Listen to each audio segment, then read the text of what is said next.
In case you were eating a can of green beans during the last men's room performance, here's what you missed. So the story goes, there was a woman who saw the fortune teller outside of a temple and agreed to pay for a reading. And apparently this guy does it through tarot cards. Now, the 38-year-old fortune teller, as he drew her cards, he had bad news. He told her that he saw bad luck ahead. Well, of course, she wanted to know what the bad thing would be, and he explained, it's not like death or anything, but apparently you're going to lose a valuable item in the near future. And he said, of course, he could prevent it for an extra fee, but she wouldn't pay that. So she went on her way, but a little while later, she realized that he was right.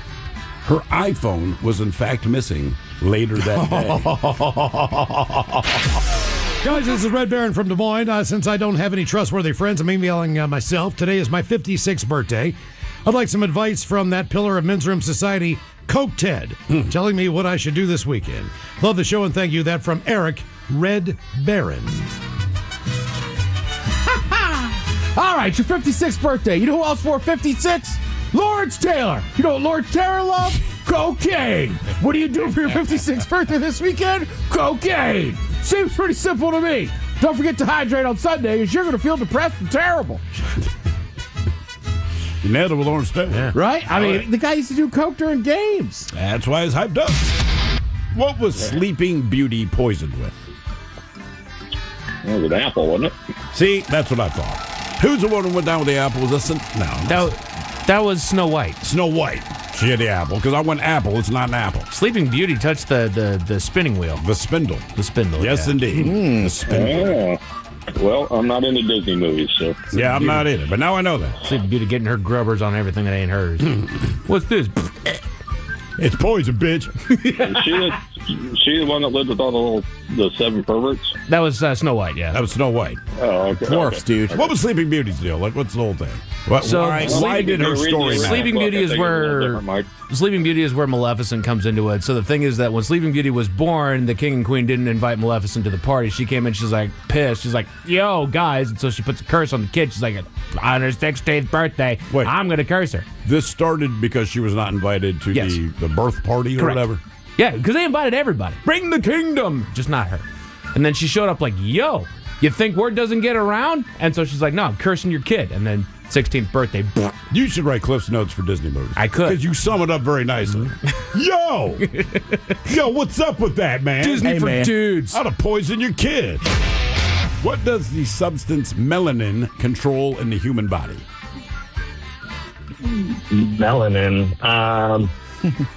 Shoot. Does it have anything to do with the eyes or skin? It does have to do with the skin. What specifically? Pigmentation? I'll give it to you. I'll give it to you. Yeah, your skin color, essentially. Okay. That's all it is, yeah. Yeah, to say, we don't have any. You do. Oh, yeah, I got tons. Yeah, If you got I to got borrow none. some, well, you'll lay out in the summer, try to catch up. But otherwise, if you need it, man, I got melanin. Game is Big Dummy, 206-803 round. That's I started giggling. I was just like, I want to be like, Seattle. 3 of us in the studio. Paste. The most used buttons on your keyboard are the E and the space bar. Does anybody know what the third most used button on average on your average keyboard is? It's behind the E and the space bar. I'm going to guess enter. Enter, not a bad guess. Or shift. Shift, also not a bad guess. I'm going to go R. R, okay. Ted. S. A lot of people make mistakes, and they use the backspace. Yeah. That makes sense. The I backspace. use it all the time. 10 fun keyboard facts. In the First World War, the word typewriter was used as army slang for a machine gun. Really? Right, because Yeah. Yeah. That makes sense. well, it depends how you type. Mine would have been Hair Club, too. I remember. Is he a slow typer? I remember not just a slow typer, but a heavy typer. I literally stopped by his office one time. he does, yeah. And I said, like, how many keyboards have you gone through? Because I walked by and it was God, you're right, man. He was, very did heavy type hand like with that, the yeah. haunted pack. you learned on a mechanical keyboard, didn't you, man? Did you ever Not a send an email where you typewriter. weren't angry? Yes. I mean, everything he typed, and you'd be like, great job. But if you hear him typing, you're like, oh, man, somebody's in trouble. chocolate covered bacon came in at 76. Really? Never tried it. I have. It's great. Is it? Yeah. Yeah, I don't know. I mean, I get the point of it, but I don't. I'm fine to have them separate. You ever had deep fried bacon? No. Yes. It's breaded. Yeah, it was just. I was like, this seems like it seemed like too much. Yeah, It's like I remember you fried saying chicken breading on top of bacon. Yeah. Yeah, that's a bit much. Chicken a la King came in at 82. Is Which that the one is can a of la cream King? of soup too with chicken? Something, yeah. And then chicken Reggie's. Wriggles. Chicken Wriggles. I don't know if I know It's a that. pasta dish in upstate New York. I'm gonna Google this. Chicken Wriggles. I'm assuming they spell it with an R. IGGLES. IGGIES. Oh, Riggies. Riggies? Yeah, Riggies. This looks like it's a spicy Italian-American pasta dish from Utica, New York, featuring rigatoni pasta, chicken, and hot cherry peppers, and a cream and tomato sauce. It doesn't sound bad in theory. I guess it's just not good, but yeah, it sounds like There's a couple things on this list that sound okay, but they didn't make it. Also, shout out over in Utah, they have Frog Eye Salad. It's a pasta salad made with custard, Cool Whip, and canned fruit. God. Come on, Yeah. Utah. Don't be so Utah. Don't ask for a Coke, but you get a Pepsi, because Coke down there does not mean Coca-Cola. It just means a brown soda. So, yeah, let me get a Coke, and you get a Pepsi. Well, that's weird because Coca-Cola's home base is Atlanta. So you And think everyone there's you drinking think they Pepsi. would dominate. You would But I think. feel like generally they would say, like, we have Pepsi, and you go, that's fine. But I always ask for a Coke. I never said soda, or unless you were getting an orange soda or something. Well, But it's Pepsi made always- a conscious decision to go after the African American advertising. They absolutely did. You know, yeah. so they- Right, but got I'm a just lot saying, of- it worked, but- I just feel like, when Yeah, we can grew I get a up, Coke? And then they'll say, we have Pepsi, and you go, okay. But then with that, it was like, all right, so if you order a Coke and they have Pepsi, what is the Sprite equivalent? Because it's 7-Up. 7-Up, Pepsi's. Well, now it's Starry. Yeah, they probably have Starry. changed it. Yeah. Starry's like, lemon I don't know if lime. 7-Up is still there, but that's like Pepsi's new, like, Sprite. Okay, yeah. It always gets, because I'm always like, I don't care. It doesn't matter. Well, it's Starry. Good for them, man. Last year during the NBA All-Star game, they put in a lot of advertising. Did they? And it worked? Well, yeah, because Sprite was always aligned with, like, the NBA and stuff, too. Absolutely. Obey your thirst. Show them my motto. All right, your question. What is the only state that ends with that state's own postal abbreviation? Maryland? Say it again. It's the only state where the last two letters in the state's name are also that state's postal abbreviation. Miles, you grew up very, very, very close to this state. Kentucky? Kentucky. Oh. Makers of KY jelly. They're going to call it Kentucky jelly, but hey, grab some of that Kentucky jelly, That's girl. where family members hold. Yeah. Right. Only works for people with close relation. All right. What is another name for fugu? Fugu. F-U-G-U. FUGU. It's a food. Well, eventually it becomes a food. Sounds like what Mr. T eats. Fugu. Eat some of this here fugu. I don't know, a fig? I don't know. Blowfish. When you eat it, it's fugu. I believe it's just blowfish when it's in the ocean. Isn't that the one that's really dangerous? You have to have a trained chef. for that? Yes. Yeah. Yeah. It could have been Hootie and the Fugu. I don't know. Why? I like that name better, Hootie man. and the Fugu. I would be more inclined to want to like Hootie and the Fugu. Next time we get Darius Rucker in I here, know. we'll pitch it to him. Come on, Darius. Hootie and the Fugu, brother. Hootie, come on, man. And now, the men's room legacy continues. Unfortunately, what you're about to hear is real. The members of this radio program are simply not that bright, or what some people would call educated. They are merely stupid. They're not trying to offend anyone on purpose. And all have played doctors on TV. You have been warned and are cordially invited to join the party. This is the men's room. Forget it, man, and get with the countdown. Get with the countdown. Shake this square world and blast off for Kicksville. The trippers, the grasshoppers, the hip ones, all gathered in secrecy and flying high as a kite. This is the Men's Room with Miles and Thrill. You know what they say, shake your radio more than 3 times, and you're playing with it. You're listening to the Men's Room. And away we go. Welcome to the 21st Amendment season, episode number 4,400, 302, along with Steve the Thrill Hill. The Tex Smith and Mike Hawk. And Chichi, our Men's Room.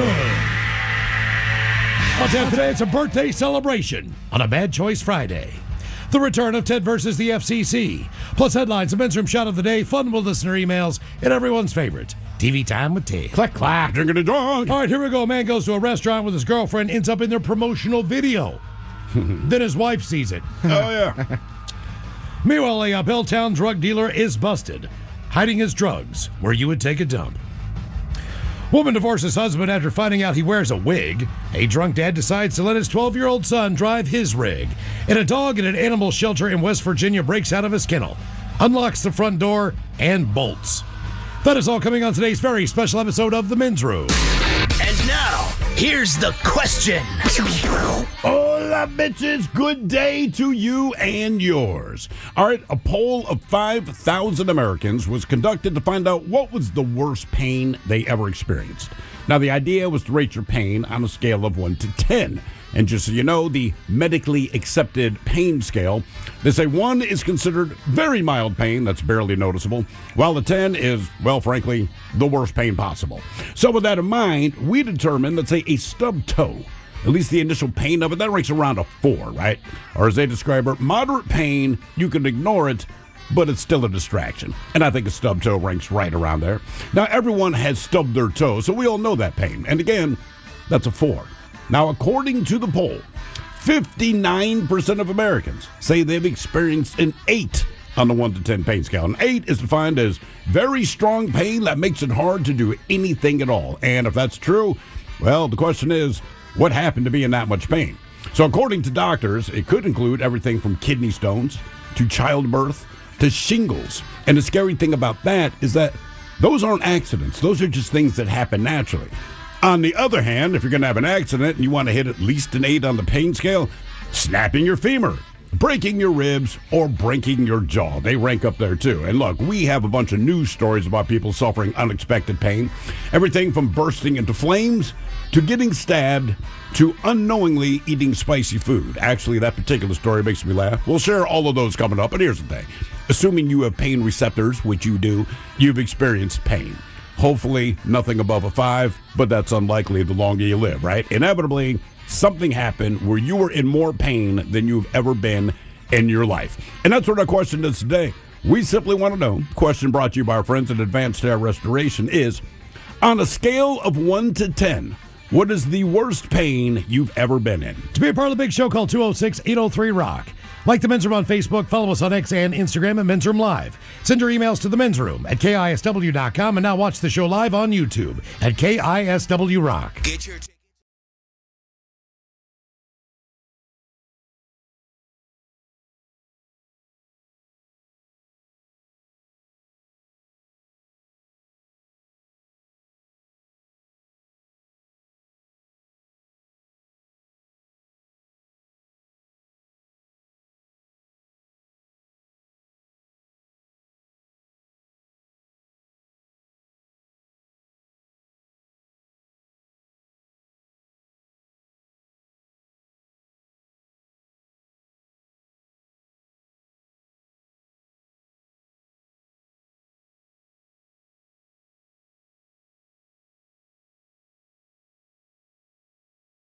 I spent half my childhood wearing jock Did you ever ask your dad about it? That was just his. That was his thing. Okay, all right.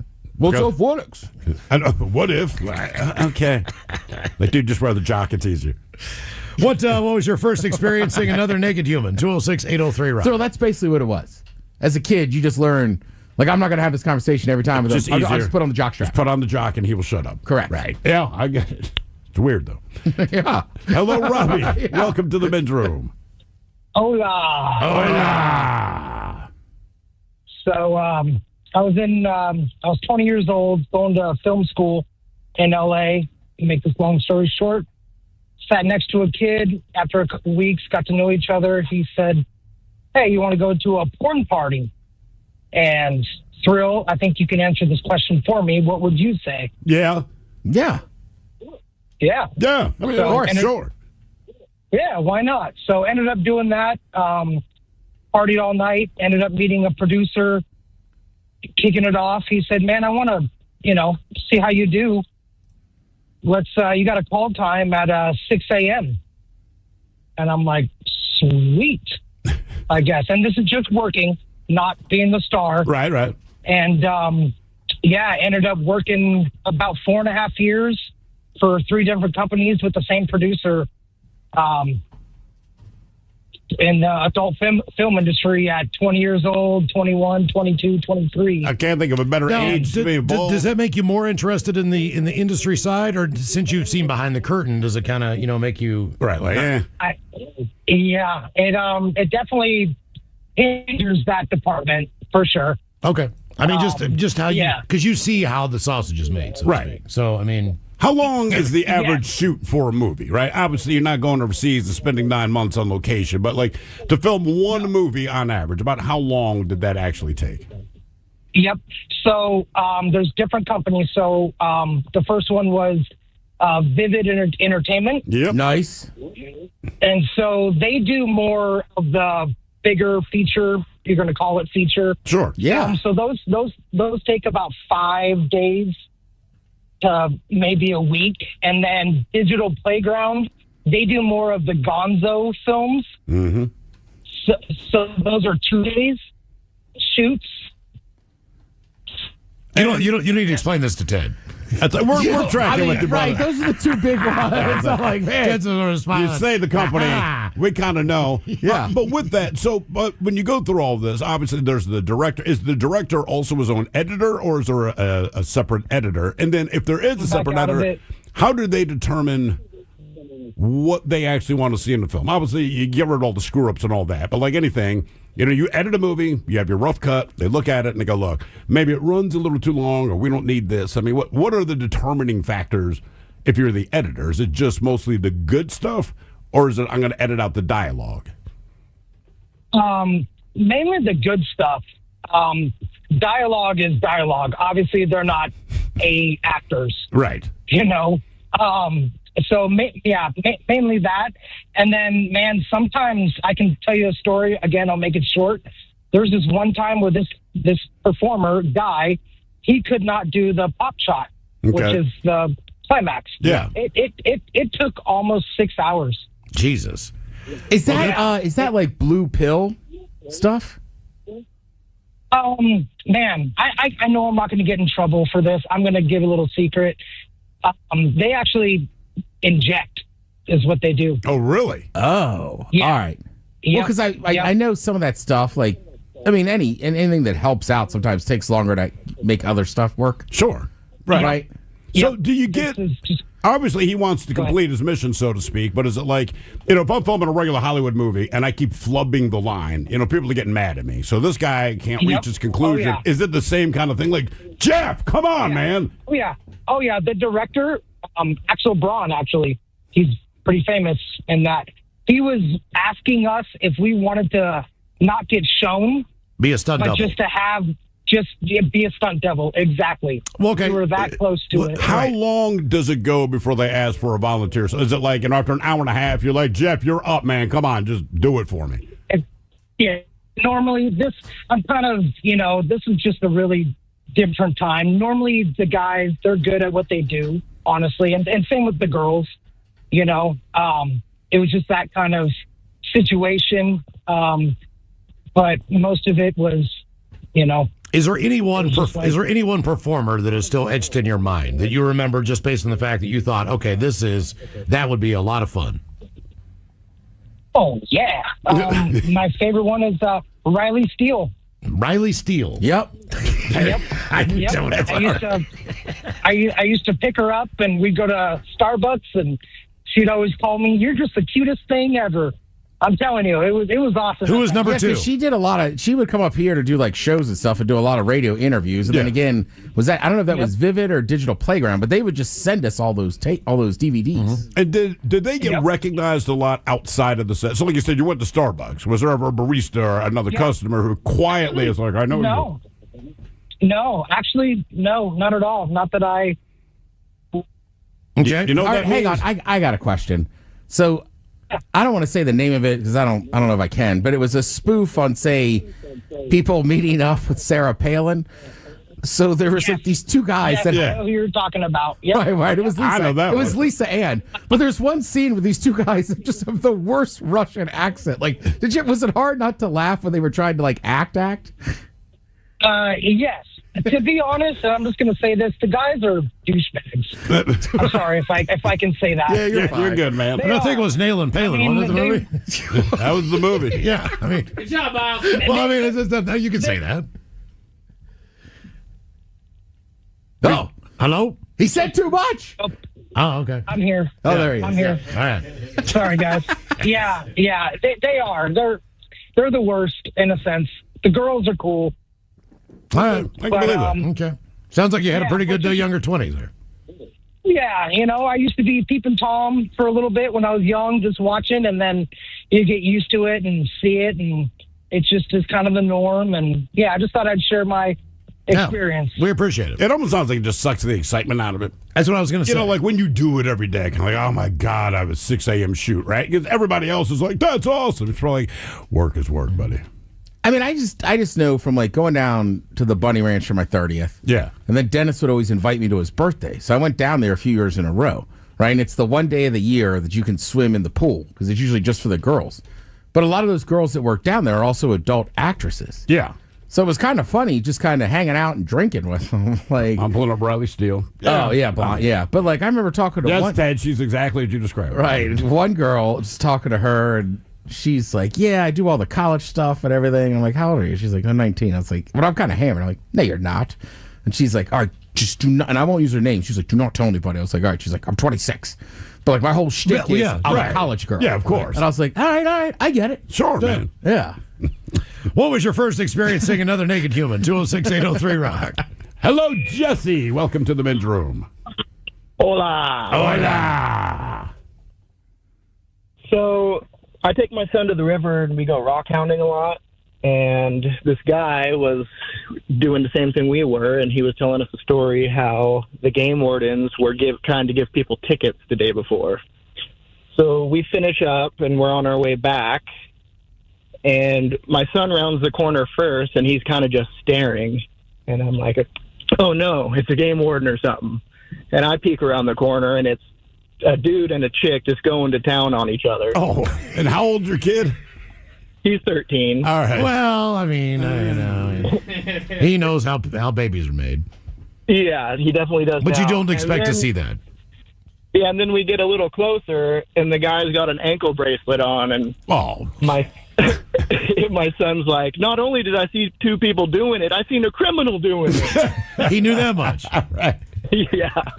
It was funny. Good times. Somehow the ankle bracelet makes it better. Well, at least you didn't have to explain anything. Somebody sent me a That's video the other day of a guy, I want to say it was in Houston, All right. and he had a fake ankle bracelet on that he was filling with liquor. Oh, so he thought it'd be better to look like I'm on probation Or than something. to try to sneak it in like a normal person. Jesus. It's Damn. just like going into a bar, and it's like, Really, bro? damn, man. What was your first experience seeing another naked human? 206-803-ROCK. Hello, Wesley. Welcome to the men's room. Hey, how you doing? Hola.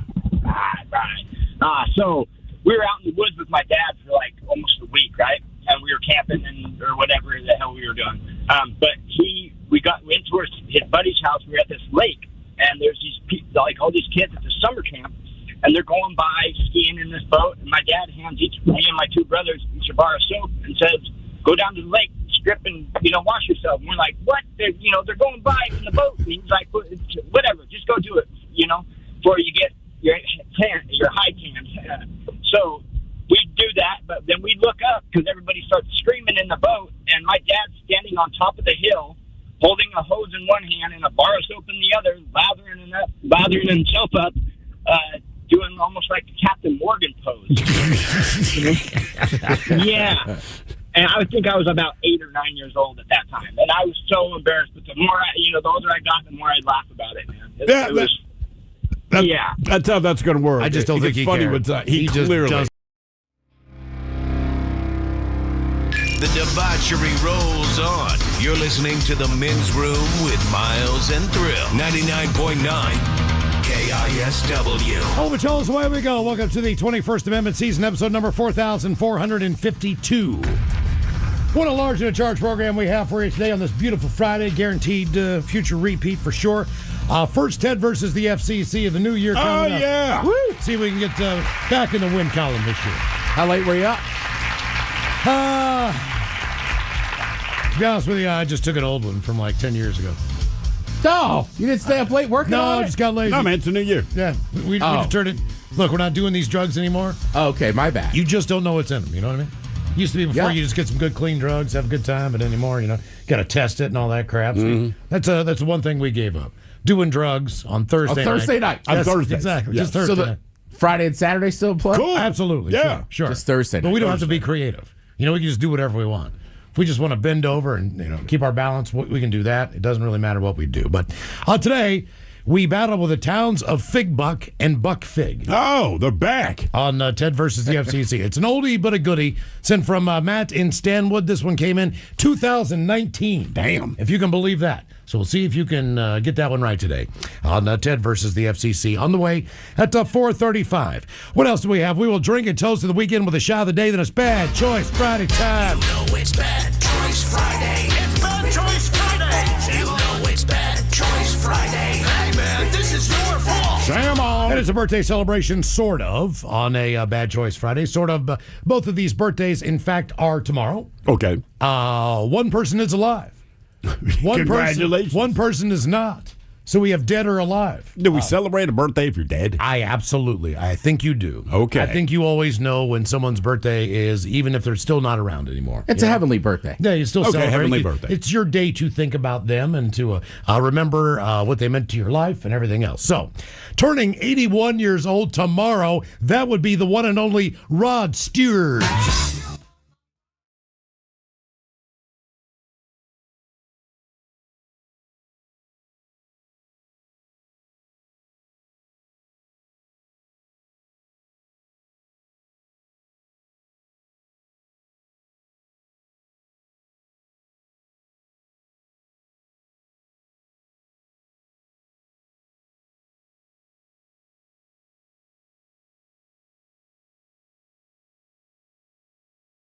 Stewart, do you think I'm sexy? 81 years old. Now we go to the dead body. That would be David Johansen, a.k.a. Buster Poindexter.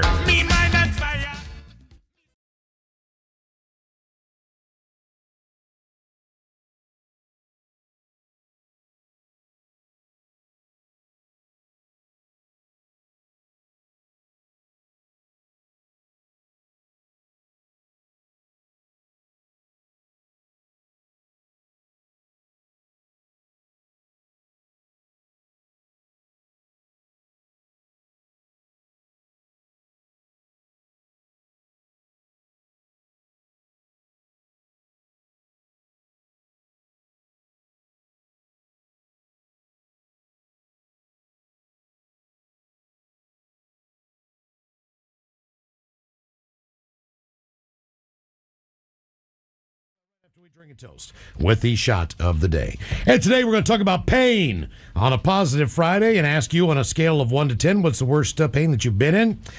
Someone polled 5,000 Americans. Over half of us think we've at least experienced an 8 before. All right. 50% of the population say, yeah, man, I've been at an 8. 17% said they've never dealt with severe pain. Good for them. Yeah, lucky. The poll was defining severe as a 6 out of 10 or higher. Most of the painless crowd were young people who obviously haven't gone through some of these experiences. 12% said 6 is the worst they've ever felt. 8% said 7. And 25% said 8. They define 8 as very severe. Now, another 10%, they said a 9. And 24% said they made it to a 10. Yes! So 59% said 8 or higher. That includes 55% of men, 63% of women. There's a reason behind that. Yeah, I we'll can get guess to that with that. coming up. Almost everyone claimed to have at least an average pain tolerance. 48% said high or very high. Just 12% of us think that we have a low tolerance for pain. Where's their scale? How they break it down? That's one thing to say it, but they have their actual medical scale. Scovels, I believe. Yeah. Well, as far as breaking it down, You never seen that little chart? the pain scale? No, I have. I'm just saying, but for each number, they have a particular description. 0 is no pain. Sure. 1 is pain and very mild, barely noticeable. What would that be, do you think? I don't know, like popping a zit? Yeah. Hangnail? Yeah. Hurts for a billionth of a something like second. a It's annoying, right? Exactly. A hangnail and orange juice, that's a 3. Noticeable pain. It may distract you, but you can get used to it. That would kind of be like if your leg was just hurting for no reason. Or maybe you like bite the inside of your cheek. Yeah, something like that. 4 is moderate pain. If you are involved in an activity, you're able to ignore the pain for a while, but it's still distracting to you. I'd say at my age, that is being awake. 5, moderately strong pain. You can't ignore it for more than a few minutes, but with effort, you can still work or do some social activities. Like bad headache. Yeah. Now, here's where we really get into it. 6 is moderately stronger pain. You avoid some of your normal daily activities, and you have trouble concentrating because the pain is that strong. Now, that is a 6. At that point, things are bad. At a 7, strong pain, it keeps you from doing any kind of normal activity. Okay. So, in other words, you might not be able to get down the steps. You might not be able to, drive your car, whatever it is. Okay. You just can't do anything.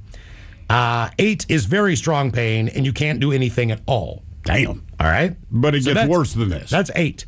So 9 is pain that is very hard to bear. You can't even carry on a conversation. Okay. Yeah, that's fair. And 10, obviously, the worst pain possible. So as far as medical conditions, we have a list of some of those that, if you've ever been through them before, cause incredible pain. All right.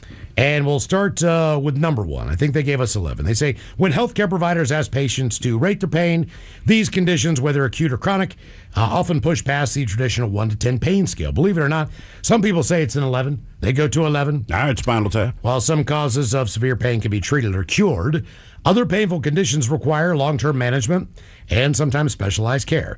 So they start with the number 1 pain as far as medical conditions. And they say kidney stones is one of those. I've never had them. I do not want them. My brother had them last year, 2 years ago, something like that. And I asked him that because I said, man, I just heard the kidney stones are the worst. And his response was, they are.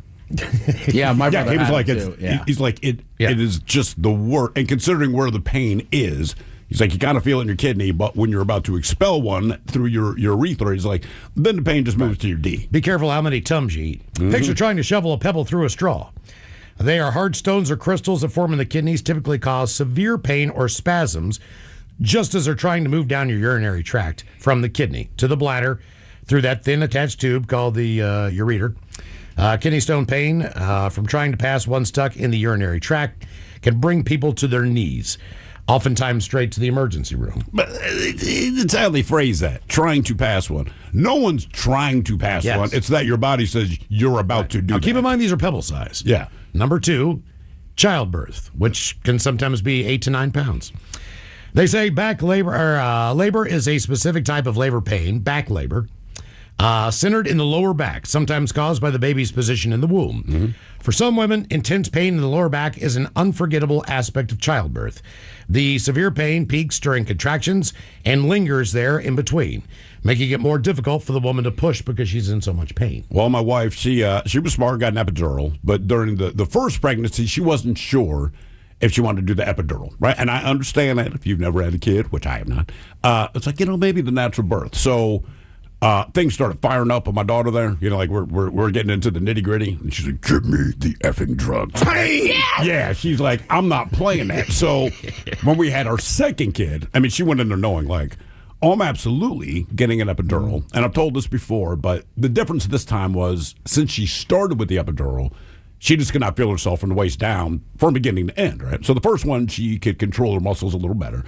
Second time, the epidural's been in there the whole time, and like she was fine during the whole thing. She's just like, look, the nurse is saying, look, you got to start pushing because this kid's trying to get out of there. And she's like, I can't feel my body, so I don't know if I'm pushing or not. Right. Yep. So the nurse, and I thought this was actually a great description. She said, "Look, it's all muscle memory, so you don't have to feel whether or not you're pushing, but contract the same muscles you would push if you were pooping." And I'm down there looking between her legs, waiting for the kid to arrive. And all I said to my wife was, "You followed directions well." The nurse slapped my shoulder. "Oh, yeah." I'm like, you're doing the right thing. It's not a baby. But, yeah, you listened. Mike, do we know where that drop is from, Mr. T? I'm trying to think. I have no clue We where know that's it's from. not, because I'm wondering who goes, yeah. She was being interviewed. He's doing like a puck drop. Yeah, it was a hockey game. A wasn't it? hockey game. Is that what it is? It's not DC Cab or something weird? No. It's literally from a sporting event, and she's interviewing him. And she's excited to be I think talking she said- to Mr. T. Right, and I think she says, like, what's your prediction for the game or whatever? And he said, pain. And she screams, yes, because in Rocky 3, when they asked him, what's your prediction for the fight with Rocky? Yeah, he just looks at the camera and goes, pain. So she's super excited. Like, she's the arena host. So when Mr. T yells pain like that, like, I get it. She's just like, let's go. 3 on the list of the most painful medical conditions, that would be trauma. Pain from acute Well, it could be physical anything. trauma, such as a gunshot wound. Well, yeah. Car accident. Invasive medical procedure can trigger immediate severe pain that many would rank as the worst pain they've experienced. The intensity of pain may be influenced by factors including someone's pain threshold, their resilience, and the nature of the traumatic event. But you don't really know your pain threshold until you're in one of these moments and you can explain to the doctor, okay, it's not as bad as I thought. Then you know you have a high pain threshold. Like, you don't know. For example, there was a guy that was a surfer. Right? How do you know if you have... You only know because something bad has happened and your response to it is not nearly as bad as anyone else's would have been. That's the only way to find out. So I have 2 prime examples. All right. When I was learning to box, and my coach said, just stop eating punches. I said, I can eat them. He's like, that's not the point of boxing. That he's right. And then when you came over and I had fallen off that balcony and my head split open and everything else, like, you know what I mean? Like, I still didn't call an ambulance. So I feel like that's a pretty strong threshold. I think you pain. probably have a high pain. Well, you do But too. Your what's whole body, funny your whole about body's you- tattooed, and you don't have any pain when you get a tattoo. No, I have a lot of pain. Do you? Well, it depends where it is. Well, right? because I was So- asking, you go, oh, it wasn't so bad, because we're depending on the location on the body. Well, to me, the answer's obvious. If it sucked that bad, you'd have half a tattoo, and that's it, right? So you can endure it. You can get through it. And at some point, just your endorphins fire. You kind of get it out of your head, and you're not going to stop them. All of that said, the tattoos that I got on my ribs, those hurt like a bitch, all right? So all the tattoos I've got, like, there's this little sting, but it's just kind of a nothing burger. And so I got my ribs done. I got my right side done first. And when he's doing my ribs, I remember thinking to myself, dude, don't ever do this again. I mean, it really, really sucks.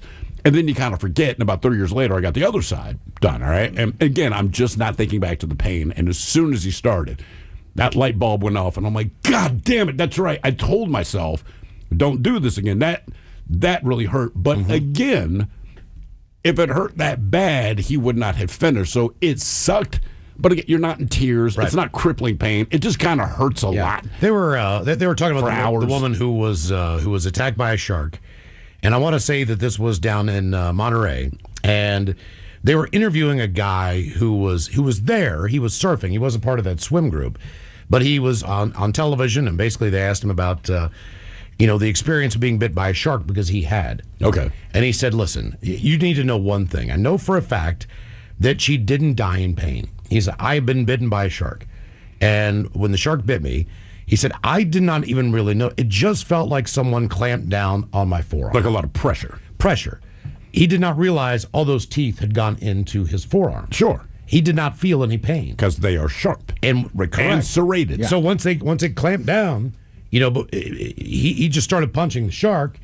The shark did let go. Of course, he starts bleeding like a mother. That's the bigger issue. After that, but he got to shore safely, and he said, I know for a fact that she was not in pain. She obviously drowned because the people saw the shark swimming with her in its mouth, but not in pain. But he thought, just don't worry about her being in pain. Yes, it was a traumatic experience, sucks, but it doesn't hurt. That's basically what he said. Well, there was one of those shows, like I'm lucky to be alive, whatever. And there's a dude who he was a safari guide in South Africa, I believe it was. Either way, he ended up inside of a hippo's mouth. Now, he was not in good shape when he was recalling this. I want to say he was missing an arm, his legs were messed up, and he may have been missing an eye. But, I mean, look, it was bad. I mean, right, it's a hippo. But when he described the moment, the hippo's breach, he's trying to protect the tourist. Anyway, he ends up in the hippo's mouth, and naturally they ask, what is it like to be in a hippo's mouth? And he's like, honestly, man, it's a lot of pressure, but he never said pain. It's just a lot of pressure, a lot of weight, and it's just dark, and you're kind of pinned. Right. In whatever position you're in. He's like, and then for whatever reason, this hippo let me go. So there was no pain as best he says it, but when you're looking at him, like I said, this one-armed, one-eyed man with crippled legs, I'm glad that didn't hurt because it looks like it did. Most painful medical conditions on the list at number 4, that would be shingles, which is also known as herpes zoster. Hey! That's kind of caused the same virus as chickenpox. I'll tell you what, the shingles shot that I had, not the first one, but the second one, man. You said that was the worst thing. I got vaccinated for all kinds of crap before I went to Africa. Shingles had nothing to do with that, and that was probably one of the worst vaccines I've ever had. Hey! Let's see here. Trigeminal neuralgia. Chronic nerve pain. Oh, okay. Yep. Post-surgery pain and recovery. Back pain is number 7. Joint pain is number 8. That's basically where, with osteoarthritis, invade your hips, knees, or shoulders. Basically, it's a joint disease from loss of cartilage. So you're stiff. Oh, yeah. Your bones are just grinding on each other at that point. Believe it or not, cluster headaches. As far as migraines. Yes. Spinal migraine headaches, excruciating pain. Mm-hmm. What else do we have? Sickle cell disease, endometriosis, bone cancer. No gout? There's some bad ones out there. No, dude. Gout is not You're on a here. candy ass, Ted. Gout is not on the I list. thought for sure that'd be on there. You were waiting for that, weren't you? Yeah. I was like, I guess we're number 1. You ain't. On a scale of 1 to 10, what's the worst pain that you've been in? 206-803-ROCK.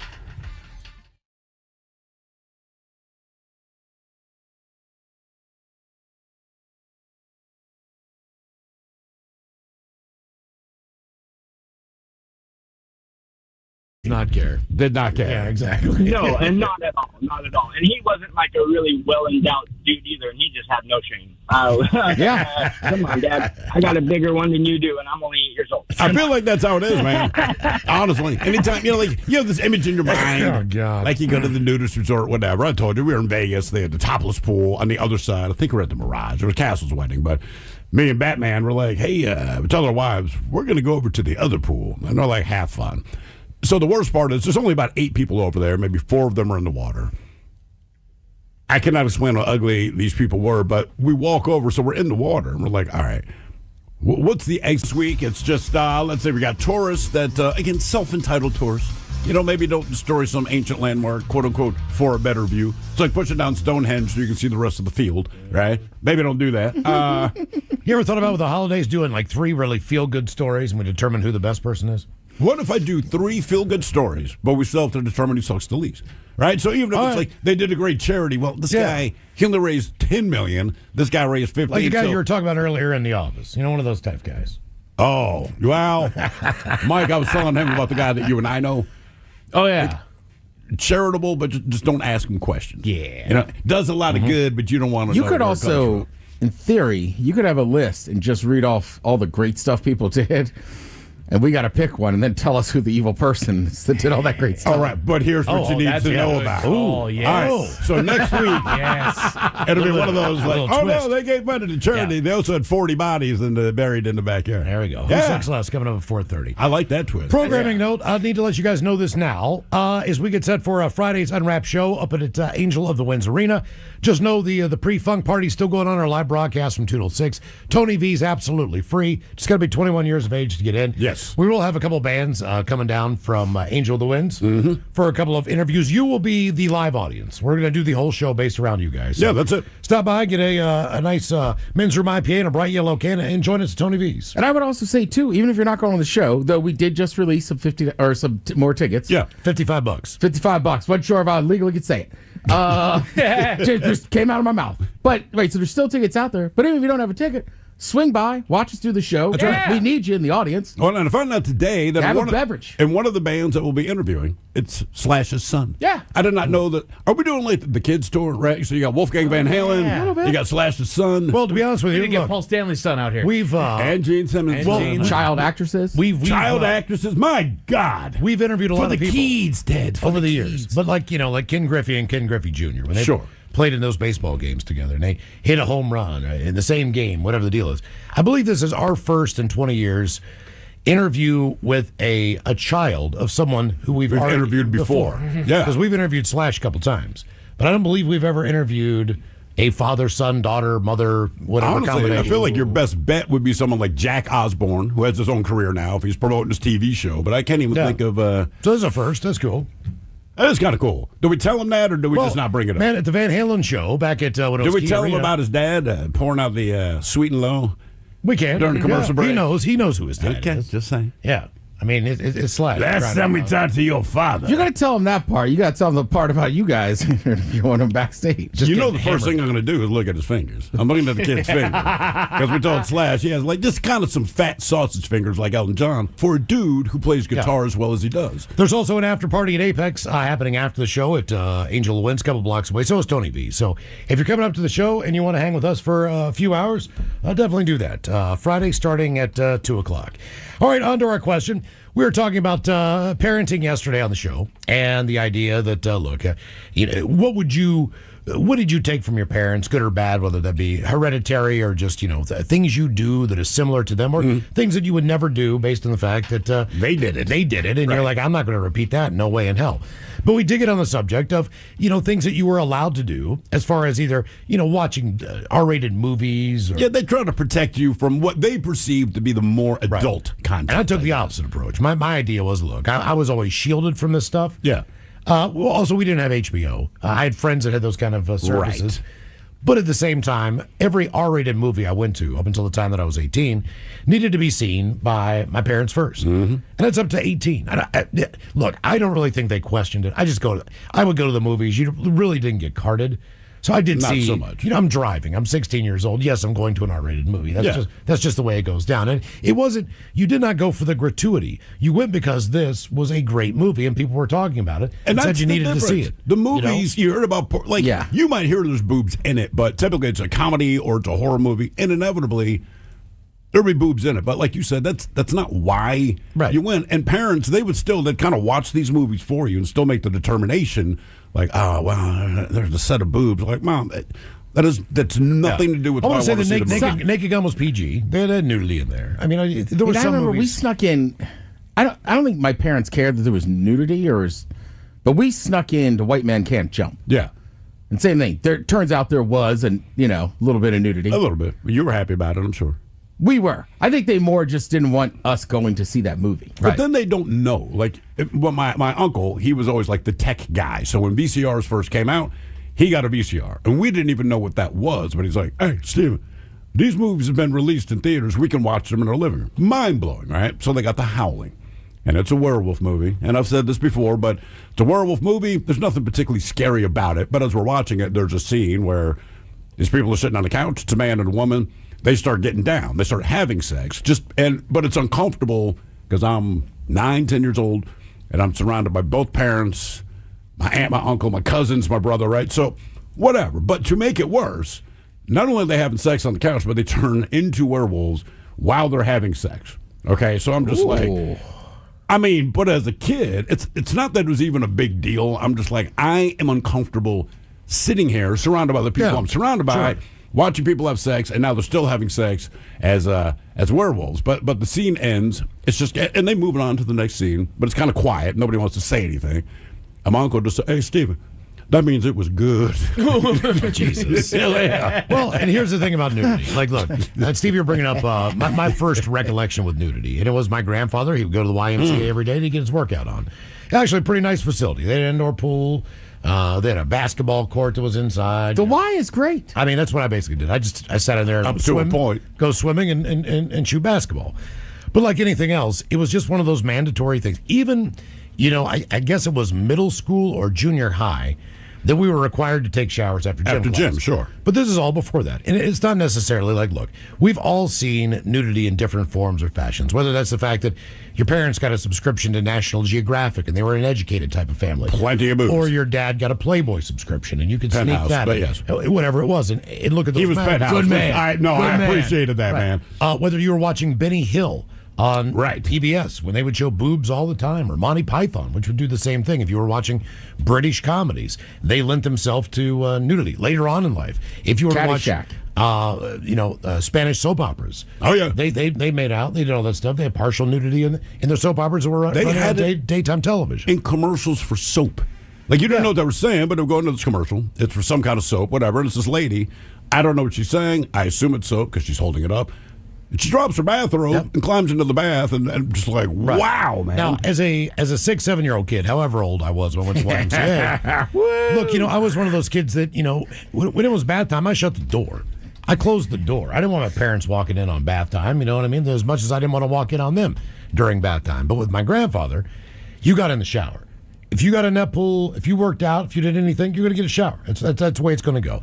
Everybody who was working out got a shower. Now, the shower, let's say it had 6 or 8 heads. It was one big room. It was a gymnasium-style shower. Maybe 12 or 16, depending on your count. Maybe like the kind that you'd have in middle school or high school or whatever. So it's a group shower. It's a gym shower. It's a gym shower. And, me as a little kid, it just, all these guys are naked. I mean, they are naked. But they're also old men, so it's like the worst version They're of probably naked. in their 40s, late 40s, early 50s. I mean, my mom had me when she was 20. All right. So it wasn't like they were archaic. They were, it wasn't like you're looking at, They weren't saggy yet. It's your granddad, but I Right. mean, he's our age, essentially, Yeah, I know. at that point. But it was just, so disgusting. So, you get in there and you get into the shower, and it takes a little while to get the water temperature right as a kid because, as a kid, you take a bath. Right. You're I was a bath kid, right? So you run the water, you take a bath, you can adjust that along the way. Showers, you're fidgeting with everything, trying to figure everything out. And you just turn around and you got to remember you're D-high for the most part with most of the people in there. Might have been 5 feet at the time, but doubt it.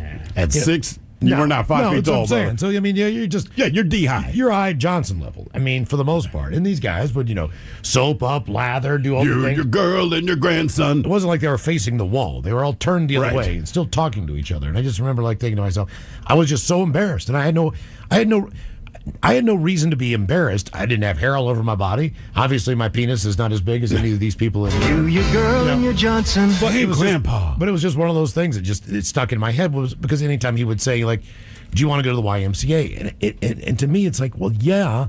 I do want to go swimming in the pool, but I do want to go shoot baskets. However, I do want to do. They had a couple other things you could do as a kid. That weren't just weights and that kind of stuff. But it was always one of those things like I really want to go, but can I shower maybe in my swim trunks or Right. I think I might have even asked that. Like, do I have to get in the shower with you guys? Like, yeah. I mean, it's stunning the first time you see it, right? Because my grade school didn't have group showers. Yeah. But after seeing the old KISW and KISW HD1 Seattle. Always live on the free Odyssey app. Text the guys at 206-803-ROCK from the Pinky's Plumbing Studio. You're in the men's room. You guys ever see a compound fracture before? Unfortunately, yes. I have as well. Yeah, I did not expect to see it. Is that when it bursts through the skin? Yes. Correct. Yeah. Yeah. Golly, you can't believe what you're looking at. No. It's just like, Jesus Christ, man. And you want to look away, but you don't. No. It's just, it's staggering. Like, oh my God. Oh, yeah. And the only thing that distracts you from looking at it are the screams of pain from the person who did it. Buddy did it when he was probably 7 or 8 on the monkey bars. Oh. Back then it was a concrete slab below that. Yep. And my first question to him is, are you okay? You can't help but and he ask. looked at his arm and he's like, no. You can't I help was but like, ask the wow. question. I just stood there. I just stood there like, wow, look at that, man. It's your bone. Yeah. You don't know what to do. I didn't run to go get help right away. I didn't do anything like hold tight, or Yeah. anything like that. You okay, man? Like, no, I'm not. But he was kind of in shock. So he wasn't Yes. crying. He wasn't screaming. He did not seem like that he was in pain.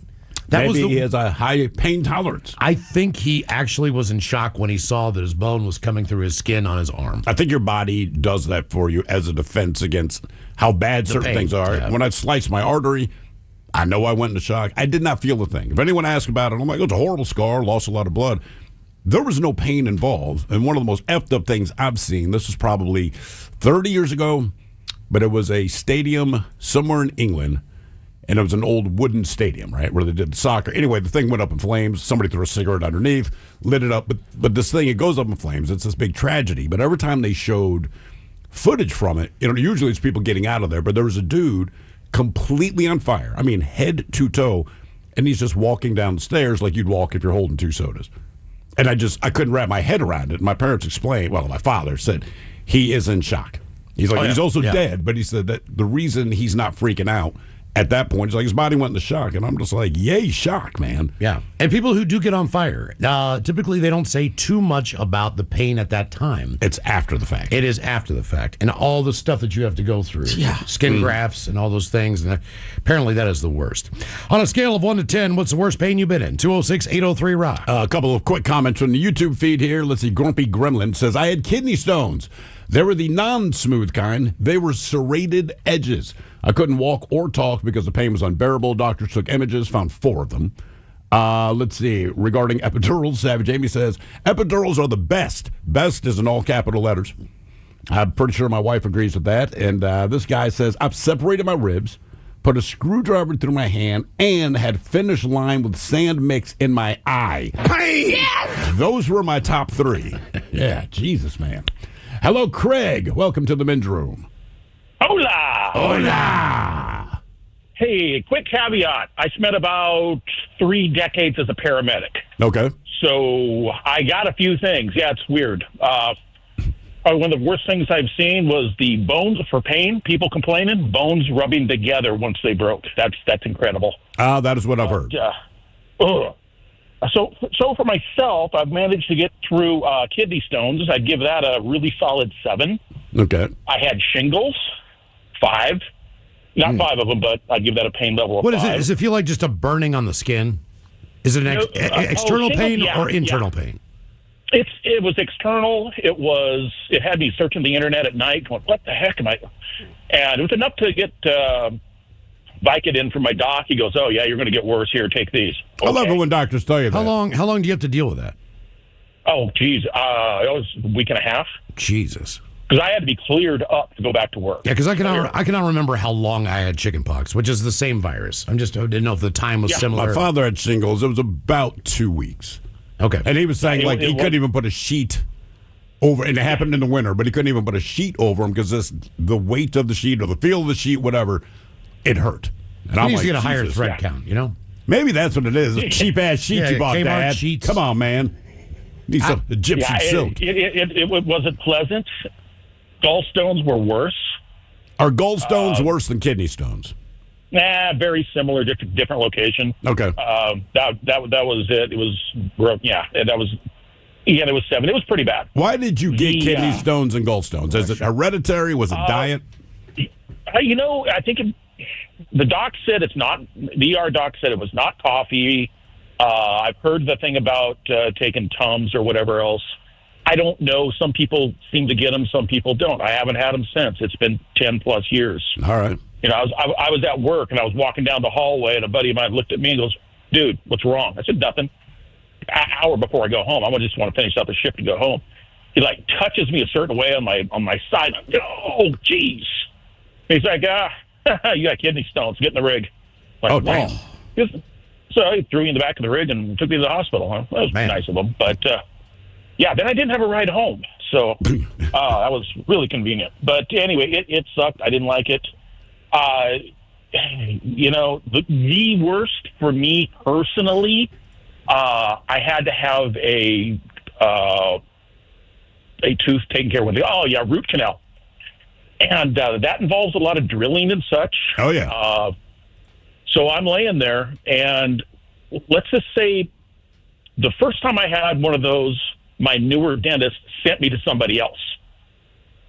I have a second one, and he's like, "Oh, no, I can do these now." Oh, okay, cool.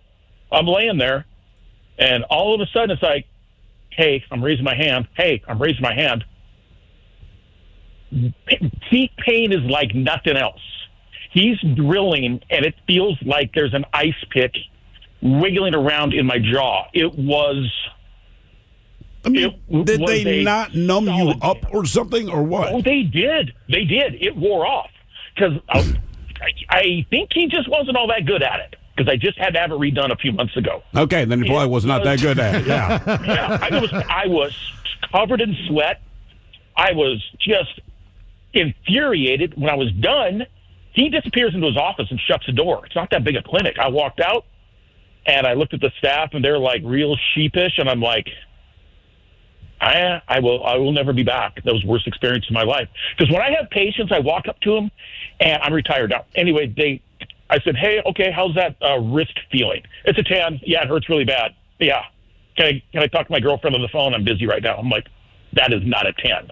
Damn. It's probably a 4. Okay. Hey, let me ask you this, man. As a paramedic for 30 years, what is the most pain you have seen someone in? Not necessarily the worst injury, but the most pain you've seen someone in. Pain-wise, it's broken bones or burns. Old folks that fall and break a hip, it's like, oh, he only broke his hip. No, there's a pretty high degree of fatality because a lot of these people don't come out of the hospital. Bone-on-bone pain, as you were mentioning earlier, is horrifying. And sometimes you can hear it. It's called crepitus. Yeah, you can hear them rubbing together. Oh, it's like, ugh. So I'm a big believer and get the patient an IV. Hey, are you allergic to any medications? Okay, boom, good night. Damn. Yeah. You may hurt, but you will not care. That's all you look for, man. That's what you look for, and it was, that's generally what causes the most pain. I've seen burns, I've seen things involving meat grinders and stuff. But the bone on bone, it's brutal. Bone on bone. Real quick for you guys, I've only sunburned once in my life, but someone here says I had hell's itch from a sunburn. They gave it an 8 out of 10. Oh yeah. What is your worst sunburn? I had what was it? 3rd degree? Jesus. Something sunburn. It was like sun poisoning. Yeah. And same thing. It was so bad that you couldn't itch it. Right. So I was like in and out of the shower all day, and then this was the next day, and then finally my mom took me to the emergency room, and they gave me like a painkiller and something to put me to sleep. Yeah. There's nothing they can do, right? No, and granted, I was in high school. I was swimming at a pool all day. It was like cloudy. Sure. But I mean, I got scorched.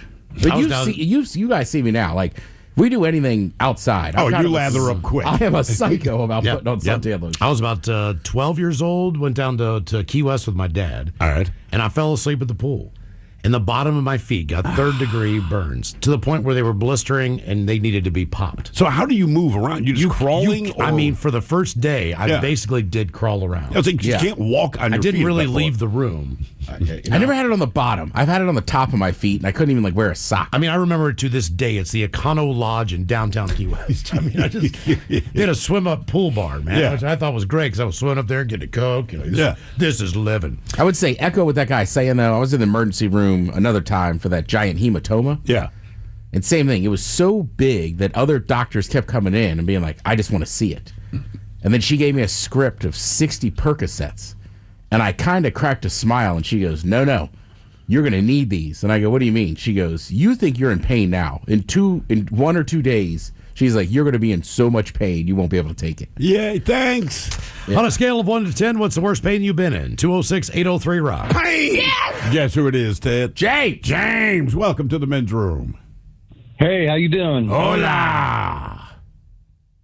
Yeah, so I was in the hospital with severe pancreatitis and gallstones. Hey! Yes! At the same time or 2 separate occasions? At the same time. Gee, which one hurt worse, or was it just one concentrated pain? At that point, it was just one concentrated hurt. It was so severe they gave me my own morphine pump. Gee, now, what did you think? Does it feel like your stomach hurts? Does it feel like your ass hurts? Is it your back? What? Oh, no, it was my stomach area, my chest. Yeah, it was bad. And what did you think it was, or did you just have no idea? Well, I knew what it was because I'd had it once before when I lived in California. And what exactly is pancreatitis? I mean, I know it's a bad thing for your pancreas, but I mean, what has gone wrong? Your pancreas is shutting down. It's no longer producing the bile that it needs to. And what causes that, or is it just luck of the draw? I think in my case, it was caused from the gallstones blocking the bile duct that leads from the gallbladder to your pancreas. So basically, you're just knocking dominoes down. Yeah, basically. And then how long does it take to recover from that? What do they do? I was in there for over 2 months. Holy S, man. Yeah, I lost like 90 pounds. How much did you weigh when you went in? I went in at about 265, and I come out at less than 190. So you come out, you got to go to the store and buy new clothes.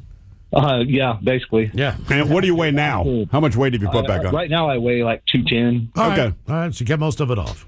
Yeah. Well, there you go. There's your new diet plan, everybody. Yeah. Pancreatitis.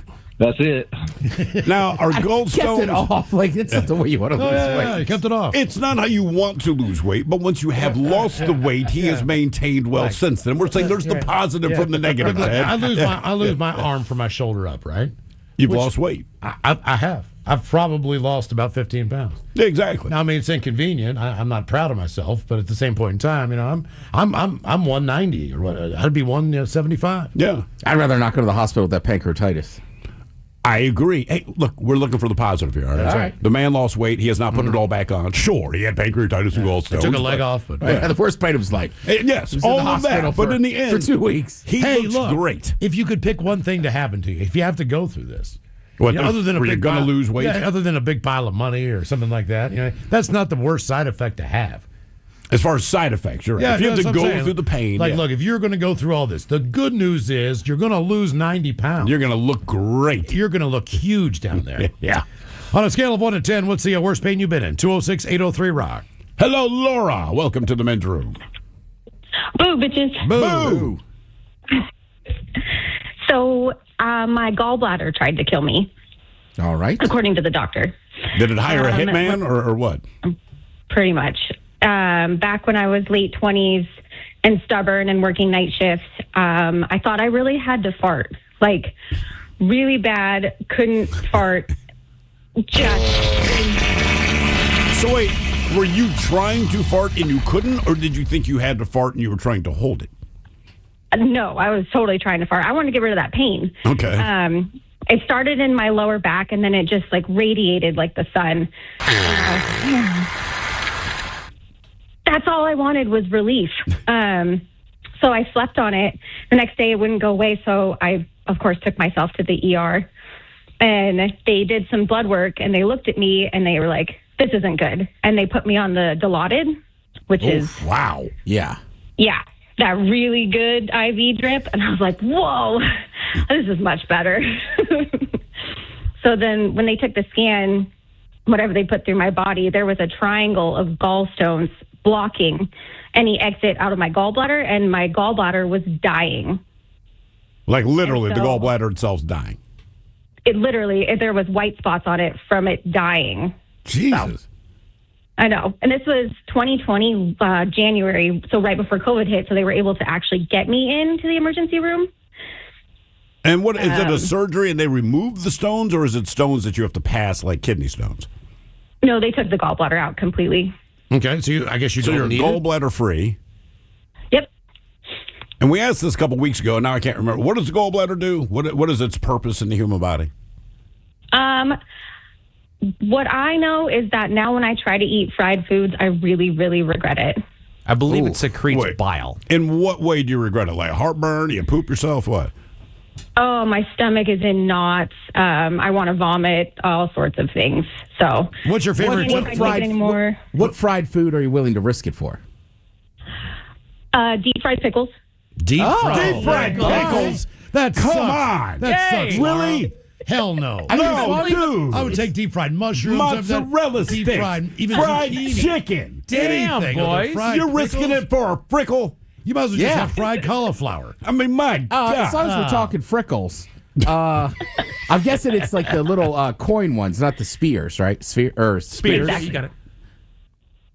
Yeah. Mozzarella sticks are on there too. But if I Okay. even look at No, don't fish, try to I'm- earn my respect. You lost it all with the Onion rings, risking nothing. it for a frickle. A frickle. I thought for sure it'd be something awesome and decadent. Are we all in man. agreement that that is the worst fried food? Yes. No. Yes. Yes. No. Name one more. Name a bad fried food then. Fried mushrooms. Oh, they're delicious. Disagree. I don't. Well, I'll I go know. with Ted on that. I've never even heard of fried mushrooms. So, Really? yeah, I'll put them What? there. Yeah, Do you like mushrooms in general? they're fine. Okay. I could also live without them. If you were our friend Laura here, and they say, look, man, you know, Frickles or mushrooms? Yeah, I'm taking no, the no, Frickles. not that. We know everyone's going to have a fried food that they're going to die on that hill, right? And I would expect it to be, and granted, I'm black, so it just comes out fried chicken. Like I said, the mozzarella sticks. Come on, sorry, bro. man. That's what I'm risking it for. I'm right in the stereotype. Hey, if fried you chicken wings, chicken, rotisserie chicken. chicken wings. that's not fried chicken. The fried food that I'm willing to put my life on the line for there. And they said, you get to pick one, all right? Would you go frickle? No, I go chicken wings. I'd probably go with you. No, you know what? I'd go egg rolls. Ooh, that's a good call, The man. problem with chicken wings, though, is I feel like I could bake them long enough to get them crispy. You could do that. Sorry, all right. Would you risk it for a frickle, Ted? That's what I'm at. It's like, I mean, I would, but I like frickles. Laura, how often do you have a frickle? God, I'm sorry, what? How often do you eat the frickle? I had one for my birthday. Do you so just eat one, or do you month. eat the whole basket? I eat a handful. If I don't eat too much, it's okay. How many? But I can't eat fried chicken or deep fried fish. Oh. Okay, so like Ted said, you're eating no like fish and the chip version of the frickle, right? So how many frickles, assuming they're the chip ones, could you eat before you know you should stop? Probably about 5. Okay. I call you 5 frickle I'm Laura. never going to have to worry about this issue because I'm never going to eat frickles. No. By the way, That's the Beach good. Tavern, Mike, down in Tacoma. Some of the best fried mushrooms you will ever eat in your life. Oh, that I won't No, eat in if my you life. pop in there, go and try them. No, but just you've the got way, me jaded the now, way you Miles. feel about the fried pickle. I think it's just the way we feel about the fried But money. he's never had one. Look, man, it's not that. Obviously, I don't like fried pickles. I don't like pickles. I'm just saying, in her case, with all of the delicious fried foods out Fried there, and you shrimp. say, which one are you going to risk it for? I just did not think of frickle. You just came at it with such disgust, man. Like, I get it. It wouldn't be at the top of my It list was either. a true reaction. That's all. Laura, I apologize. Yes, I was very abrupt, but that was my honest response. All the fried food out there. You were almost insulted that it was a fried pickle. I am insulted. I am It's as a well. frickle. Man, I think in the end it would be fried seafood I'd miss the most. See, I could live. Me too, You said, fried shrimp. dude, I mean, fried shrimp. I go, fine. I eat He fried didn't shrimp die once a on a week. frickle. He died eating shrimp. I'm having fried shrimp tomorrow. See? On a scale of 1 to 10, what's the worst pain you've been in? 206-803-ROCK.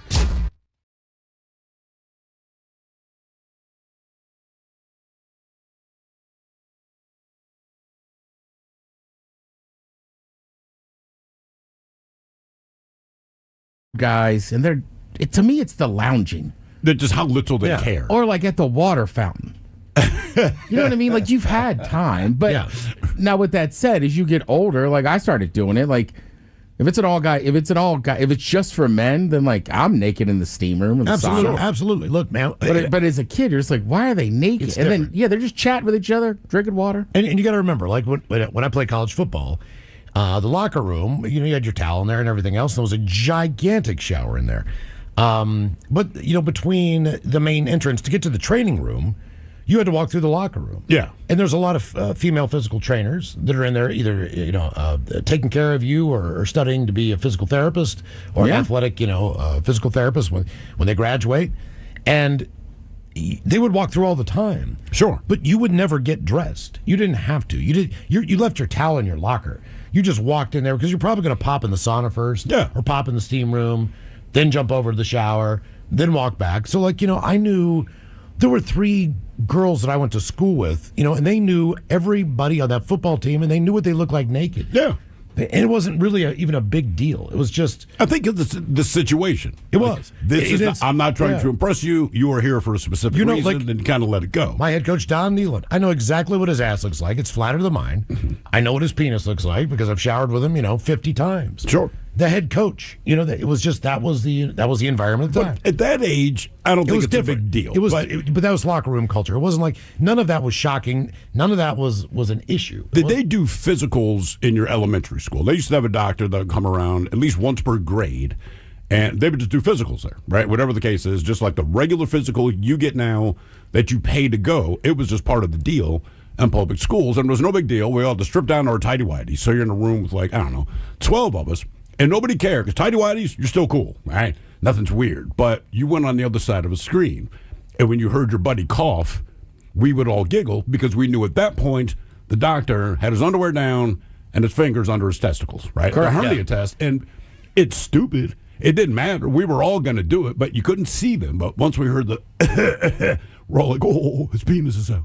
Yeah. Right? It just, every single time, and then you hated it when it was you. And that's all we waited for. It was kind of for whatever reason, the locker room was kind of it worked as your advantage every once in a while. There was a guy I played with, linebacker, man. He was probably 6'4", Boris Graham. He was built like Superman. I mean, this guy, dad came from a military background. That guy did push-ups his entire life. He was just that guy. Right. He had a penis down to his knee. Now, I knew his girlfriend, Jen. I actually dated Jen's volleyball teammate? Yeah. Anyway, Jen breaks up with Boris. Jen now wants to go out with me.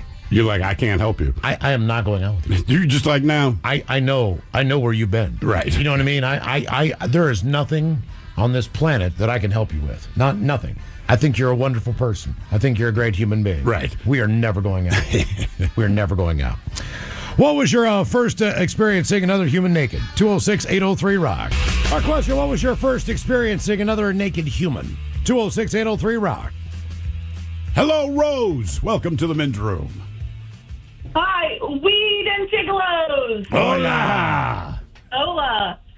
Well, I grew up in a wild pack of hippies down on the California coastline. And my mother was a nude art model. So did you see her naked first? Well, yeah. So I would walk uptown from where we lived, and she would model in the art center up the street there, and I'd go as a little kid up there to see her to get some money for candy. And at the time, my stepfather also worked as a nude model for art classes, and they would pose together. Well, as I got older, I realized, it's an easy job to do. So I started doing it at the local colleges. And my mother worked there and my stepfather worked there. So one day I was going in to, change into my robe and get out on the model stand. And my stepfather comes out. He goes, "Oh, hi, Rose. It looks like we're working together today." Oh man. What is that experience like? Okay, would it have been better if it was your real father? Is it easier? No. Okay. No. Yeah, that would be a little weird. That's what I'm saying. Well, my stepfather and I grew up. I met him when I was like 6 or 7. So he was kind of like my dad, I guess. What were they paying you by the hour or by the classroom time, which is typically an hour, It was by right? the hour. It's $20 cash. Oh man! All right, now see, my day, buddy made $50 an hour, or class, which was sometimes 50 minutes. So, did you only work with him the one time, or did you guys find yourselves paired up on occasion? No. It was only that one time. Now, and it was awkward. Did you have naked art in your home? Yes, I do. I have naked art of myself in my home. Yeah, invite us over. So when so when you're posing with your stepdad, you said it's a little bit awkward. You go like, and I understand that, but if I'm back to back, say it's my mother, right? I'm already like, this sucks. But if we're back to back as we're posing, I can live with that. Did you guys have to face each other? Were you just sitting side by side, or what? Oh no. Well, he said, "Why don't you go down into the prone position like when you were shooting your rifle at the gun range?" So I'd get down and I pretended I was holding a rifle down there, and he was up standing somewhere doing some other thing, I don't know what. But that was better, I was laying down at least. And so one of the artists come up to me years later, and he says, that drawing I did of you and John, I got a scholarship to go to art school with. Wow! So he didn't have to draw the turtle, the tortoise, or the pirate, or whatever. Oh, right, yeah. I mean, that is kind of a smart idea. What's that? Instead of having to look at her like fully naked, like just lay down, like get out. That's why it was his idea. Yeah, right. Like just lay down. Now, right. I have to ask. So, like anything else, if you're at a street fair, or whatever, and someone does a caricature of you or a quick picture of your kid or whatever, you get a pretty good idea what's going on. Now, I'm assuming there's 20 people in the room. They're all doing pictures of you. Were some just, when you looked at them, were they horrible, or were some good? Like, what was the percentage of ones where you were like, all right, that's a pretty good representation of me? Right. Or, I mean, is that just more abstract? Yeah, that's right. It does happen.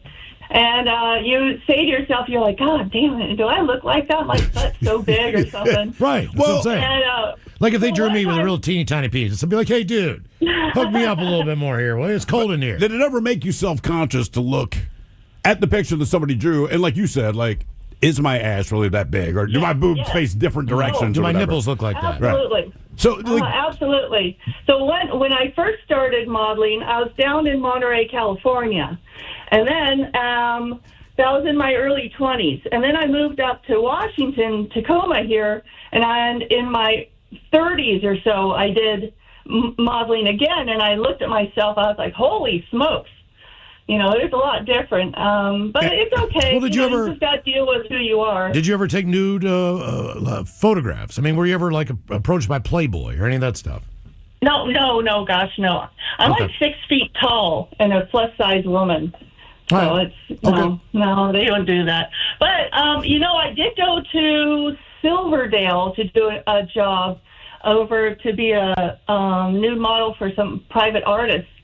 And it was in this rec center, some church rec room or something. It was like their meeting of all the artists in the area. And someone pulled the fire alarm, and all the ambulance and the fire trucks were coming in. So I get in my robe, and I'm like, what the hell is going on? And the firemen come into the room, and all the easels are standing up with the artists' work and their canvases, and it's all of me naked. And I'm like, oh my God, the firemen are looking at it. yes, they were. Is the hardest part just to stay still?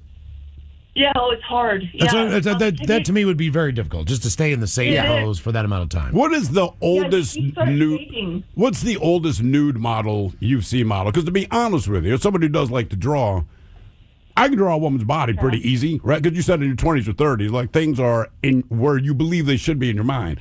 When people get old, right, that's a different kind of approach to the body. So, I mean, if you had an old woman up there, that's not... I could sketch out a naked woman in 15 seconds, right? It's easy to do because there's general shapes. Right. When someone gets old, all of that looks different. So, like, what's the oldest nude model you've seen out there? Because to me, that's the challenge. I saw one in her early 60s, but she looked pretty good.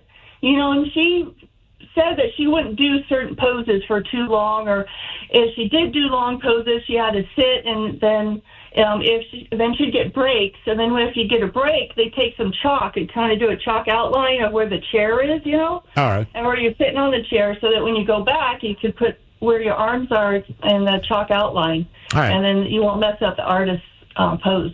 Did anybody ever just walk out? Like, if I was like, I don't know, like if Jelly Roll's wife, Bunny X, like if she walked in the room, I think I'd just be like, I gotta go. You couldn't draw it?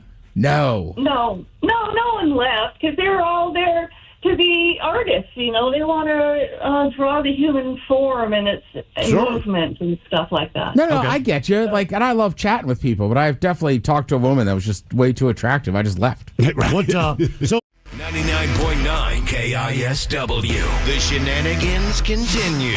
This is the Men's Room with Miles and Thrill. On a scale of 1 to 10, what is the worst pain you've been in? 206-803-ROCK. By the way, if our friend Laura is still listening, she's the one who willingly might die by eating her frickles. According to the listeners, if you need some frickles, apparently Bayside Cafe in Everett has the best frickles out there. All right, Laura, so there you go. Bayside Cafe in Everett. Eat your frickles. But it's halfway between people liking them and people hating them. Well, no, I'm assuming this is from somebody who likes them. Yeah, other people, they're a little back and forth on that. But if you need a frickle, apparently Bayside Cafe. Talking about the worst pain you've had, someone here says, I had the pleasure of having kidney stones that were so painful that the stress caused me to get shingles at the same time. The worst pain I've ever experienced. Wow. Damn, man. Swinging for the fences. Hello, David. Welcome to the Men's Room. Hola, bitches. Hola. All right, so I have fibromyalgia, and I'm going to describe you a pain bomb. But first, I'd like to say that I would take any pain bomb over eating a frickle. Aha! That is nasty. You're nasty. With Good comeback, Dad. I like that. Oh, you burned him. You're nasty, dude. You're nasty. What exactly? Look, we've all heard of fibromyalgia, but since I don't have it, what exactly is it? All right, so I think it's pronounced right, osteopathic pain disorder. It's a central nervous system thing. They don't know how it starts. They don't know how it works. They don't know how to stop it. They don't have any treatments for it. Basically, and it's kind of in the circle that's called like the disorder with 2,000 symptoms. A lot of the pain that that we get, it's not so bad. I can't describe it because I don't have the words for it. Because it's not pain you can. Sometimes you wouldn't imagine that would be a pain. Does it feel like it from the inside or from the outside or both? It's everywhere, everything. Okay. I mean, there's no bounds. I've had pain in literally every part of my body. So what do they give you, just painkillers? Is that the best they can do?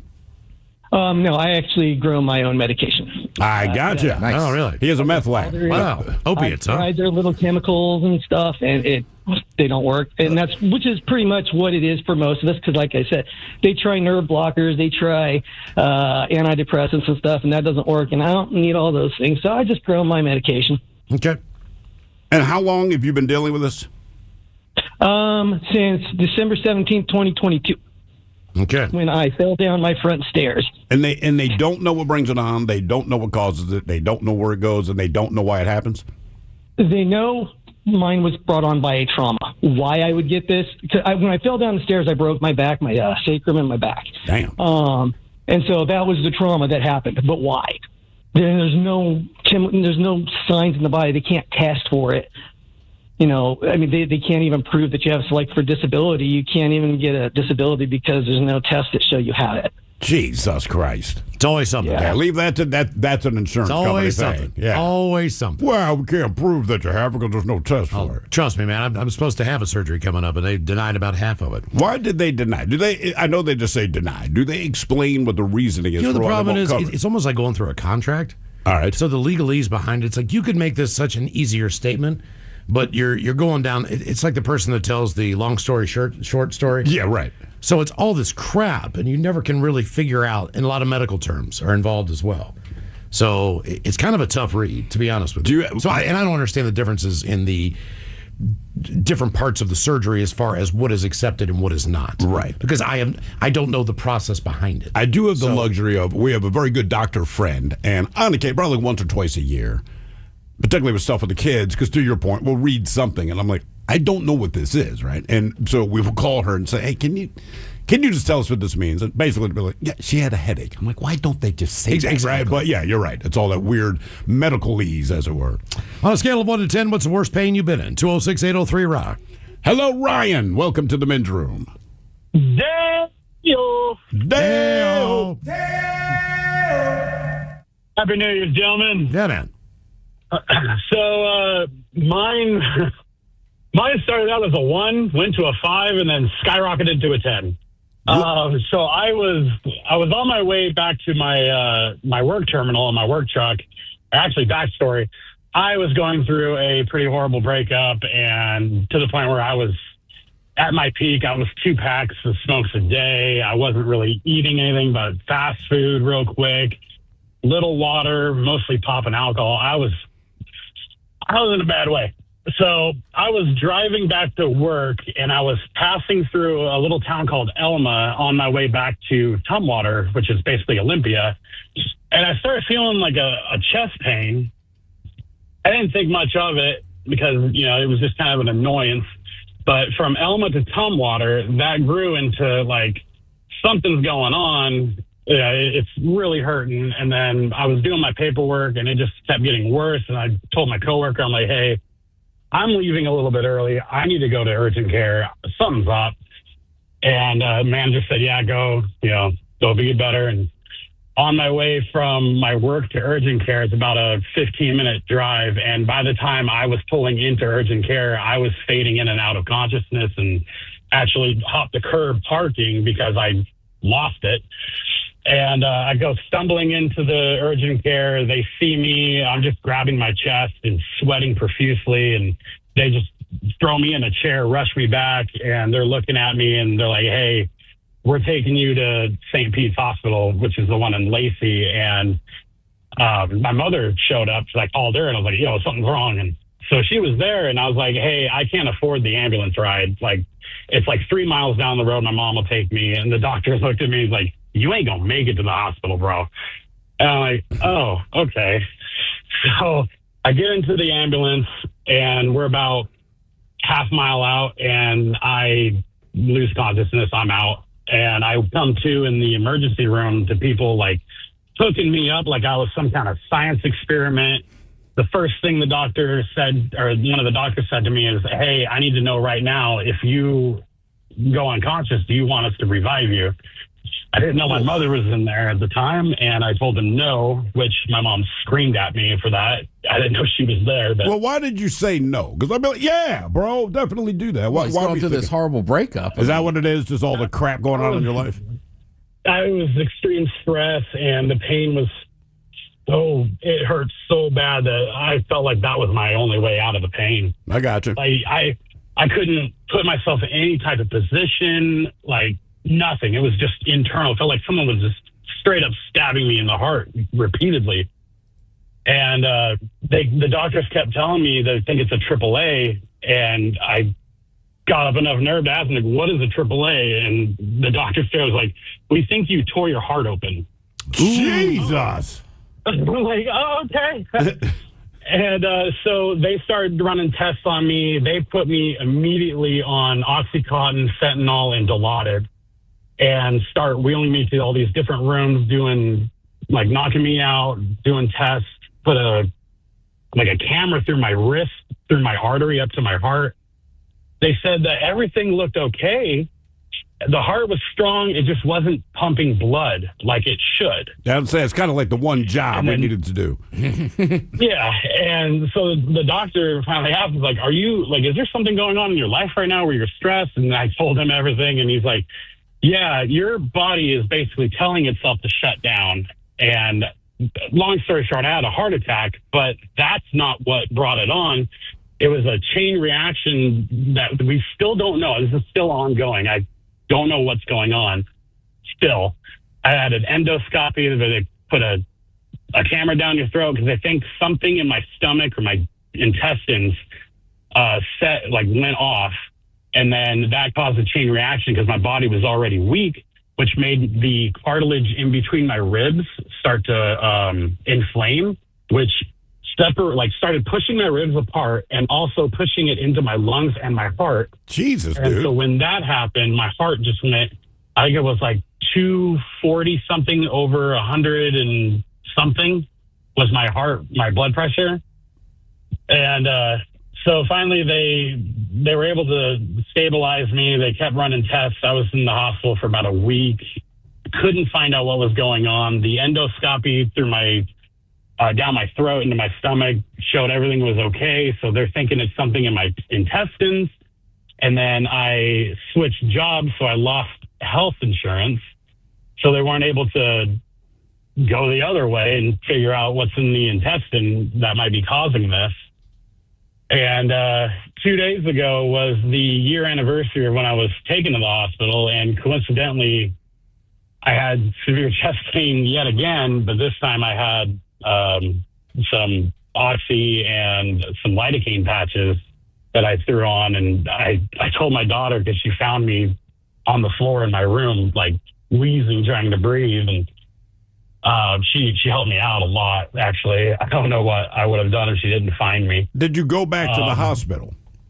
No, I didn't this time because I told her, give it a half hour. I just, took this pill, took these patches, and it eventually subsided enough to where I could function. And then eventually, because I was having trouble breathing, I just wore myself out, and I just passed out and slept and woke up the next morning with a sore chest. You still have no idea what's going on? Nope. That's why. I'm going to the doctor in, I think, 2 weeks, and we're gonna try more options. Maybe now I can unfortunately get that colonoscopy, and maybe they'll find. They think that it might have been like an ulcer in my intestine or something like that, which I didn't know you can even get ulcers in there. I guess you can get ulcers pretty much anywhere. It seems to be the case. Yeah. Yeah, and they said if that's the case, then they're going to have to cut me open and take out that part of my intestine, because apparently we have a ton of intestine we can use. Yes. Mm-hmm. And so yeah, were you I would say, were you awake when they snaked your esophagus? No, Okay. no, they knocked me out. Okay. So I gotta get this done again on Monday. I've had it done twice. I got for acid reflux and all this crap. Yeah. So it's crazy, man. They got a TV screen in front of you, You know, you stand up, they snake this thing down your throat, and you're watching this thing go down, and you're like, wow. Yeah, that's my throat. Yeah, because you can see all the crap in there, man. How do you breathe? Very carefully. Yeah, it's like I would choke on it's it. not comfortable. It's You like- might. When I come in Monday, I'm going to be like, I don't feel good. Oh, yeah, for sure. If I had to have that done, I'd be like, you got to put me out. Do you have an option, or did they just tell you, like, No, I just tell you, stand up, bend your head back, and here we oh, go. you got to stand up when they do it? Oh, yeah. Well, I guess that makes sense. Well, yeah. but it's cool because you get to watch TV. You're like, look at that, man. That's nuts. Yeah. You're kind of like one of those gooses that turns into foie gras. Yeah. Oh, yeah, just put the tube down the throat. Maybe they're actually fattening them up. They're like, there's no medical procedure happening. On a scale of 1 to 10, what's the worst pain you've been in? 206-803-ROCK. You're going to find out your doctors are cannibals, and they're like, we're going to kill and eat this son of a bitch. It's kind of great. You ever seen those videos? No. Oh, it's disturbing. I would think so. It's I know the disturbing how much process. the goose but- will run over and be like, ooh.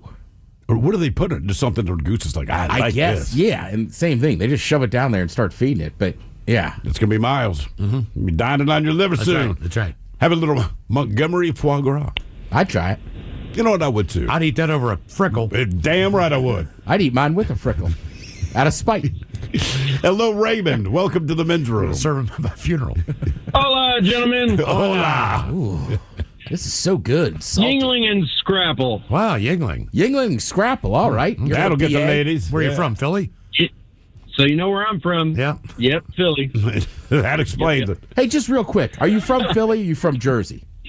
I am from Philadelphia, Northeast, from the Northeast Hospital, the same hospital that Bill Cosby was born in. Hey, that's something to brag Something to about. hang your I'm hat gonna on go right drink it there. with Yeah. Exactly. I know, unfortunately. I'm going to put the coaster over top of the beer. Just like I went out. You better. Like I went out to smoke. Yeah.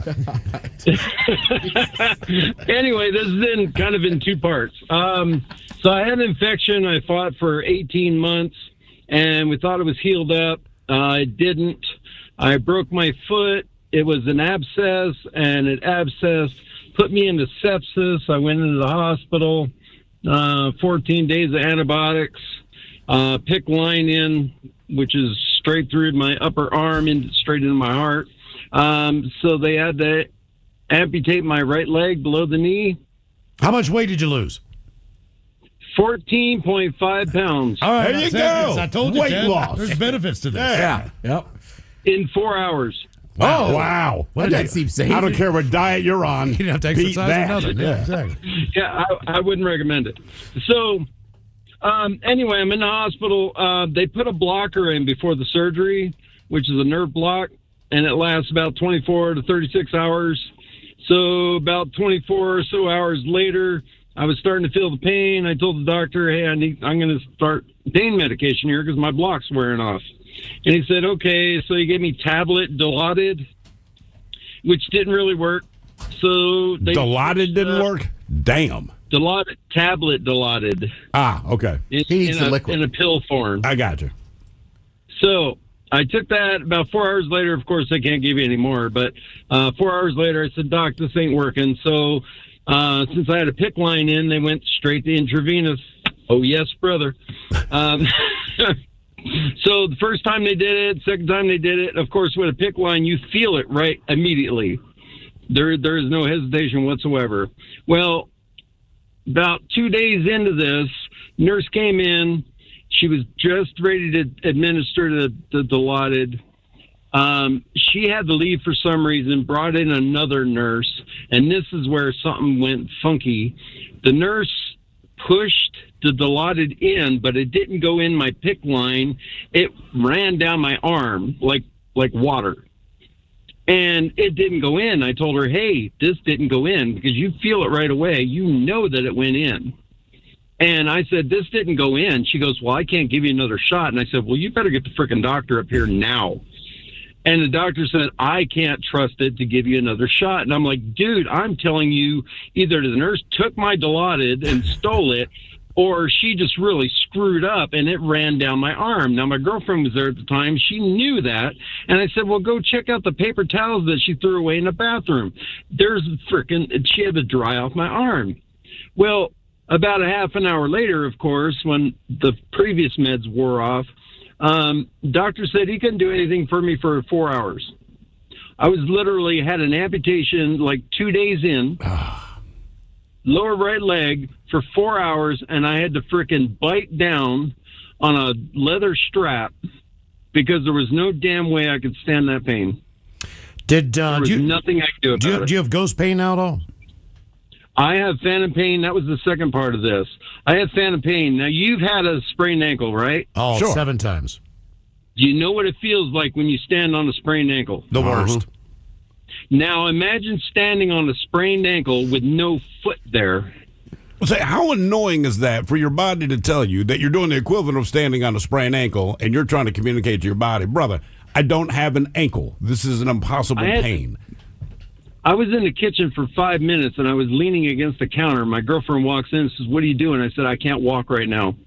And she goes, "What do you mean?" I said, "I have a sprained ankle on my right leg." And she goes, "You can't have a sprained ankle on your right leg. It's titanium." You got to wonder, It's not there. As much as your brain tries to help you in traumatic experiences and all that, why does it mess with you that way? Yeah, do they have any explanation? I do not know. The only thing I can figure And is maybe it's the brain doesn't know it's not there, so it still sends the pain signal. And it's random. It is random. There is axe chops to my foot, crushing my toes. The same infection that started this out was at the bottom of my foot, and I feel the same thing. I feel old pains like a sprained ankle. But there is one cure, but I can't really take it all the time. Which is? And that is cream cheese. Cream cheese? Say what now? You mean, is this a Philly thing? Now back to Philly. It is. No, it is a strain. It is Afghani strain. Oh, okay. Of marijuana. And it is specifically targets phantom pain, but I can't be high all day. So it only helps on the weekends. I got you. I thought you hit the jackpot there. If somebody was like, "You got to eat cream cheese to get rid of your pain," that's give weird. Give me an everything bagel and toast that thing. Jalapeno poppers. Yeah. So would you recommend that that if I walked into the dispensary close to my house, I should get some cream cheese? It is hard to find, but yes, I would look it up to see if there's a dispensary that has cream cheese. It's an Afghani skunk mix, and it will take away pain. It is you look up the leafly. Look up the definition of it, and it will tell you it specifically takes away phantom pain. Do they have any that's just CBD and not psychoactive that you could take during the week? I've tried it all, man. All right. I believe that. The weird thing about phantom pain to me, it's the way the pain registers in your body. Typically, like somebody smashes your hand with a hammer. Your hand has to let the brain know, I've just been struck with a hammer. Then your brain kind of analyzes the impact and sends a message to your hand that says, hey, by the way, you're in pain now. Like your brain does not create the pain. Something creates the pain. That part of your body tells the brain this thing happened. The brain basically collates the information and says, yes, that hurts like a bitch, right? So the thing with phantom pain, which is crazy, there's nothing there to send that message. To tell the brain, hey, we have a sprained ankle because there's no ankle to send the message. It's weird to me. On a scale of 1 to 10, what's the worst pain that you've ever been in? 206-803-ROCK. This hour.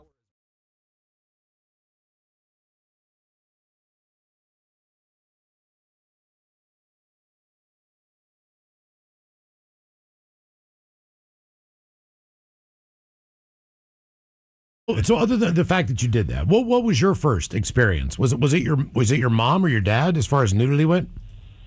Oh, definitely my mom. Yeah, she was a bit of a nudist in the house. Ah, okay. Okay. All right. Yeah. Yep. That'll do it. I'm glad that Definitely didn't her. happen to me. What's that? I'm glad that didn't happen to me. What's that? Be the nude model to see your mom No, naked? just see my mom naked. Now, I saw my mom naked once, and she was walking down the hall toward the kitchen. I'm about to go to school. She'd just gotten out of the shower. I remember I was eating a bowl of Frosted Flakes, but her towel fell off. Yeah, I mean, there's just nothing we could do. It just fell off. And I'm like, I don't want to see that. She's like, I don't want you looking. And it was just unspoken. Same thing. I saw my mom naked once, and she kind of, I think, caught me once. And we just, to this day, have never, ever spoken of either situation. My mom, when I was a teenager, I remember my mom seeing me naked. It's like 3 a.m, and there's a bathroom that, at that point, both of our bedrooms shared. Yeah. So there's no lights on in the hall. I'm walking down the hall naked, and I flip on the light, but she's walking out. But like anything, I'd been asleep, so I have an erection, and she's just like, Jesus. I'm like, I didn't know you were in here. Right. I didn't know. I definitely remember my mom had a friend who was younger than her. All right. And I must have been in another room, but heard them talking. And the friend was talking about wearing lingerie. And it was like, here, I'll just show you. There's nobody in the room. I definitely went to the other room. Oh, did you? Yeah. Did you get to see it? Yeah. Yeah. It was Good. awesome. It was worth it? Yeah. Yeah. I do remember. She was expounding about how comfortable teddies are. Okay. So that was my excuse. Okay. You said, I'm a Well, teddy. I heard my name. Yeah. Sorry. Well, I was scared. I was scared of naked women. I really was. Really? Yeah. I was. I didn't know. I didn't know exactly what was going on because there was nothing that was like defined, so to speak. There's somewhere in your subconscious, So- but you don't understand how to address it. We had a pool. We had a pool park pass for this pool that was probably 3 or 4 blocks away from where I grew up when I was in first, second, and third grade. And we'd ride the bike. You had an all summer pass. That's what every kid did. Man, Sure. they give you like $2 for a hot dog and a drink for lunch. You spent the entire day at the pool. But back in that time, there wasn't a lot of grooming going on. No, there wasn't. And the diving board area, you kind of had to pull yourself up on that ladder because the water was 10 feet deep to get on the ladder. So you had to do a little bit of reaching, and it wasn't hard for me, but the woman in front of me was struggling. Yeah. And the side of her bathing suit kind of popped out, and showed the goods when she was trying to get up that. And I couldn't make out what was going on. Like, what is that? Right, I'm looking up, and I'm just like, I couldn't really get through. I couldn't see the trees through the forest, so to speak. Right. But either way, I was terrified. I was like, oh my God, what is that? Because I never. Dear God! I mean, you'd seen other boys, but you'd never seen a grown woman's. No. I mean, I knew what the outline of boobs You knew were. boobs, right? But you don't know what's going on below the belt. Correct. Right? You have no idea. Yeah. So yeah, I mean, how do you make sense of that? Yeah. As a kid, when I was younger, I was terrified. My mom used to work in the fashion industry, and lucky for me, she started emceeing fashion shows at the big department store in downtown Rochester, New York. But when I'm like 9, 10, and 11, she'd pay me like $20 just to help her set up. So you're setting up all the seats, and then you staple carpet to these stages, blah, blah, blah. But these models start rolling in, man, and they're anywhere from like 19 to 22. And I knew they were pretty. I've not discovered what my special purpose is yet. But when you're backstage, one thing about models, and I'm sure it is true today, when they're doing a runway show, when they're done showing off whatever they're wearing, they go back and they undress in a split second to put on the next outfit, because time is money. You got to get back up there. So when these chicks come to the back, there's like 3 people running around that are stapling crap on them and taping this. But these ladies, they drop their clothes. They are butt-ass naked. Yeah. Butt naked. And then within 2 seconds, there's another dress or whatever it is they're going to wear being put on. And there's some guy back there like, ladies, hurry up. And it was great, right? And again, I don't know my special purpose, but I know I'm in a spot that I think a lot of kids would probably really want to be in. So I never said anything about it. I'm not so stupid. I'm going to share this with my mother, but about 3 years in a row, I got to do this. I hit 12 years old. My mom's talking about her upcoming fashion show, and I'm like, hey, I'm in. She's like, no. I'm like, what have I been doing it for you for years? She's like, you hit 12. If I'm pouring in your closet, and we'd already been down that road before, so she's like, now that I know what you know, she's like, no. I would feel. I would feel uncomfortable. I would feel uncomfortable as hell in there. But you don't, because they don't. You know what I mean? You would think that you would, but these women are professional. They do not care that you were there.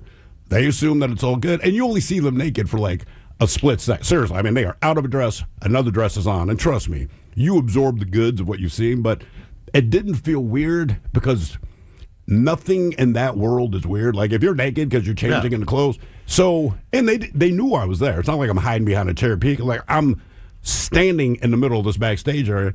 They didn't care. They knew I was there to work. If you're there to work, see me naked. Man, I had a weird one in Baltimore. We had a radio station put on a show somewhere. I think the Zoo in Dundalk or some crap like that. But whoever the band was, I don't know if they were Cover or like Kicks, right? Somebody. Anyway, at the end of the show, a guy I know who's a listener, who Phil. He says, "Hey man," he said, "you want to get down to the strip club in Brooklyn?" He's like, "I got to make a drop off, but it's on your way. So if you want to go, do you want?" He was a coke dealer, if you're wondering. Yeah, he was. So it's probably not too far away from where your sister lives. Yeah, I'm almost positive I know the club you're probably referencing. Yes. Okay. So when we get down there, I'm driving, he's driving. We pull in the parking lot. He's like, "No, but man, we got to go in this." Technically, she's in Brooklyn Park, dude. Yeah. Yes. Oh, of course.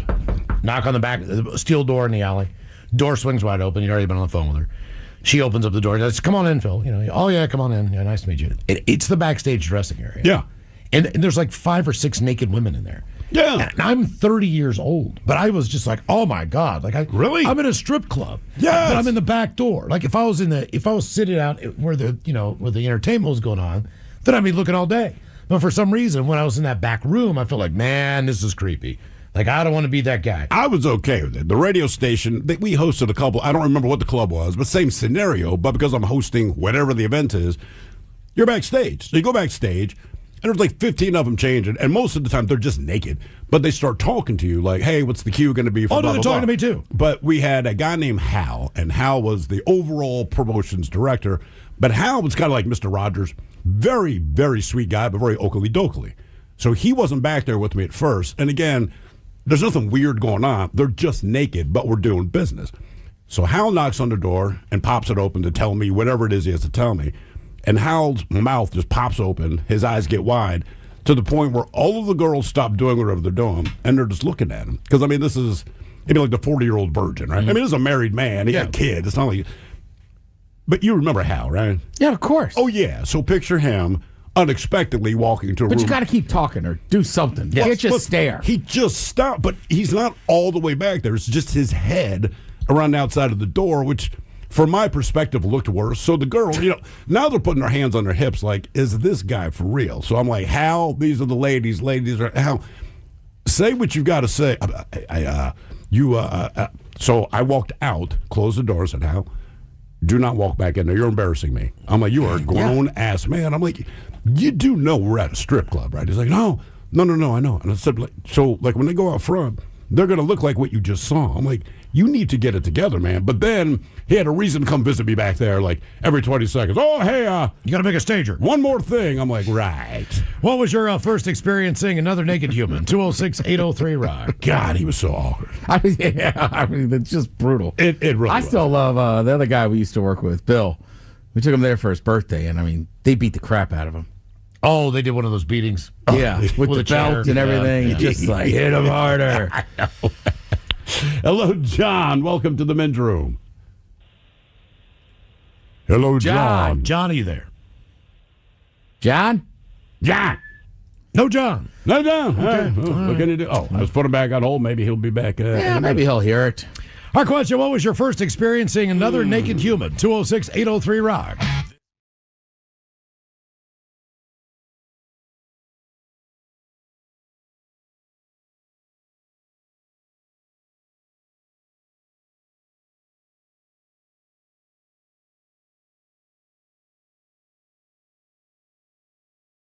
It was naked pictures, and instead would say, like, if you're in a public setting, if you're in an airplane, if you're somewhere, it's You like, getting dude. ads with naked photos? Yeah, I did not follow any porn stars on Twitter. I never got naked. I did not. I know. I don't masturbate to my phone either. I know I'm a little bit weird. I just don't. I'm just I saying. masturbate to the pictures on my phone. I had I know. people that would Here's my retweet tablet. porn that would show up. But if you're getting targeted ads, you must have been looking at something. No, that's true. People that I did follow would read. We know some of those listeners who call into the program. Yeah, there's one in particular. And I had to unfollow him. Yeah, exactly. I don't think he knew that the public could read his comments.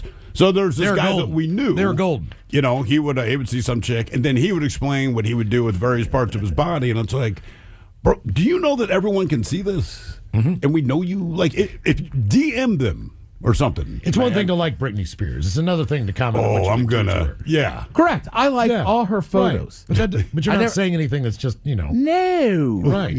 This dude. Wow. What was your first experience seeing another naked human? 206-803-ROCK. Right. I think we all know who we're talking about. Just like, Oh, yeah. dude, You just get chill to know out. him on a different level. Like, dude, it's not private. Yeah, but toward the end, I would get ads.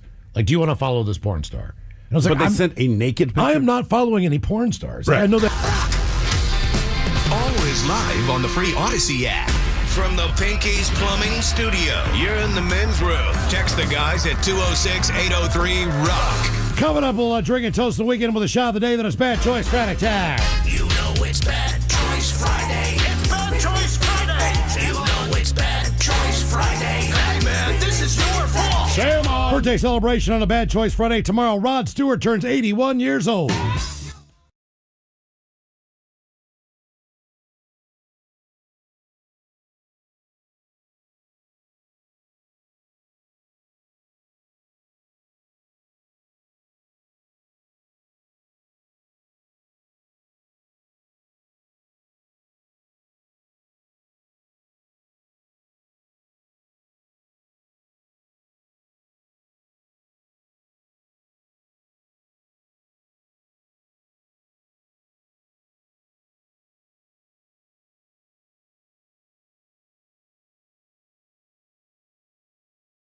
Alive, turning 81 years old. Amanda has passed on. David Johansen, a.k.a. Buster Poindexter, would have been 75.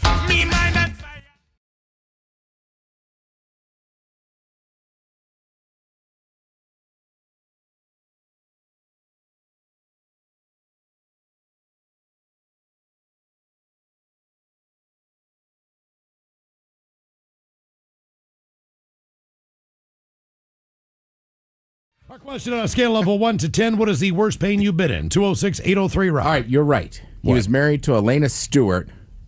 Then he was married to Rachel Hunter from 1990 to 2006. All right, he had a good run. Now he's married to Penny Lancaster. Oh, yeah. Why do I know her? I feel like I knew who she was before I hang out. How many kids does he say? I don't blame him, but he definitely has a type. Jesus Christ, dude. They're Stepford wives. I mean, good on him. He definitively has a type. Everyone has a type. Don't try to justify, man. I knew you. I can't bust this. I knew you would be agreeable with that. Yeah. I mean, but everybody does. Yeah. I mean, Ted's got a type. Yeah, mine has a vagina. I mean, look, I have a type, but I've dated You've other dated women. Yes, you different have. women. You can always look, man. Actually, I think you and Rod Stewart might kind of have the same type. If they're out of everything bagels, you just get a different kind. Yeah. Yeah. I mean, but you're willing to wait. You still want a bagel. Well, in your case, they say, hey, look, it's going to be a minute. You say, hey, I'll wait. Yeah. Sir, we could offer you. No. I know why I'm here. Yeah. You're brand loyal. I still like, that one day you gave me a ride home, right? So I had met Miles' girlfriend at the time, right, who would go on to end up being your wife, but he went to pick up his kids, and there's his first wife. He gets in the car and he goes, not a word. I said, what? I know. I was just like, I know. Damn. Like, dude, that is real close. That's weird. I don't know that I ever said it was weird, but it was pretty close. You never traded in the car for the same car? Just a newer model? Yeah. Yeah, that's what I'm saying. Yeah, I mean, I have. I have dated a blonde with the same exact name. Wow. Yeah. See, that would bother me too much. No, it was easy. Well, you don't have to forget anything. Correct. Now you would have avoided another problem. Exactly. On a scale of 1 to 10, what's the worst pain you've been in? 206-803-ROCK. Yeah, just keep the name. Yeah, Still a terrible better night. Still a terrible night. See, your night could have been so much better. Yeah, you should just have the same name. That wasn't a night. That was a month, dude. Was it that long? Oh, my God. Yeah. Yeah, just a side eye, the whole deal. Just masturbating alone. Hear me snoring next door. Hey, you picturing me or her? Well, I blew that. Yeah. Hello, Scott. Welcome to the men's room. Hola, Hola. Okay, I got 3 of the absolute worst pains I have ever been through. All right. Rating an 8 would be recovering from open heart surgery. That is fair. That seems fair. There is nothing worse than coughing or when it comes that dreaded first sneeze. Did they have to break your chest plate to do that? Oh, yeah, they bust your chest plate, got the zipper scar down the chest about 8 inches long and open you up, and they did a quadruple bypass for me. Got everything working, put you back together, and send you, to recovery and then home. How long ago was this? Pardon? This was in April of this year. Oh, wow. Jesus, wow. man. Last year. My daughter's Last year. open heart surgery. One side of her chest plate is a little bit higher than the other. Right. Because of it, just the way it settled back down. Her boyfriend's into something. Yeah, like, look at that thing. I'm fortunate I didn't have any of those issues, but I passed out a week later at home, hit the toilet, another 3 days in the hospital for blood clots in the legs and in the lungs. They get that taken care of, and 7 days after that, 14 days after the surgery, I have the old dreaded gallbladder attack. Of course. And 10 days in the hospital, antibiotics, send me home with a drain bag out the body for 6 weeks, and then get it taken care of. All's good. But it's that first sneeze that you just dread because it hurts every bone in your chest, your ribs, your back. It's just unbelievable. And that's not the worst thing I've ever had. I would say that a 9 out of 10 would be hemorrhoid surgery. Oh, I'm right there with you, dude. That's my number one. I will put that at an 8 or a 9 in a heartbeat. I've never cried as a man from pain before. I have cried as a teen from pain. Sure. When I broke my ankle. But I've never cried as an adult. I didn't even think that was something that was possible through pain. Obviously, emotionally, sure. Yeah. Not through physical pain. I mean, I would sit in a bathtub of Epsom salts crying at 3 o'clock in the morning. That is such a sad image. It was. Man. And then you can't go back to bed. Your ass is on fire.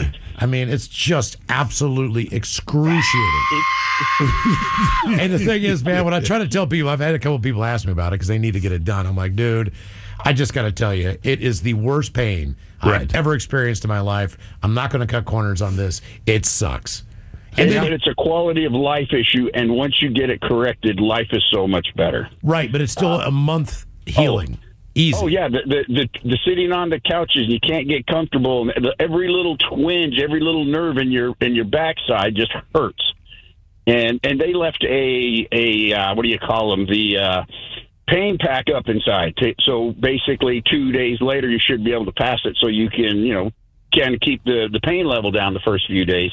And of course, they give you like 75 oxycodone to take, and we all know what that does to the old. Yeah, it backs you up. You need to use the bathroom. Isn't there some irony to that? Like, hey man, you had hemorrhoids, so to fight the unbearable pain, here's some oxys. Now you should also know you're not going to be constipated, so you're going to put just as much pressure on this thing. And when you do, and even if you didn't take them, and you still need to pass a stool. Yeah. So, and that's going through the surgical area. Mm-hmm. So exactly, it's even painful to successfully use the bathroom.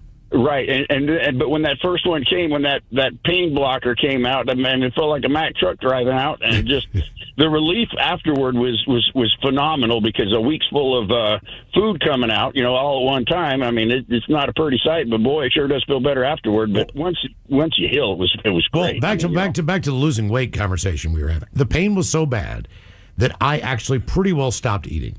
I would eat just a small portion of food, because the last thing I wanted to do was go to the bathroom. What if you have the pain was that bad that I didn't eat? No, I mean, I don't know. And I was hungry. But like I said, obviously being constipated with recently stitched up hemorrhoids, I think we can all piece together why that's bad. But would it be better? Did it hurt as much? Like, say, in my case, if I ate kale and drank whole milk, like, it is not going to be solid stool. Would that be better? Like if you had diarrhea, you're still passing the area. It doesn't matter. Something's still coming out the exit. It hurts like hell. And not only that, but like I love spicy food. So, but your butt with so you get a screaming coming out. You cannot believe that pain, because you have an open wound down there, man, and like you just salted the wound with cayenne. Yeah, right. Like just put straight black pepper in your eye. I mean, seriously, pepper, anything. It's just like I was eating bland-ass food. So I would boil chicken. On a scale of 1 to 10, what's the worst pain you've been in? 206-803-ROCK. Hello, Jim. Welcome to the men's room. Hola, Micholas. Hola. Hey, man, this one's right up Ted's alley. I've had gout for about 10 years. There you go, Ted. Yeah, it's awful. Yeah, now, it's bad. Does it hit in different areas, or does it hit in the same spot? In me, I've had it in both of my feet. I've had it like in my toes. I've had it in my ankles. I've had it on the tops of my feet. But it's always top of the foot is awful. Do people get gout? Because you've mentioned, Ted, your feet, but do people that have gout, is it always the feet, or does it hit people? No, people it seems like it's usually lower extremities. Okay. But I've gotten it once in the elbow, once in the knee. My mom had it in her elbows and wrists. Yeah. So it's partially hereditary. Do you take allopurinol yet? Oh, yeah. Yeah, right. I got on that a few years back. That and this colchicine to begin with, and then allopurinol, and that's made a huge difference. But, so since you started taking that medication, have you had a flare-up? Oh, yeah. I still have small flare-ups. In fact, I had one just a couple days ago. It took a couple days to kind of get over. It's just a little limp, but before I was on the allopurinol, the daily medication, it would be so bad. Ted can tell you. Like, you can lay in bed. Oh, Ted tells us. He doesn't have to say a word. We can tell when he walks in. You look like you're walking on glass, or you're walking on a pond that's frozen. Yeah, we know. And it might break out from under you. Oh, it is so awful. No, I used to get it so bad that I couldn't put a sock on. I couldn't put weight on my foot. I'd be bedridden for like 3 days. Yeah. And like a breeze would touch it. And my coworker asked me what it felt like, and I told her, like, imagine someone takes your foot and puts it like in a table vise and squeezes it, and then sets your foot on fire and beats it with a hammer all at the same time. I mean, I was at a bar once talking about it with a buddy, and a woman said, I have had a kid. I thought gout was worse. Jesus, man. I've heard that too. I read a testimonial about it when I first found out that I had it. And it was this guy that was in the military. He was in the Middle East, and he said he had been shot out of a helicopter and fell 3 stories to the ground. And the gout still hurt worse than that. I mean, damn. Right? Like, This or this. You got shot out of a helicopter, fell 30 feet to the ground. I'm taking the gout. And you'd rather do that again. So, but what exactly is it, though? Is it...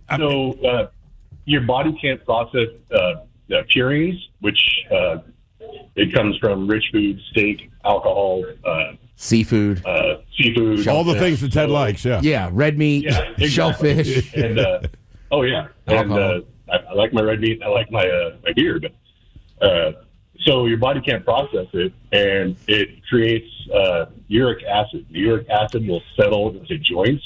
Okay. And then it crystallizes into, like, glass shards. Oh, it's like cool. having concrete glass shards in your joints. So if you touch it, you try to move it, any pressure on it, and you're... Like I said, I would literally sweat and cry and shake at the worst. I know, and the sweating part is awful too. But just because you're just sweating? Yeah, like if I had it and I still came into work, like just, right, you're talking about how gingerly I'd have to walk, but then I'd just be sitting here, feel like I'm drenched in sweat. God. And then sometimes, like, right, if you stand just still, it wouldn't hurt as much, but as soon as you go to move anything, and the first time I had it, I went to the doctor and he was like, he was like, my dad would happen to be in town. He was like, you have the gout. And I was like, I don't have the gout. Went to the doctor. Doctor's like, I don't know what it is, blah, blah, blah. And then we were going somewhere for dinner, and like we walked in, and the bartender's like, gout, huh? And he looked at you and I could tell. Like if somebody walks in or walks down the street with a certain limp, I can be like, that guy's got gout right now. So it's like a weird club that you never wanted to be a part of. Correct. And then, look, we all do it, right? If you have to take a daily medicine, like you try to fight it, and they're like, you could do this, you could do that. But after you get it enough times, like that guy, it's like, just, all right, I'll take the pill every day. I didn't realize that it crystallized. I'd always heard uric acid and all that. So in my mind, it's just still in liquid form. I did not realize it just crystallized into shards. Yeah, like that explains it. Right, like my one cousin, right? Like last year, his pancreas basically almost blew up. It didn't. It's regenerating now. But he was in the hospital for so many days, he couldn't have his medicine. So when I saw him, he had almost died. But he was more like, I'm in so much pain because I couldn't take my allopurinol. Oh, he got freaking gout while he's in the hospital. On a scale of 1 to 10, what's the worst pain you've been in? 206-803-ROCK. Hello, Matthew. Welcome to the men's room. Happy New Year, bitches. Happy New Year, brother. All right, first I'm curious to know, after 18 years, how you fellas feel about, Harbaugh being gone, your coach. You know what, man? It's one of those things that a lot of people have asked me, and it's just as simple as this. I think he's a good coach, but at some point you kind of run your course at an organization. That's what I honestly believe. Sometimes there just needs to be a new message, a new way to do things. I was explaining this to my kid. Keep in mind, my son is 13, so he had no knowledge of this. I brought up Andy Reid, and he's like, oh, he's a great coach. I go, right. He did 14 years in Philadelphia, right? And he was not a bad coach. They went to the Super Bowl. They lost. They went to 4 NFC championship games, so it wasn't a question of whether or not he was a good coach, but at some point, you move on, and then he goes to Kansas City and does what he does. My bigger concern, I'm not worried about Harbaugh. I think he'll be fine. Who the hell are we going to bring in? And is this one of these stopgap coaches? You know what I'm saying? So we'll see. I would also like to say, again, public service announcement, not just the listeners, but some people we work with. Like, I am not a Ravens fan. Well, you guys aren't on X anymore, so people keep blowing me up, and I'm like, I don't care. Well, sorry, man. Yeah. Somebody hit me up on Instagram. Sorry, bro. About what? The Hawks are looking good. We got Mike McDonald for the Baltimore Ravens. Yeah. Things are great. Like, I'm in a good mood. Yeah. We're not, but he is. Yeah, I mean, it is what it is, man. We'll see what the new coach does. I hope they go with someone defensive-minded, only because I do believe defenses win championships. I do not believe they will, because Lamar is bending everyone's ear, and obviously he wants. But if you're a Seahawks fan, you've seen it. Pete Carroll took you to 2 Super Bowls. And keep in mind, how bad was he when he went to New England? Still ran us. They still ran him out. He run the course, right? Yeah, that's all. You're already talking to Kubiak. Everyone's talking to Kubiak. Everyone's talking to Kubiak. Understand that you are not going to have him next year. Understand that. So you guys could have had McDonald. I know. We freaking had him. You don't have to put salt in the wound. We already had him. We let him go for nothing. Yeah. For free. We were trying not to talk about like this radio show. Free. Here, take it. Wow, you got to be that guy. Difference is he's good, we're not. Yeah, I know. He's qualified for his job. Exactly. He turned those hawks around. I know. So what about the pain? Since you brought it to us. I wish I had a Mike McDonald walk in here with a tray of Frickles for you two. Yeah. I'd slap him out of his hand. I go, get those out of my face. Michael McDonald. So, all right, so what about your pain? Pain. So I've had a lot of pain. I've had some of that bone on bone. I've had body parts crushed. I've had, I've had some pain. Broken ribs, separated sternum. But the worst was getting my finger cut off. Okay, Jesus, man. do you have phantom finger pain? Well, when it happened, I was in the hospital getting stitched up, closed up, and whatnot, and I looked at the doctor and I said, I'll go to work tomorrow. I was kind of asking him, it's just a finger. Can I, what do you think about, tomorrow going back to work? And the next day, so there wasn't many stitches in there either, really. It's just a finger. And then he kind of chuckled, and that's when he kind of gave me an anatomy lesson and explained to me that pain was basically about nerves and severing of nerves, and that your fingertips was one of the top nerve ending spots on your whole body besides like your reproductive organs. Sure. And he said, he chuckled. He said, you're going to wake up in some of the worst pain you've ever felt.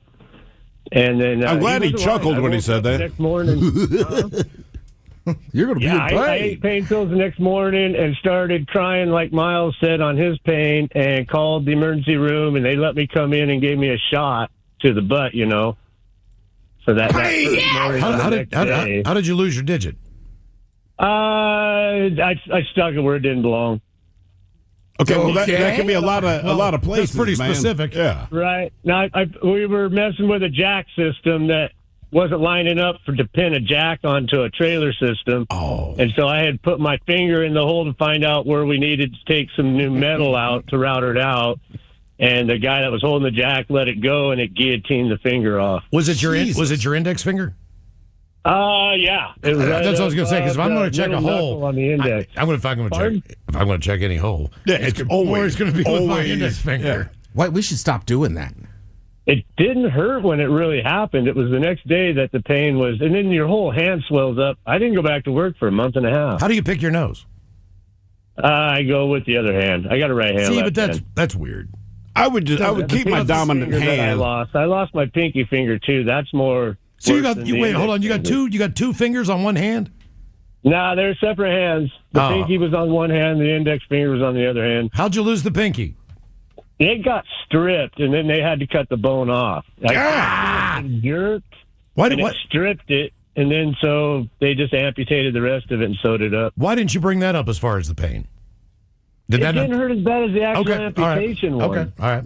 That's why I wondered. I don't know. So your finger was crushed so much there was no chance that they could reconnect it. Correct. Yeah. Yeah. Jesus, man.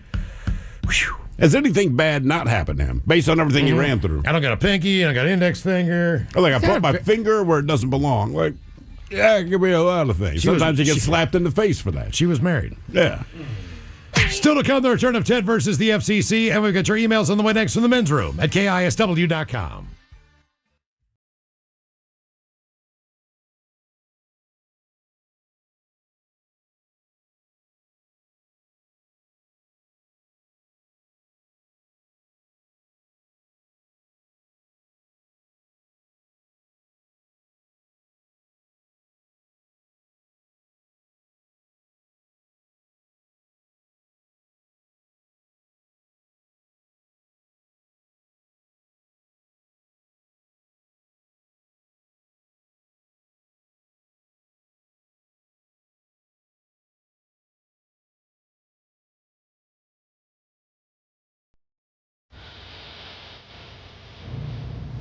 From coast to coast and around the world.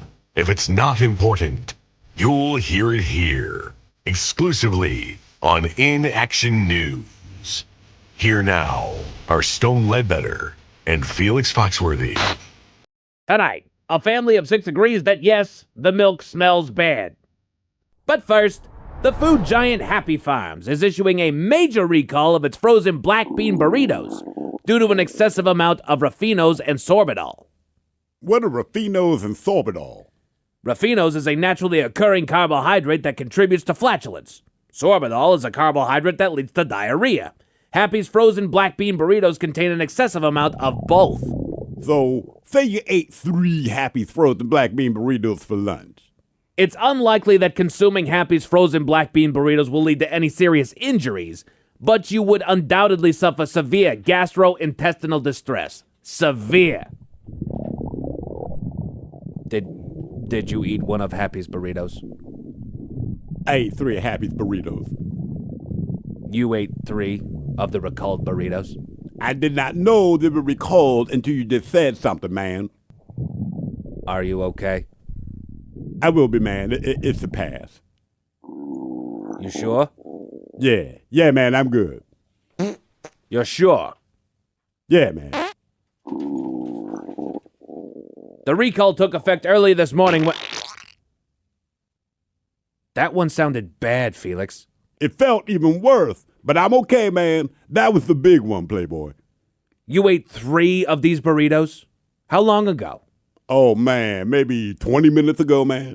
They didn't taste weird or anything? There were no palatable signs that the burrito might be contaminated? Nope, tasted the same as they always do. And that's part of what led to the black bean burrito recall. Hundreds of customers called the Happy's hotline to complain about stomach cramps, excessive flatulence, and explosive diarrhea. Some people even said that... Sorry, man. Tell you what, Happy's ain't kidding, Playboy. These burritos are doing a number on my gut. Sounds like it. Are you in any pain? Nah, man. The recall includes any of Happy's frozen black bean burritos with a sale-by date of... Felix, there is no way your underwear is clean after that fart. I'm not wearing underwear, Playboy. That went straight to the pants. You just defecated in your pants? Just now? Yeah, sorta, man. How does one sort of defecate in their pants? Oh, I definitely pooped myself, Playboy, but not in my pants. Whose pants are you wearing? I'm pretty sure they're your pants, man. I pulled them out of your gym bag. What? Your gym bag, man. There was an extra pair of pants in there, so I grabbed them and put them on before the show. Those are my pants! Felix! Why did you grab my pants in the first place? Oh, you know, man, my stomach started feeling kind of bad after my first burrito, so I changed into your pants, just in case. Just in case what? That. This is unbelievable. Felix! Sorry, Playboy. It's those burritos, man. Which, if you're just joining us, is our top story. Happy Farms is recalling the frozen black bean burritos, warning of potentially severe gastrointestinal distress. Like that. We'll be back in an hour.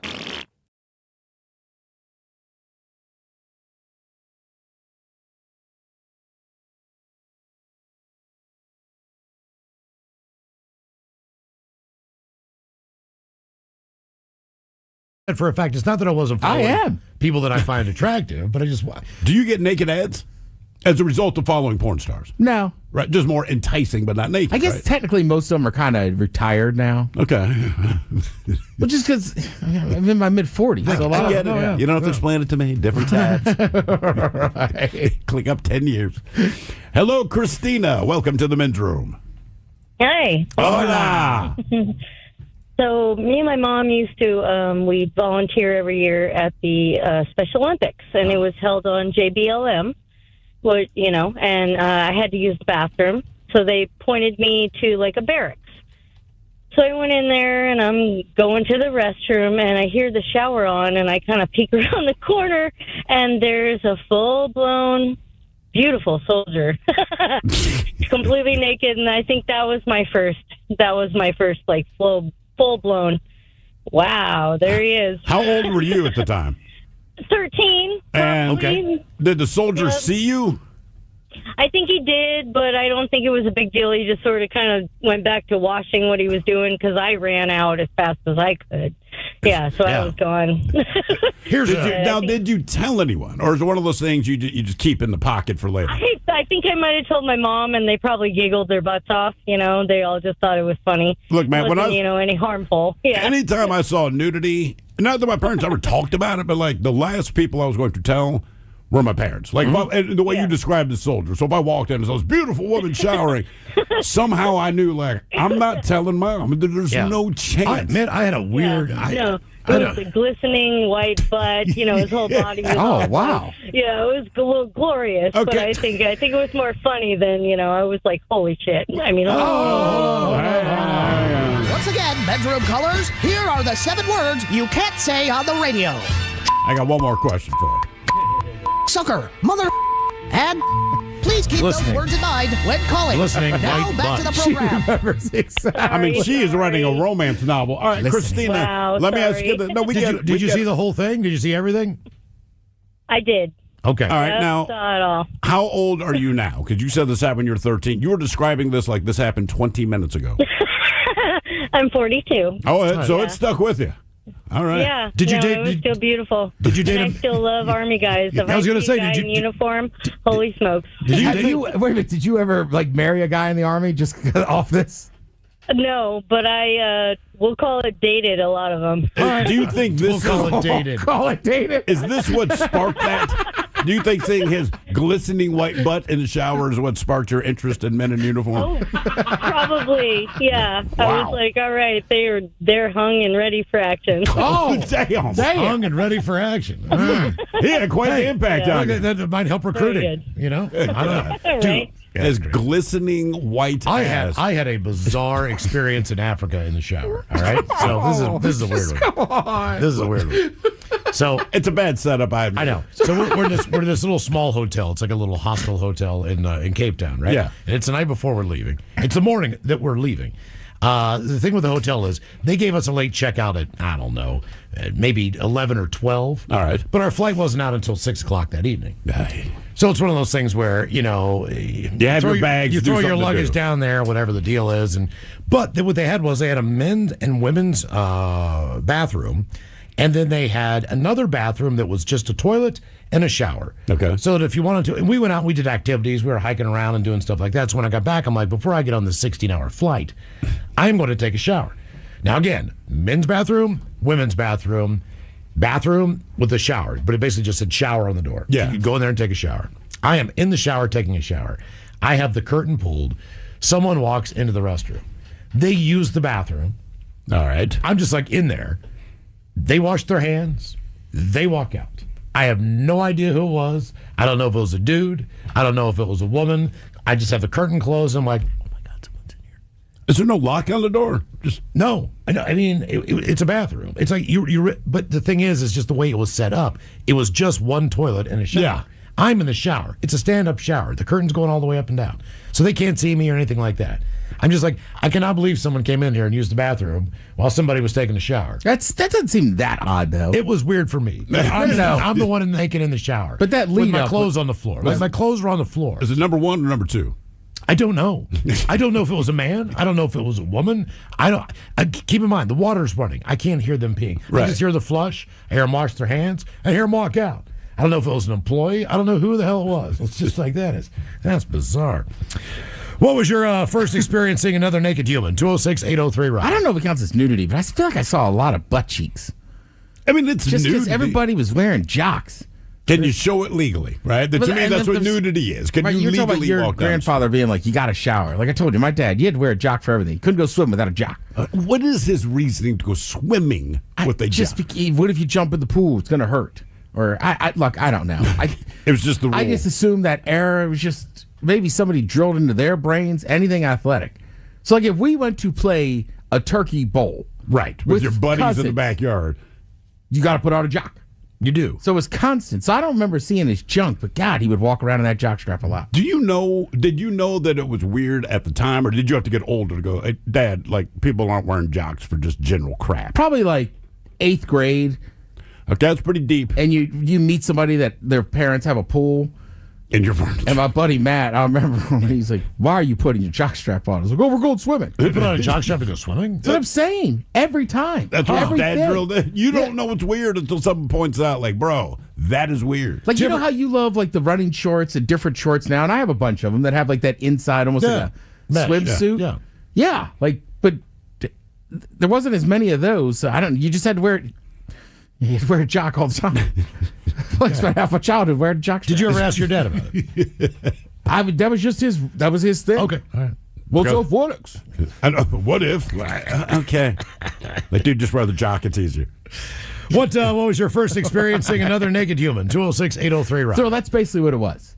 As a kid, you just learn, like, I'm not going to have this conversation every time with Just him. I'll easier. just put on the jockstrap. Just put on the jock and he will shut up. Correct. Right. Yeah, I get it. It's weird, though. Yeah. Hello, Robbie. Yeah. Welcome to the men's room. Hola. Hola. So I was 20 years old, going to film school in L.A. To make this long story short, sat next to a kid. After a couple weeks, got to know each other. He said, "Hey, you want to go to a porn party?" And Thrill, I think you can answer this question for me. What would you say? Yeah. Yeah. Yeah. Yeah. I mean, So, of course, and it- sure. Yeah, why not? So ended up doing that. Partied all night. Ended up meeting a producer, kicking it off. He said, "Man, I want to, see how you do." KISW. We return to the men's room with Miles and Thrill. Coming up in just minutes here, Ted versus the FCC, the first one for the new year, but first time for a few emails from the men's room at KISW.com.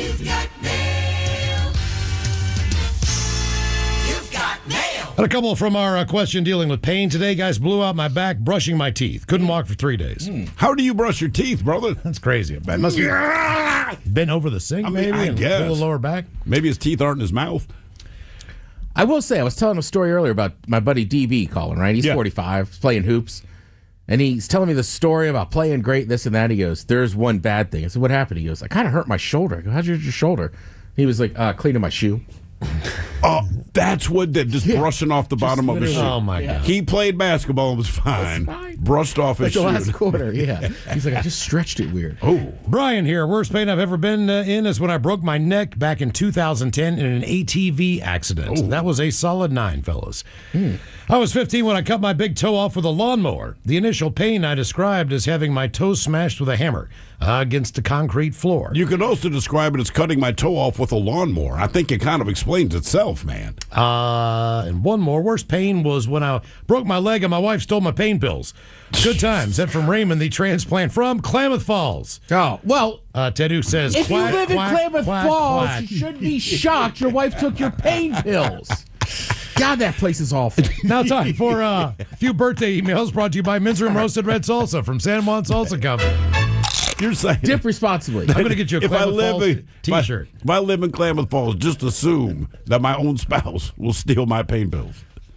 Again, we were in an RV camping, just staying overnight in the Walmart parking lot. Those dudes stole our beer. We should have locked them from underneath our thing while there was 4 men in it, and then we're parked, I don't know, 20 feet away drinking it, like daring us to come over and say something. Jesus. So like Klamath Falls isn't. Sorry, it's just a bad place. Okay. It's like God forgot about And it. you should expect your wife to steal your Right, pills. it's mostly drug addicts, so I'm not shocked she stole your pills. Oliver Michelle's going to get a birthday shout out to my baby girl, Kiara, who turns 11 today. Mom, Dad, and your 2 younger brothers love you.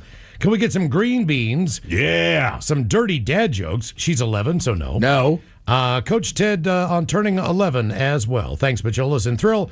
We are originally from Washington State, but have been in Harrison, Arkansas since 2020.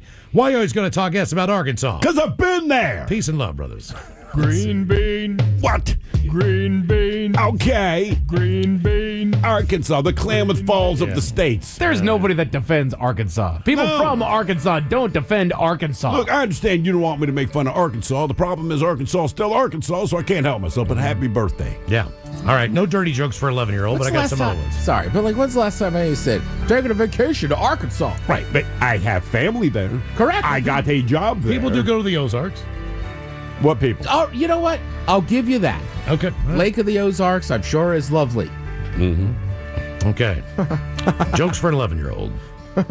Did you guys know statistically that 6 out of 7 dwarfs are not happy? Nothing? I think that's a fact. That is a fact. What is a pirate's favorite fast food restaurant? Arby's. Arby's. Let's see here. I give her this one. 2 cannibals are eating dinner. One says, "Geez, I really hate my mother." The other replies, "Well, try the potatoes." I thought it was going to be the classic, does this taste funny to you? Yes, it's a clown, man. All right, turn at 11, right? That's a pretty good birthday. 11's kind of that age where, like, you're still trick-or-treating. You can still go to the playground, but you're getting older. You're not a teenager yet, so you're right there. So I'd say let's enjoy this year. There's then 12 and 13, then you got to kind of, be a little more grown up. But hey, go down that slide today. Get that burger. Get that milkshake. 10 and beyond, that's getting into the fun ages. It is. Yeah. You get the double digits with the 10 and then 11 through 13. You're just boom. Pre-teens, here we go, and then the teenage years, man. I feel like, too, 11, 12, 10, 11, 12, you start getting a little more freedom. Yeah. You do. You're getting jazzed about When it. you can start, feeding yourself and stuff like that, right? Yeah. And once you start doing things like that, you find you get a little extra wiggle room in the house. Holy guys, it's my husband's 43rd birthday today. Can you guys wish him a happy birthday? Give him a fish sandwich, and the Dirty Germans talking to him about how it feels to be 43 and how we're going to celebrate tonight. 2 Oregon fish sandwich. Yeah, being 43 probably feels like being 42, but how you celebrate tonight, you're 1 year wiser and you know what it is you like in the bedroom. Yeah. Also, I remember when I turned 43, that was the year we finally got to do, is that one thing you've been asking about? Yeah, finally, don't say oops, just say, yeah, I was trying to go there. Yeah, exactly. Don't forget to shower first. Hola, dinosaurs. It's my 50th birthday today. Can I get the turtle wax with a Here Comes the Dope Pusher in the first pause? Then a Geez Louise, followed by a Sarah Palin. Thanks for keeping us entertained. That from Tim. Whoop, not that one. Hang on. I screwed it up.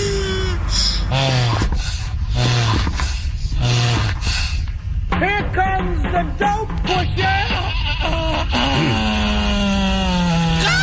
jeez Louise. So suck it up, cupcake. Gentlemen writing because even though my wife is a big fan of the show, she thinks I'm an idiot for wanting to have a birthday shout-out. That's not why she thinks you're an idiot. She would be embarrassed if I did this for her. So I'm turning 56, and damn, has the warranty run out. All of my aches and pains will be forgotten with a shout-out. So could I humbly request you talking all over yourselves about eating pork brains, Coke Ted telling me what to do about functioning with elderly joints and muscles, and the Dirty Germans offering my wife ideas on how to help me feel better on my birthday. Thanks, gentlemen. You make my afternoon commute worth it. That from Sal, pronounced Sauce. What was the first one? Oh, pork brains. Well, we actually have pork brains. Man, And a milk gravy. I was going to say this. It tastes exactly like what it says on the can. It tastes like pork brains and a milk gravy. That's literally all you need to know. How old is he? He is 56 years old today. All right, you're turning 56. Got a little pain in there, huh? What does Coke 10 recommend? Ha! I don't know about cocaine, but there's other drugs you can do. You can buy them on the street. You'll feel so blissful, you won't even know that pain exists, my brother. Yeah, boy. Dirty Germans, too, right? Okay. Oh. Yeah, she wants to know what she can do to make him feel better on his birthday. It's quite simple. You just gave him a big hug with your mouth. Yeah, that's he says I'm sorry, like a mouth hug. Yeah. But Charles, I want to wish my amazing wife, Patty, a very happy birthday today. She takes another trip around the Great Ball of Fire. I don't tell her how much I love her and appreciate her enough, though, so hopefully she'll get a kick out of this. I won't say how old she is, somewhere between 54 and 56. Can she get a fart medley? And because she hates and loves your dumb jokes, I tell her, how about some dad jokes from Miles? Thank you guys for all the years of entertainment, and congrats on your success. That from Kylie.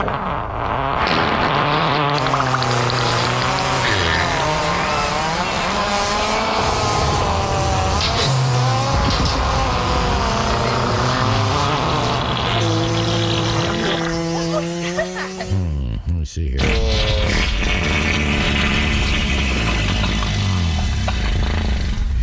Okay. What kind of meat does a priest eat on Fridays? What kind of meat does a priest eat on Fridays? What kind of meat does a... None. Oh. Damn. She said I was the biggest disappointment she ever had. I said, wow, still the biggest, though.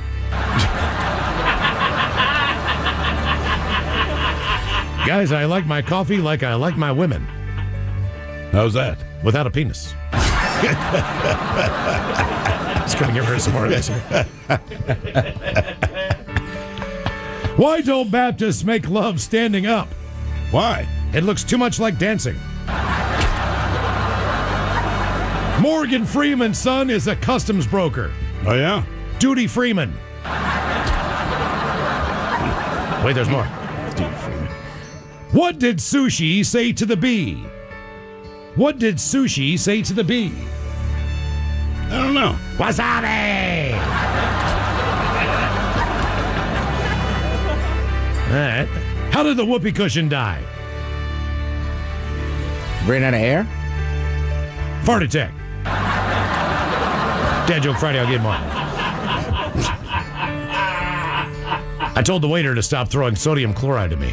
Oh, yeah? That's assault. That's assault. Yeah. Woolly mammoths don't like explosions. Woolly mammoths don't like explosions. Why not? But a dino might. And finally, what were the first two computers in the world?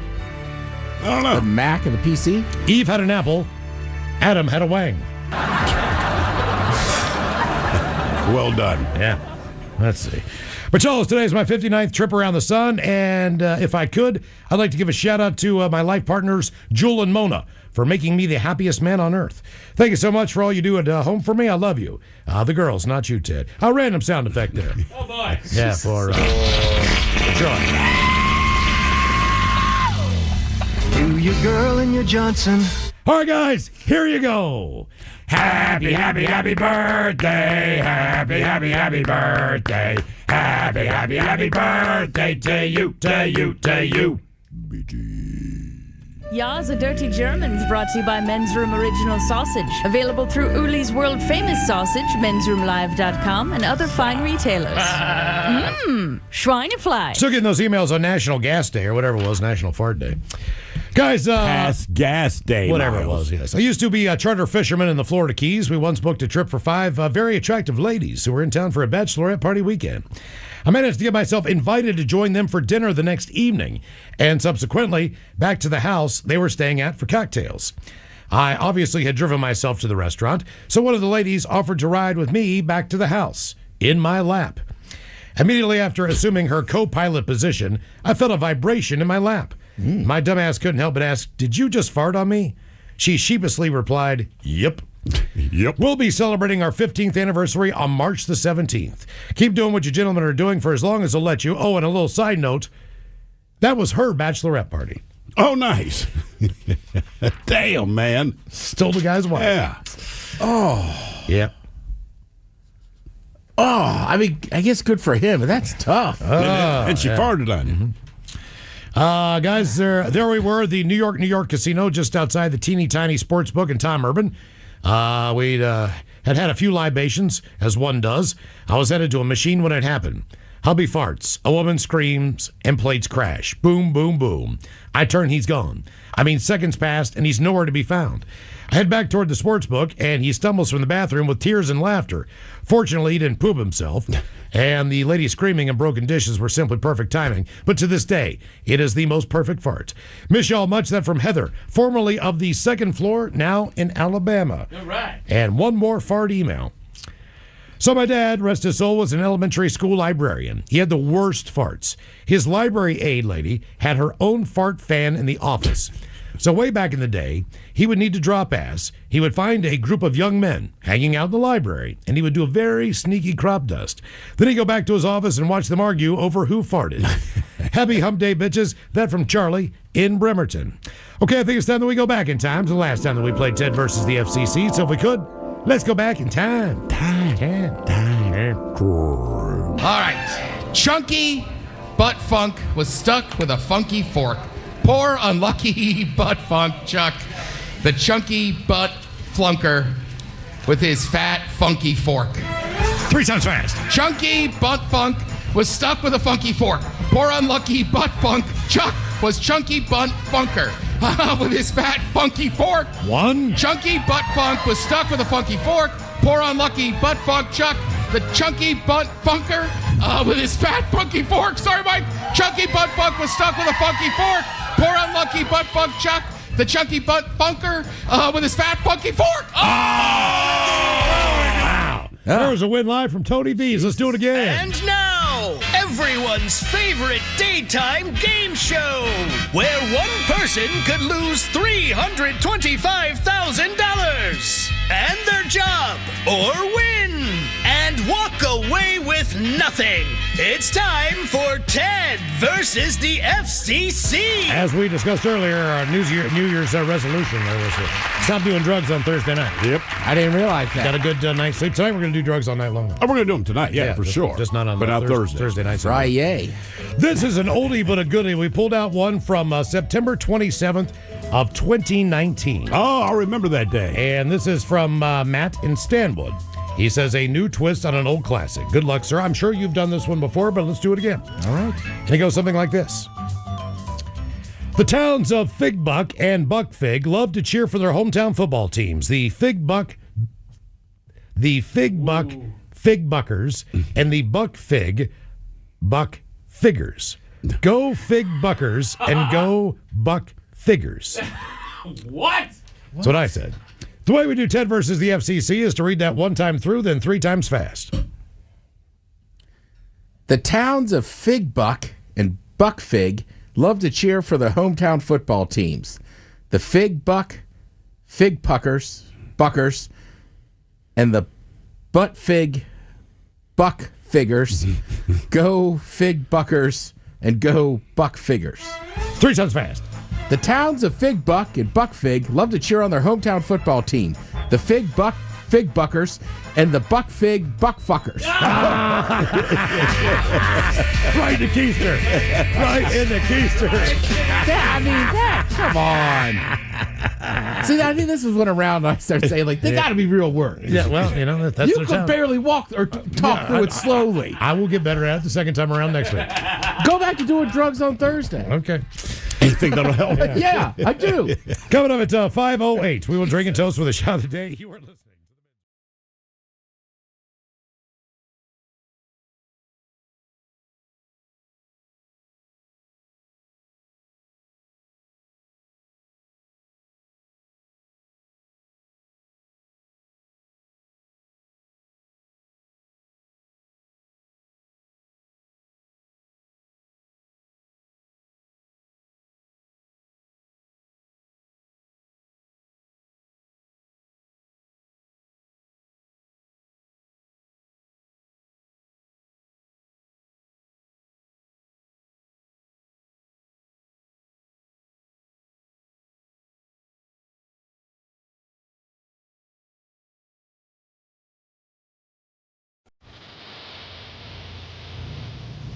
From coast to coast and around the world.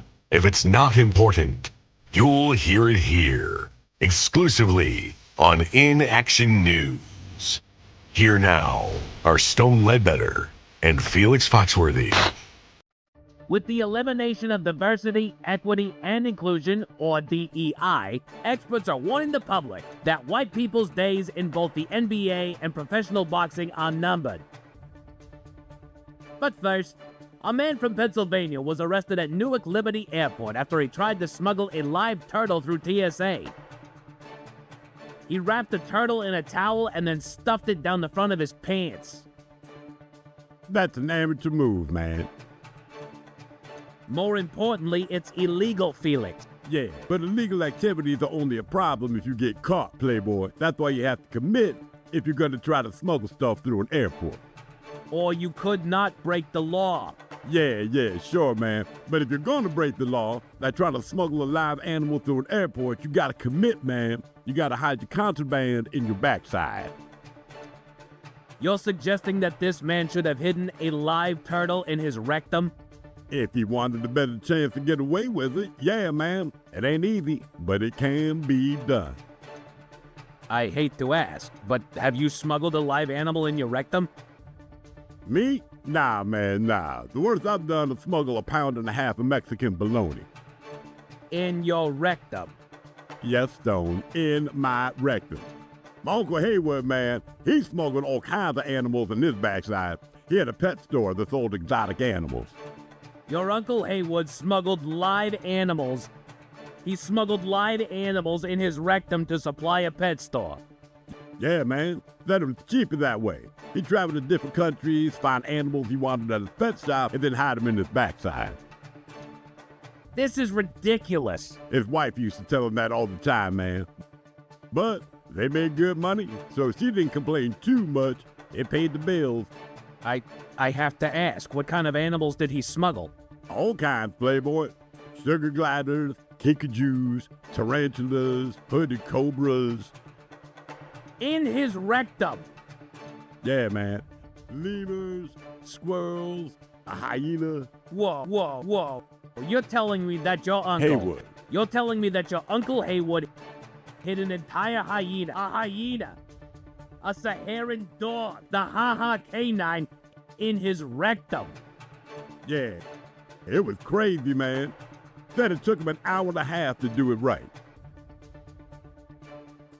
A living hyena. That is correct. My sister once hit a Shetland pony in her backside. What? My sister Ellen hit a Shetland pony in her backside. No. I heard you, Bonnie. I'm just taken aback. So was my father. He was really mad about it. Why did your sister have a Shetland pony in her backside? She always wanted a pony and my dad wouldn't buy her one. A lot of girls want a pony and don't get a pony. That's what my father told her every time she asked. But she really wanted a pony. So she stole it from the local petting zoo. By hiding it in her rectum. How is that even possible? Well, she never really explained how she did it, but she did it. It was hard to get the pony out, though. That really made my dad mad, too. He had to pull it out by the back hooves until it finally came out. An entire Shetland pony. Oh, yeah. But she had to go to the hospital to get one of the horseshoes removed. You should have seen the hyena, man. Well, my Uncle Haywood got it out. It was not happy, man. Hyenas nasty when they're angry. I don't think it appreciated being inside my uncle's butt. No, Felix. It did not appreciate being inside of your uncle's butt. This is so absurd. This whole thing is absurd. Okay, but listen, my uncle never got caught. That guy with the turtle in his pants did. And my sister didn't get caught until she needed my father's help getting it out. The man caught with the turtle in his pants at the airport is facing all manner of charges, and the turtle's been handed over to U.S. Fish and Wildlife Services.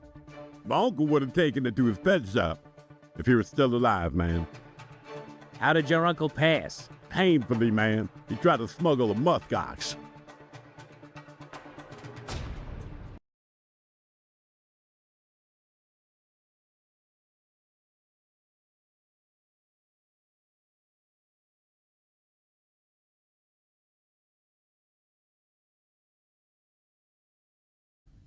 You got a call time at 6 a.m. And I'm like, sweet, I guess. And this is just working, not being the star. Right. And, I ended up working about 4.5 years for 3 different companies with the same producer in the adult film industry at 20 years old, 21, 22, 23. I can't think of a better age to be involved. Does that make you more interested in the industry side, or since you've seen behind the curtain, does it kind of make you It definitely hinders that department for sure. Okay, I mean just how because you see how the sausage is made, so to speak. So I mean. How long is the average shoot for a movie, right? Obviously, you're not going overseas and spending 9 months on location, but like to film one movie on average, about how long did that actually take? Yep. So there's different companies. So the first one was Vivid Entertainment. Yep. Nice. And so they do more of the bigger feature. You're going to call it feature. Sure. Yeah. So those take about 5 days to maybe a week. And then Digital Playground, they do more of the Gonzo films. Mm-hmm. So those are 2 days shoots. You don't need to explain this to Ted.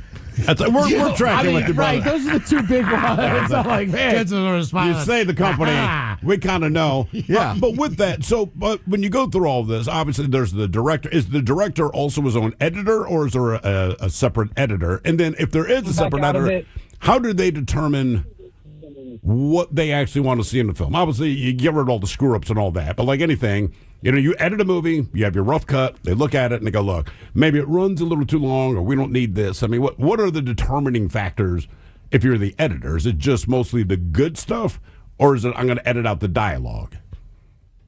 Mainly the good stuff. dialogue is dialogue. Obviously, they're not actors. Right. You know? So, mainly that. And then, man, sometimes I can tell you a story. Again, I'll make it short. There's this one time where this performer, guy, he could not do the pop shot, which is the climax. Yeah. It took almost 6 hours. Jesus. Is that like blue pill stuff? Man, I know I'm not going to get in trouble for this. I'm going to give a little secret. They actually inject is what they do. Oh, really? Oh, yeah. All right. Well, because I know some of that stuff. Like, I mean, anything that helps out sometimes takes longer to make other stuff work. Sure. Right. So do you get... Obviously, he wants to complete his mission, so to speak, but is it like, if I'm filming a regular Hollywood movie and I keep flubbing the line, people are getting mad at me. So this guy can't reach his conclusion. Oh, yeah. Is it the same kind of thing? Like, Jeff, come on, man. Oh, yeah. The director, Axel Braun, actually, he's pretty famous in that. He was asking us if we wanted to not get shown. Be a stunt double. Just to have... be a stunt devil, exactly. Well, okay. We were that close to it. How long does it go before they ask for a volunteer? So is it like, after an hour and a half, you're like, Jeff, you're up, man. Come on, just do it for me. Yeah. Normally, this is just a really different time. Normally, the guys, they're good at what they do, honestly, and same with the girls.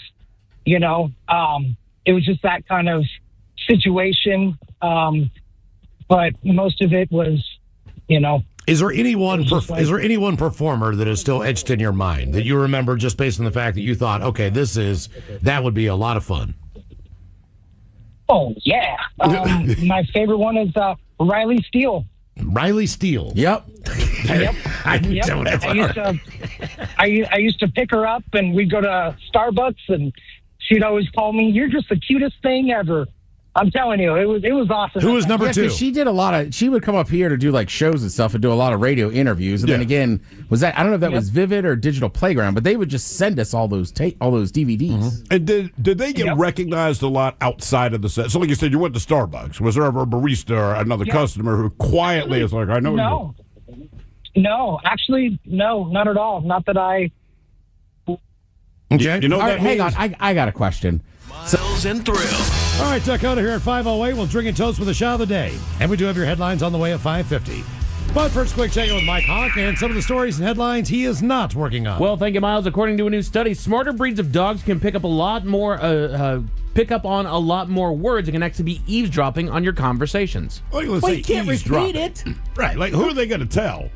I could say, I'm going to rob a bank, and even if my dog knows exactly what I'm going to do, who are you going to tell? You going to tell other dogs? Right. I'm not worried about Guess what he's doing? Well, I could tell the canine unit, I guess. You know what's happening. I mean, I get it. Like, I don't think that... Like, I get the dog is listening to me and he fathoms. Well, they were saying the dogs, their big thing, eavesdropping's the wrong term. The point they were making was, even if you're not speaking to your dog, you come over to my house, I talk about a new toy for my dog, Molly. Oh, yeah. If we talk about enough, the dog will pick up the idea that, I don't know, if I say the rope toy, she will understand what the rope toy is. All right. If I say, hey, can you go to the fridge and grab beer? She'll actually figure out what the fridge is. So then you could say to your dog, go to the fridge. And your dog will go to the refrigerator. Because it has realized, just based on what you're pointing at or talking about, it starts to recognize the words that identify certain objects. After a while, while, it just becomes habit. To say, it's like those videos where people act like they're on the phone and just use the dog's buzzwords. Oh, yeah, and the dog just... Like walk or toy. Oh, yeah. Treat. Yeah. That's exactly what it is. Telescopes have spotted a record-breaking asteroid that's spinning so fast that they say it should break itself apart. But it hasn't. It has not. Is it close? I don't think it's close. Well, it should break itself apart, but it hasn't, so it shouldn't. Right. That's all, guys. And there's science. Yeah. I mean, that's kind of like, what's his name? For the Rolling Stones, it should be dead. Oh, Keith Richards. He should be dead, but he's not. Right. So he shouldn't be. Defying all the laws. Right. All the odds. A new study found that castration shows an increased life expectancy in mammals. That's okay. They say it does in humans, for sure. Oh, yeah. I don't need to live that long. That's my thing. Like, how long are we talking? And then what do I do with my time other than say, I miss my penis? Right. Yeah, you make less poor decisions. Well, for sure. Mm-hmm. I'm assuming if you don't have your testicles, you can't have sex anymore? I mean, I suppose that you have can. sex. I thought castration got rid of it all. Yeah. Or is, I it think- just the testicles? It's just the boys. So I just still the got boys? the twig. Yeah. Huh. Yeah, you have the twig, you don't have the berries. Correct. I'm saying, does your twig still work? I believe so. I mean, because most dogs will still sport one, even if they've been, Right. Right. spayed or, neutered. Not spayed. Yeah, neutered. Neutered. Yeah. Either way, I don't need to live that long. You know what helps you live a long time, too? Like a good diet and exercise. So given the choice, I'm not going to do either. I'm just saying. But now I'm kind of with Miles. What?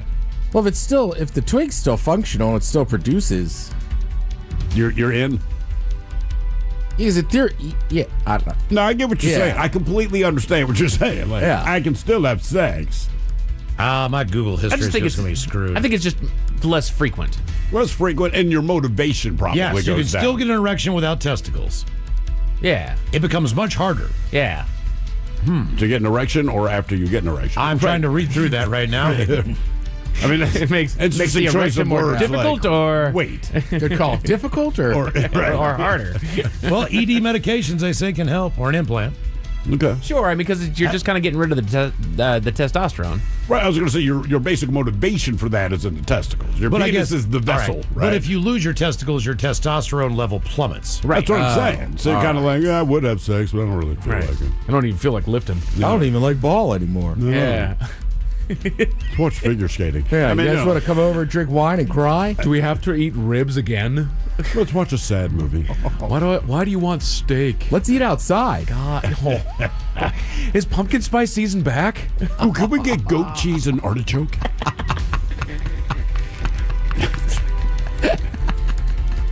God damn it. Why don't you ever bring me flowers? No. You don't eat as much steak and chips. No, but I love sweets. Suddenly, I can plan things 9 months in advance and remember. Remember it all. Right. I remember every conversation we have ever had. There's more than two feelings. One of them's ouch. Oh God, the new season of The Bachelor's on. I know. I date myself, but come over. Let's watch Steel Magnolias. Steel Magnolias. Oh, yeah. On repeat. Yeah. Hallmark. Put your thinking caps on, Time for the Merriam-Webster word of the day. It's an adjective brought to you by the letter I. Have you had a good cry, Mike, lately? I just want to read a book. I don't want to watch sports. Yeah. I'm not into sex, but can we snuggle? You're right. Oh, no, ulterior motive. I just want to snuggle. Can we just have contact with each other without it having to go there? Why are my feet so cold? Why do I feel the need to put them Why are my feet cold? between your legs? Right. And I'll never put on socks. Right. Suddenly I want to wear your hoodie. Oh, my God. Oh, we should adopt a cat. I think that's what our family needs. You got it. Every compromise is in my favor. Every single one of them. Actually, you know what? You're wrong, okay? Honey, I picked out your clothes for you. All right. Is that what you're wearing? Oh, I hate my coworkers. They're bitches. I know. Right. Just so mean. It's always personal. Ted, I gotta go to the bathroom. You want to go with me? Yeah. I mean, yes. Of course I do. Merriam-Webster word of the day. It's an adjective brought to you by the letter I. I give you guys 75% chance of success on this one. It describes either something that is not likely to bother or offend anyone, or something that causes no injury or is otherwise considered harmless. Somebody who's been castrated. Irrelevant. Ooh, I like irrelevant, but no, it is not irrelevant. All right. Doesn't cause injury to anyone? Does not cause injury, otherwise considered harmless. Insignificant? It's not likely to bother or offend. Insignificant, not bad, but no. Oh, come on, Thrill. A little bit fancier. Steve, you're the final bastion over here. The word is innocuous. Oh, yeah. That's right. 75, you guys know what the word is. You just, I know the word, you're right? not really You're going to get piecing it there. together there. Experts say AI is causing a collapse of trust online. And don't say. I'm here to say good. Let the collapse of trust go online. Let us stop trusting the internet. I wish someone had predicted this. Like, I don't know, everyone who's not an idiot. Right. One of my favorite ones I saw today was, I guess, the smaller cities, if they're still owned by some big-ass dumb company, put it this way. It's some small town in Idaho, okay? And they're an affiliate of one of the networks. I don't know. But the local news is doing the local news stuff. There's nobody there, so they're putting all this crap through AI. So they're doing the weather report. So it shows the state of Ohio. It kind of says what the weather is, and the weather itself was fairly accurate as a meteorologist, right? Because nature going to do what nature going. None of the towns were true. Some of them were really dirty sounding. Some of them were just absolutely hilarious. And so people are looking at this like, well, the weather's reasonably close to what they're saying, but nobody lives. And I believe they call it an AI hallucination. Right. But they're not sure. They're like, dude, it's just the state of Ohio. In theory, if you feed this to AI, Boise's Boise, right? That's what correct. Not the AI. So it had a hallucination. Like all the cities were labeled something just weird. I just like the fact that they were quoting a guy who said BS. Oh, Jesus. But they put an asterisk where the U is in bull, but left the S word. Oh, no. This was a graphic. This was on CNN. It was, Oh, I got fooled on Christmas Eve. Thought I found the greatest Christmas song of all time. Turns out it was AI. But was it a good song? It was called The Grinch That Stole All the Bitches. Oh. I thought it was a real soul song from like the 70s. But see, that I can get down with AI. Like, look, if you're going to create something that's still entertaining, the cool. Grinch that stole all the bitches. Grinch that stole all the bitches. I got to look for this now. My God. Awesome. You still bumped that in the apartment, didn't you? I did. Damn straight you did. I don't think that's where AI went. A Christmas song. Beep, beep, beep, beep, beep, beep. The Grinch stole all the bitches. It had like a whole bio on this fake singer. It was like, these 70 singers teeter on like ridiculous and awesome. And it's like, this guy made The Grinch that stole all the bitches. You were like, I'm in. I was. Do you remember what his name was? I'll look it up. Did it sound fake? Mike, I'm telling you, it sounded. You could hear it in my voice. Like, I couldn't believe when I finally looked it up. My buddy's like, oh, dude, this is AI. I was like, no. Damn it. I can't believe they got me. Fossils discovered in Morocco suggest that Africa is the birthplace of modern humans. Haven't we already established that? I was just saying they've been saying that longer than I'm alive. Like, I don't... by the way, Ted, it says here, The Grinch that Stole All the Bitches. Apparently released in 1976, which obviously is not true. I'm trying to find any more information about it, but yeah. Yeah. Trust me, if you could find it, it is awesome, though. Scientists are creating smart pills that track medicine in the body. Why? Why do we need to track the medicine that's inside the body?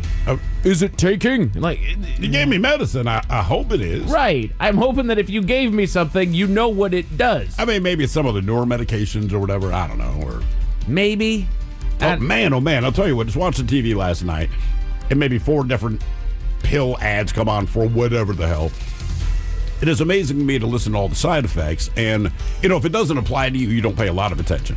And then half the commercials, the side effects. And when they got to the end of the commercial to remind you what the pill was about, I'm like, you realize this condition is less severe than any of the potential side effects that you might have from having. Right. Like, Jesus Christ, just live with the condition. Sometimes they don't even say what it is. There's one commercial where it's just a guy serving food, and it's all like, look at him. And I'm like, what is this for? Apparently it's like for your skin condition. Oh, there's been a lot with eczema and all that kind of thing going on. But yeah, I've known people with eczema. It's irritating, but it's not life-threatening. They don't enjoy it. That's why we gave it a name. But there's a couple of... I'm looking at the side effects. Like, all of these are severely worse than just having eczema. I hate when they just say what the condition is, and they just expect me to know what that damn condition is. I think their thing is that it's for all those targeted. suffering from bisophylomyelitis. If you know what it is, you're going to pay attention. Ask your doctor if it's right for That's you. what I like about the commercials. I'm like, this does not appeal to me. Cool. This is the time of year for me, though, man. My skin gets dry as hell. Sure. Yeah. Just get lotion. Well, get one of these. Just use some of that lotion on your skin. I used a lotion, but it still gets dry at the end of the day. You have to keep reapplying the lotion. Why don't you talk to your doctor and see if this medication is right for you? Yes. If you don't mind having, right now you're just itchy, but you could not be itchy and might have a stroke, suicidal thoughts, a low occurrence of death, high blood pressure, bleeding out of your eyes. You got to spread the lotion all over, Miles. Right. It doesn't just go for one concentrated area and then spread. You got to put it all over. I just put a dab on my head and let it melt down. Yeah. It's a slow process. You know what? As long as we're talking about bucking technology, let's go ahead and just keep that going. The Men's Room Top Really put the emphasis on that. Yeah, thank you. The Men's Room Top 10. So this comes to us from Talker, and it says a new poll found half of Americans are trying to disconnect from the digital world whenever they can and live more analog lifestyles. So they gave us the top 10 analog trends that we're embracing this year. I read it wrong. I saw anal log. Like, oh, yeah. Oh, Is never that mind. what we're calling it now? All right, man. All right. Yeah. I'm going to go. I'm living the anal log lifestyle. I'm going to go leave a 3 times today. Yeah, baby.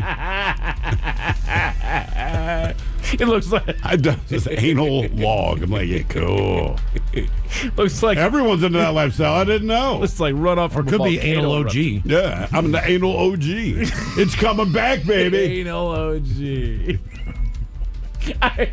There's a script of that in I there. was the first guy to go, hey, I got an idea. As long as I'm back here. Yeah. You know what I could do? Hang on, baby. Breathe real deep. I want to try this. See what happens. Sometimes you plug stuff into different outlets. That's right. That's all. Let's see if this light bulb works here. Analog, my bad. Analog trends that we're embracing this year. Actual cameras, they say. Phone cameras are really good now, but the real ones still have their appeal. And I think feel it depends if you like taking pictures. And I If you let me rephrase that. If you like photography, right? So everyone There takes you a go. picture. There's nothing wrong with that. You want to catch something in the moment. I get it. But people that like photography, it's a much different. But then you need to go back and plug that into an actual computer to download the pictures. Not necessarily though, Miles, because there's a lot there's of little Polaroids. photography Well, some people enthusiasts that'll still tell you use that the actual film. film is a lot better than anything that digital can produce. But they enjoy the process of creation. I'm sure you got to mail that off somewhere. But I'm with you though, because More than likely. there are some that will still buy a film camera, but I feel like if people are using analog cameras, as it were, it's more on the Polaroid side. They're still getting those little tiny Sure. Polaroid ones, or they're getting they want the instant one still. Yeah, you still want to, because we like Yeah. the instant gratification. But Yeah. yeah, I mean, if you're someone that has a camera with all the lenses and all that, you go, okay, this person's into photography, which is a lot different than taking pictures. Yeah, like my buddy Joe or like Thrill, like they've always liked photography, and I've never known you guys not to have actual cameras and actual lenses. Yeah. Analog music. Listening to records, CDs, or the Analog radio. music. Analog I think it is music. like sometimes to listen to a record. Yeah. I love it, man. It sounds stupid. And I know some people talk about the sound quality, blah, blah, blah. For me, I just really, when I put on vinyl, you listen to the record differently. Yes. Only in the sense of, because you got to flip it over at some point. So it sounds ridiculous, but you kind of read the last song on, say, side one. But as a result, you really listen to each song. Absolutely. And I appreciate it because the artist put the work into it. I just get tired of people yelling at Alexa and other stuff, and it's just like Alexa, play blah, blah, blah. right. Like let the song we're listening to finish. You know what I mean? Oh, It's right, like right, people right. are so excited to get to the next one. Like, hey, hang on, Right. Just let this one trust the complete. playlist. Wearing a watch, not a smartwatch, but a dumb watch. I literally switched to that here in the last couple of years. I don't like the smartwatches. I don't like having to put this thing on a friggin' charger at the end of the night because Yeah. they die halfway through. The last time I wore my digital watch was on New Year's Eve to count those 50,000 steps, and beyond that, I can't remember the last time before that. It's I good wore to it. exercise with, but other than that, you don't need a day to day. No. I would say most people that wear the smart watches, though, it's like a phone. The last thing you do is actually make a phone call. You use it for a billion other things. Yes. And I feel like with the smart watch, and there's nothing wrong with this, but they use it, to count their steps, blah, blah, blah. But to look at the time, that's the last thought on their mind. Absolutely. I still love my buddy Rob after we did that Diplo 5K and then went to the concert. His watch just kept going off. Like, Jesus, man, you're really moving today. Because we were just like dancing Right. for like an hour, and it was like, you're the man. Using an old school planner. Again, these are the 10 analog trends that we're embracing this year. I don't know if I'd call my wife an old school planner. Oh. Yeah, but you also have a chalkboard in your home. I do have the chalkboard. Where you have notes up about what's going on, where you need to be, or whatever the deal is, what the activities are. We all have the Absolutely. giant calendars on our desk. Yeah, we are the only 3 people in this entire floor that use a desktop calendar. Yep. Because everyone will say, hey, man, I sent it to you in the Google calendar, yep. I'm like, brother, I'm not going to look at that. I still have to write it on there. That's how I know I'm committed to something. Yeah. Writing letters. When's the last time you got one in the mail? If you're under 30, maybe never. My one uncle sends letters. Okay. I liked it. He's also kind of insane. I'm not saying that they're correlated. I'm just saying he's the one person that sends letters, and he's the one dude that's crazy. Oh, we get letters here at KISW for Yes, sure. Oh, yeah. Oh, yes, we do. Using an alarm clock, not just the one on your phone, but an actual alarm clock. I use an alarm clock. I rarely use the alarm clock, but when I have to, I use the clock. It's on the other side of the room, There you just so go. I force myself to get out of bed. I just don't own one anymore. Yeah. I That's saw fair. I saw a study a long while ago. It was like get the clock out of your room. because it's stressing you out in the middle of the night. You wake up in the middle of the night. Turn it the other way. Yeah, you know. It's turned the other way, so I can't see what time it is. But when the alarm goes off, then it's. I'm telling you what, though, man, those little lights with the clock on them. Yeah. That slowly, gradually bring the light up before it's time to get up. Yeah, like that. And then they slowly bring up, like, I've got KISW on there. So I slowly wake up to the light, the radio station, then boom, the alarm goes off. So you slowly wake up to Green Day. Pretty much. Lincoln Park. I mean, that's how I get up. Playing physical games, like board games, puzzles, instead of video games. Yeah. I'm just not a big video game guy because I don't have the ability. I got you. Yeah, I mean, that's really it. But yeah. It's weird because the kid plays video games because he's a kid. But on the occasion that board games break out, like if we're visiting the in-laws because they're big on the cards and all that. Sure. The amount of fun that I see my kids having because they're actually having an interaction with someone physically there is very cool. Using a paper calendar. There you go. You're probably not ditching your iCalendar, but it's nice to have one hanging somewhere, they say. It's the only calendar I got, dude. My guy Alan down at the auction that I work at on Tuesday mornings, he still every year has a Kraken calendar that he puts up, and he writes down just all the notes that he has on that calendar. He's probably the only one that I see uses an actual hang-up calendar. My thing is I have a hang-up calendar, and I write stuff on there. I forget to look at it because it's behind me when we get to work. So someone will bring, hey, man, we got that meeting at 10:30. Right. Look, what are you talking about? But when I look at the calendar, I've written it down. Yep. They still like to do a Snap-on Tools calendar with all the ladies. Oh, yeah. I know they still do the firemen. Oh, yeah. Yeah, they do. Why can't There they used do to be that? like fishing calendars too. There was like hot chicks that were like wearing waders and like a bra fishing. Here's a big Whoa, fish. like a bikini top. The thing is, they could have hot chicks doing anything. It didn't matter. That's a solid. Here's hot chicks eating sushi. You're like, all right, cool. It's gonna be a good That's month. my calendar. Pinky's plumbing. Yeah. Whatever. She's taking a turd out of the toilet. Hot chick. Cool. That's my calendar. I'll call Sawyer. There you go. Got an idea for you, buddy. Sawyer, come on, man. Let's get it done. Let's get hot chicks. Plumbing. Plunge in a dirty brown toilet. Just get him digging in there. We can make this thing sound like hotcakes, man. Come on. Oh, God. Reading books. But the real question, though, why is it always firemen? Can't we get a sexy cop one? I think it's just because firemen are kind of known for being crazy ripped. Right, but also, you'll always hear, I like a man in uniform, right? And one that we hear that blows my mind is the UPS guys, just because brown is not the most flattering thing, but like, Got a UPS, package for you, ladies. You're missing the boat. They would buy your freaking calendar if you just had the UPS guys with their big-ass thighs walking all the time. What if we had, like, professions that were, like, obvious porn stars? There's, like, the pizza guy, the UPS guy, the pool boy. You know what? You're right. Bikini barista. There you go. Stepson. Exactly. Oh, God. Bad stepmom. The lonely single mother across the street. Yeah, exactly. Look, if they hit the I category... didn't know anybody could see that my breasts were out. Yeah, honestly, if you hit the thumbnail, make a calendar. Puffy nipples. There it is, man. The calendar. Harry. How do you spell October? With these two. Yeah, Harry the calendar.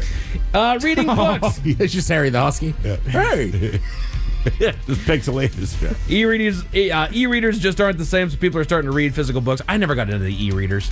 I thought they were cool. They're crazy convenient. I tried to read on my phone for a little while there, and it just didn't feel right. There's also something very satisfying about how much you read at a sitting. So when Yeah. you move that bookmark down, you're like, Yes. all right, man, I'm 2/3 of the way through the book. I'm also the guy that's like, how many pages do I have left in this chapter? Do I cram I'll this finish in? the chapter. Right. Do I cram this in before I stop?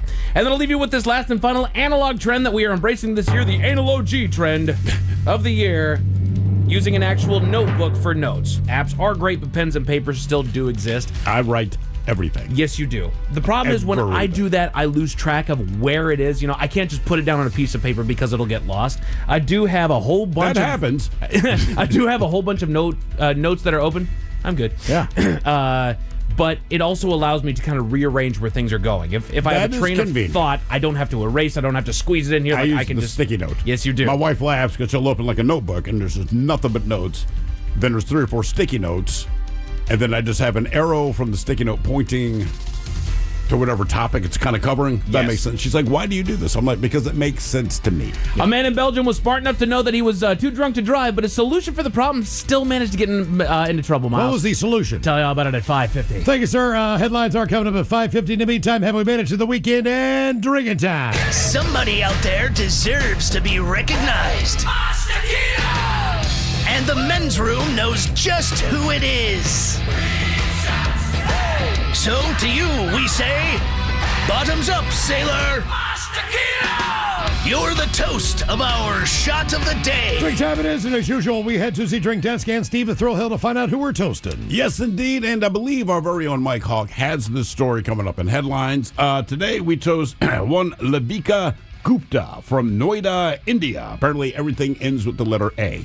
Anyway, Labika, she agreed to marry her current husband 2 years ago, but now she's suing both her husband and 4 of her in-laws. So as the story goes, Labika claims that she was deceived at the time by this man's family for concealing various details about both his education and his financial status, which we talked about yesterday, like on the dating sites or whatever. Yeah. Hey, man, they're lying about this. Well, no kidding. She says, quote, after marriage, I found out that my husband had only passed Class 12, in other words, graduated high school. While his bio data showed that he had a Bachelor of Commerce degree. He also lied that his income was $20,000. In this way, I was seriously defrauded. But more importantly, at least according to her, was that when she agreed to marry her now husband, she was promised a man with, quote, thick hair. But she later learned that her spouse was bald and wearing a wig to conceal his lack of hair. That's the thing that set her off. She's like, look, I can live with the fact that he lied about his education. I can live with the fact that he does not make as much money as he said he did. But I wanted someone, and I believe her exact quote was thick, lush hair. The word lush was in there. Only to marry this dude and find out he is bald. And now she's suing. Damn. So, guys, remember, don't wear a wig. That's all. Yeah. Yeah, or lie. Just don't be bald. And he's getting sued, man. That is unbelievable. So we pour this booze and we drink this booze because we think it's yummy. Yummy! So over the tongue and down the throat to party in our tummies. Down the hola bichola. All right, your winner on a Bad Choice Friday coming up next. Okay, now I'm not going to say.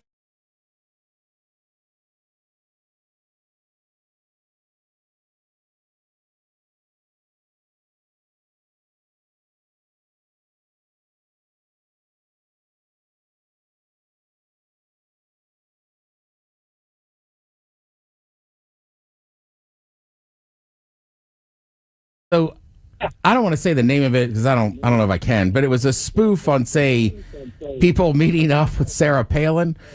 So there was like these two guys that I know who you're talking about. Yep. Right. It was Lisa. I know that it was Lisa Ann. But there's one scene with these two guys that just have the worst Russian accent. Like, was it hard not to laugh when they were trying to like act? Yes. To be honest, and I'm just going to say this: the guys are douchebags. I'm sorry if I can say that. Yeah, you're good, man. I think it was Nailing Palin. Wasn't it the movie? That was the movie. Yeah, I mean, Good job, Bob. well, I mean, you can say that. Oh, hello. He said too much. Oh, okay. I'm here. Oh, there he is. I'm here. All right. Sorry, guys. Yeah. They are. They're the worst in a sense. The girls are cool. All right. I can believe it. Okay. Sounds like you had a pretty good younger 20s there. Yeah, I used to be peeping Tom for a little bit when I was young, just watching, and then you get used to it and see it, and it just is kind of the norm. And yeah, I just thought I'd share my experience. We appreciate it. It almost sounds like it just sucks the excitement out of it. That's what I was going to say. Like when you do it every day, kind of like, oh my God, I have a 6 a.m. shoot, right? Because everybody else is like, that's awesome. It's probably work is work, buddy. I mean, I just know from like going down to the Bunny Ranch for my 30th. Yeah. And then Dennis would always invite me to his birthday. So I went down there a few years in a row, right? And it's the one day of the year that you can swim in the pool because it's usually just for the girls. But a lot of those girls that work down there are also adult actresses. Yeah. So it was kind of funny just kind of hanging out and drinking with them. Like, I'm pulling up Riley Steele. Yeah. Oh, yeah. Yeah. But like I remember talking to one. Ted. She's exactly what you described. Right. One girl, just talking to her, and she's like, yeah, I do all the college stuff and everything. And I'm like, how old are you? She's like, I'm 19. I was like, well, I'm kind of hammered. I'm like, no, you're not. And she's like, all right, just do not, and I won't use her name. She's like, do not tell anybody. I was like, all right. She's like, I'm 26. But like my whole shtick is I'm a college girl. Yeah, of course. And I was like, all right, I get it. Sure, man. Yeah. What was your first experience seeing another naked human? 206-803-ROCK. Hello, Jesse. Welcome to the men's room. Hola. Hola. So I take my son to the river and we go rock hounding a lot. and this guy was doing the same thing we were, and he was telling us a story how the game wardens were trying to give people tickets the day before. So we finish up, and we're on our way back, and my son rounds the corner first, and he's kind of just staring, and I'm like, oh no, it's a game warden or something. And I peek around the corner, and it's a dude and a chick just going to town on each other. Oh, and how old's your kid? He's 13. All right. Well, I mean, he knows how babies are made. Yeah, he definitely does. But now. you don't expect And to then- see that. Yeah, and then we get a little closer, and the guy's got an ankle bracelet on, and my my son's like, not only did I see two people doing it, I seen a criminal doing it. He knew that much. Yeah. It was funny. Good times. Somehow the ankle bracelet makes it better. Well, at least you didn't have to explain anything. Somebody sent me a video the other day of a guy, I want to say it was in Houston. All right. And he had a fake ankle bracelet on that he was filling with liquor. Oh, so he thought it'd be better to look like I'm on probation or something than to try to sneak it in like a normal person. Jesus. It's just like going into a bar, and it's like, really, bro? Damn, man. What was your first experience seeing another naked human? 206-803-ROCK. Hello, Wesley. Welcome to the men's room. Hey, how you doing? Hola.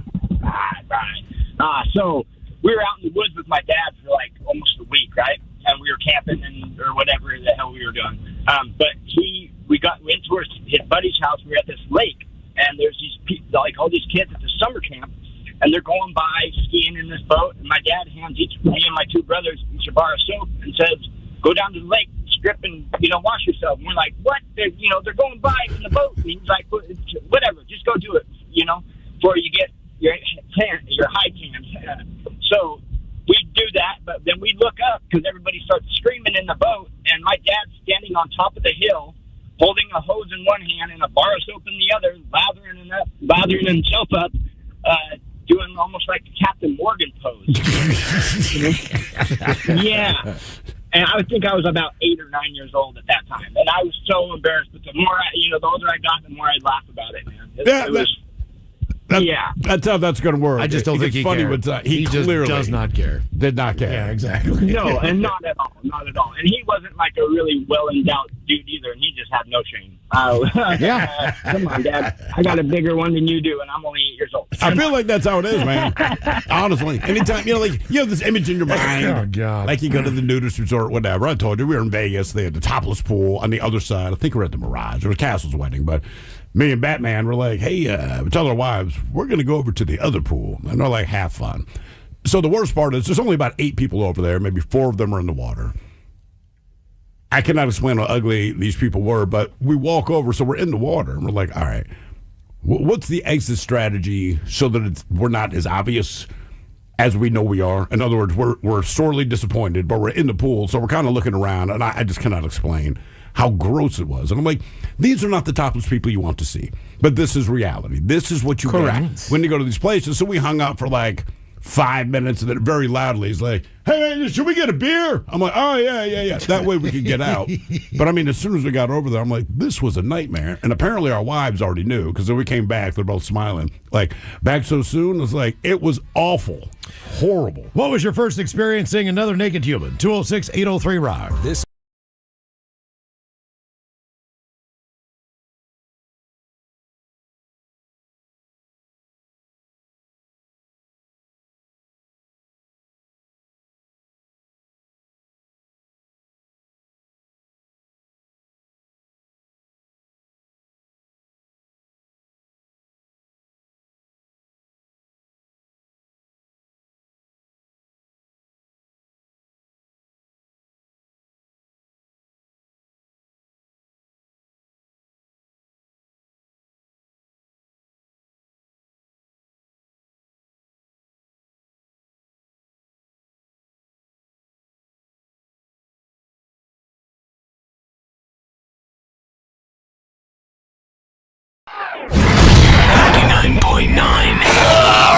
KISW. Ladies and gentlemen, Britton Berry from Shinedown. Give it up for him. There you go.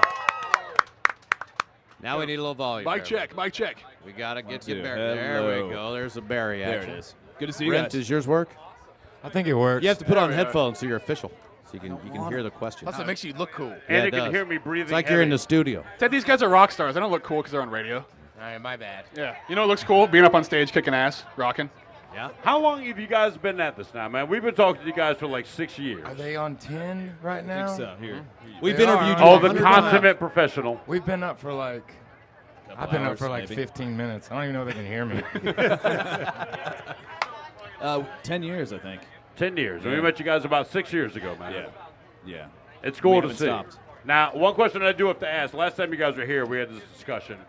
Are you guys still kind of the, what are they called? The character actor of music, where you said you guys would go up and play, and you'd see people react to the songs you're playing going, oh, gee, they're the band that plays this song. And you guys have like 8 of them. It still happens. It still It's happens. the full set, Absolutely. though, man. Come on. Absolutely, it is. How was it different on the Sound of Madness thing, though, at all? I mean, Well, yeah, because they were coming, being our tour, they were coming out for that. But yeah, you still get those people that look at you and they go, "Oh, those guys." do you do the barbecue experience VIP thing, Barry, where you go out and you grill a little food for everybody and kind of get to know the fans? I only got to do that a couple times on this last run. We were so busy doing everything else, and by the time you get off stage, we were signing autographs afterwards. By the time you get off stage, it's 1 o'clock in the morning. You got to get to the next city. So Right. So I you've been didn't on have the the bus? opportunity as much. Is it weird for you to sleep in your own bed? Yes. At home? Absolutely. I mean, are you looking for like an ice bucket or room service? I need to get some sort of motor under there to kind of make, make it vibrate so I can fall It's asleep. been like 6-7 years. You guys have been nonstop. I mean, is it just weird kind of to have any downtime at all? Yeah, it is. I don't know what to do with myself. We get stir crazy if we're off for more than a day or two. We're already pretty crazy anyway. Yeah. Brent, I mean this in the best way possible. I'm looking at you right now, and I think they'll agree.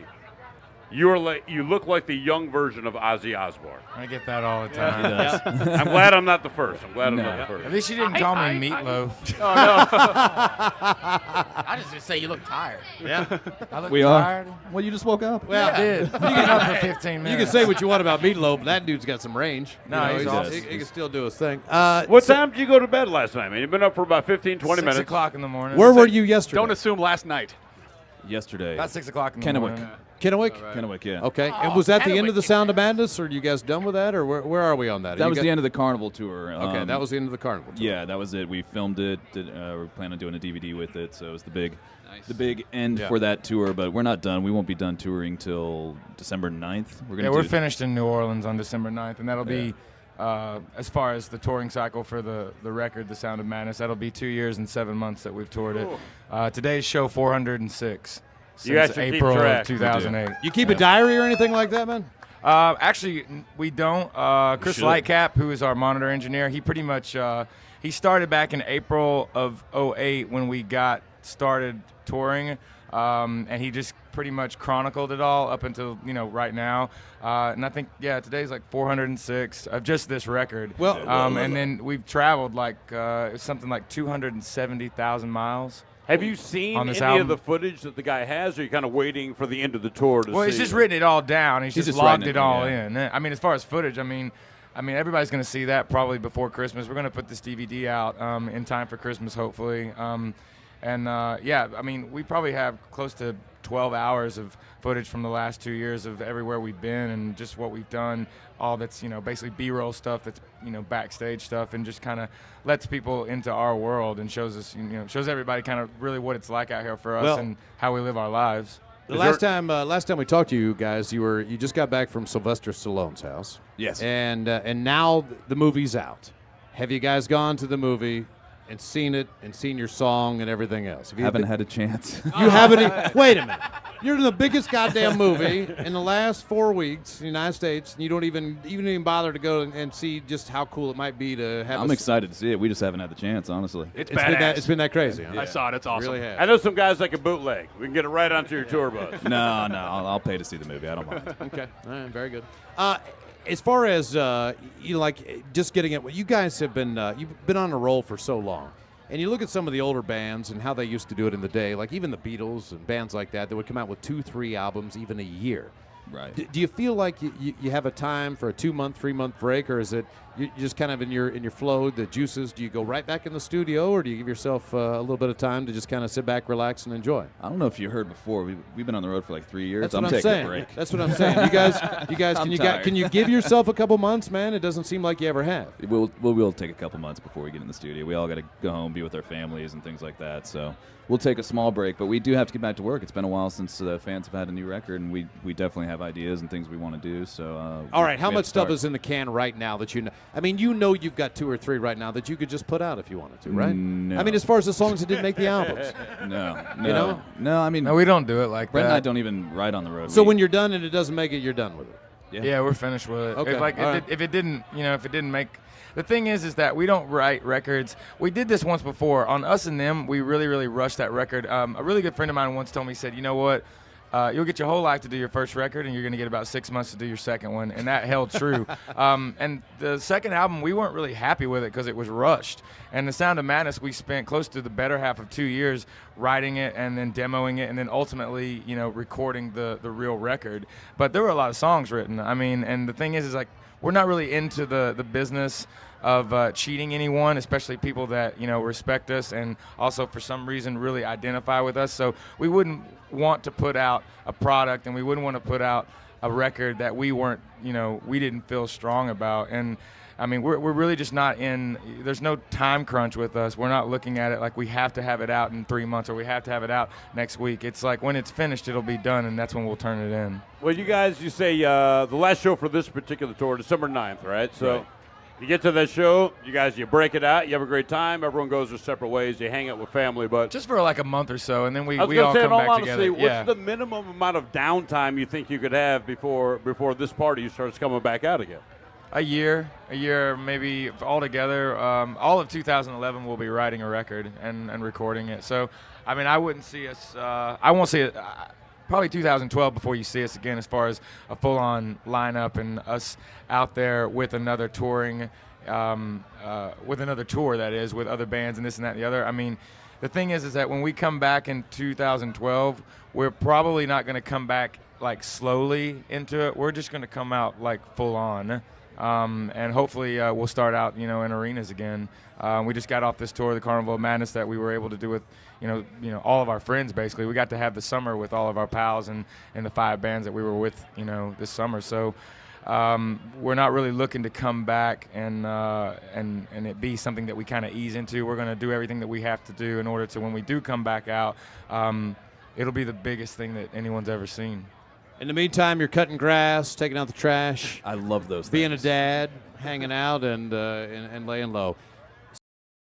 You're listening to The Men's Room with Miles and Thrill. 99.9 KISW. Now for all TV news all the time, it is time for TV Time with Ted.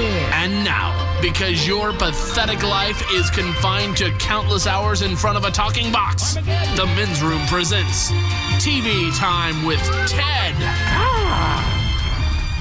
All right, your choices today. You got the Jimmys, Fallon and Kimmel, Stephen Colbert, Seth Meyers, or Ted Smith. Is it Ted or is it late night? It is right there. The Title Ace guys have teams of talented writers something to come up with their monologues each and every night. It is up to you to determine, is this an actual late night joke and from whom, or could it be a The Ted Smith original? Last month, just outside of Denver, a very popular weed dispensary and CBD store caught fire. On the scene, the fire chief said, quote, "Are people watching us? It feels like everyone's watching us." The Ted Smith. Yeah. Stephen Colbert. Last month, just outside Denver, a popular weed dispensary and CBD store caught fire. On the scene, the fire chief said, quote, "Are people watching us? It feels like everyone's watching us."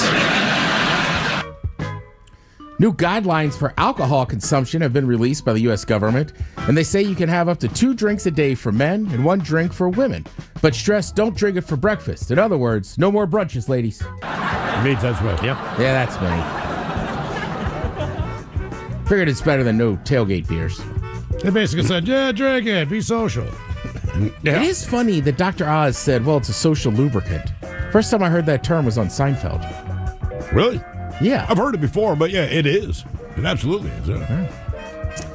In a new episode of his podcast, Kansas City Chiefs star Travis Kelce said that he won't make a decision for a month about retirement, and added he, quote, just wants to be a regular human for a couple weeks. You know, a regular human who's engaged to Taylor Swift and contemplating retirement at 36. Just regular dude stuff.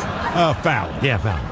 Myers. In a new episode of his podcast, Kansas City Chiefs star Travis Kelce said that he won't make a decision about retirement for a month and added that he's, quote, just being a regular human for a couple of weeks. You know, a regular human who's engaged to Taylor Swift and contemplating retirement at 36. Just regular dude stuff. Scientists say that jellyfish sleep a lot like us, and for the same reasons. They also ate a pint of Ben & Jerry's to themselves and lay on the floor? Colbert. Scientists now say that jellyfish sleep a lot like us and for the same reasons. They also ate a family-sized pack of Fudge Stripes and lay down on the floor. I switched it. I should have read that one earlier. Why is that? Because you never hear me talk about Fudge Stripes. I don't. So I figured the pint of Ben & Jerry's might throw you off. Oh, I got you. But it's not sneaky if I don't do But you're right. I do not hear you talking much about Fudge Stripes. We don't call you Fudge Stripe Ted. Very underrated cookie. They're okay. No, I love them. Really? I love them. I don't know why. I feel like you can barely taste the I don't know if fudge. it's nostalgia. Well, it's not really fudge. It's just, to me, it's just chocolate. To me, it's just a hard brown thing on a butter cookie. Like, they're not bad, but It is nostalgia. Did you ever have those pinwheels that were like chocolate covered? We and go then through this marshmallow? every year. Mhm. Yes. I don't like those. So my grandmother used to get them, right? But those were like her cookies. So you couldn't really have them, right? But every once in a while, like, I don't know, like we had a cousin pass away. So like we all got them. It was like, grandma used to have them. But then, like, a couple weeks later, there was still some in my house. So I was like, I don't know that I really like these. I don't like these. No. Yeah, so you're right. Sometimes nostalgia. It sucks, too, when you go, like, if you've moved away from the city or the area you grew up in. Oh, yeah.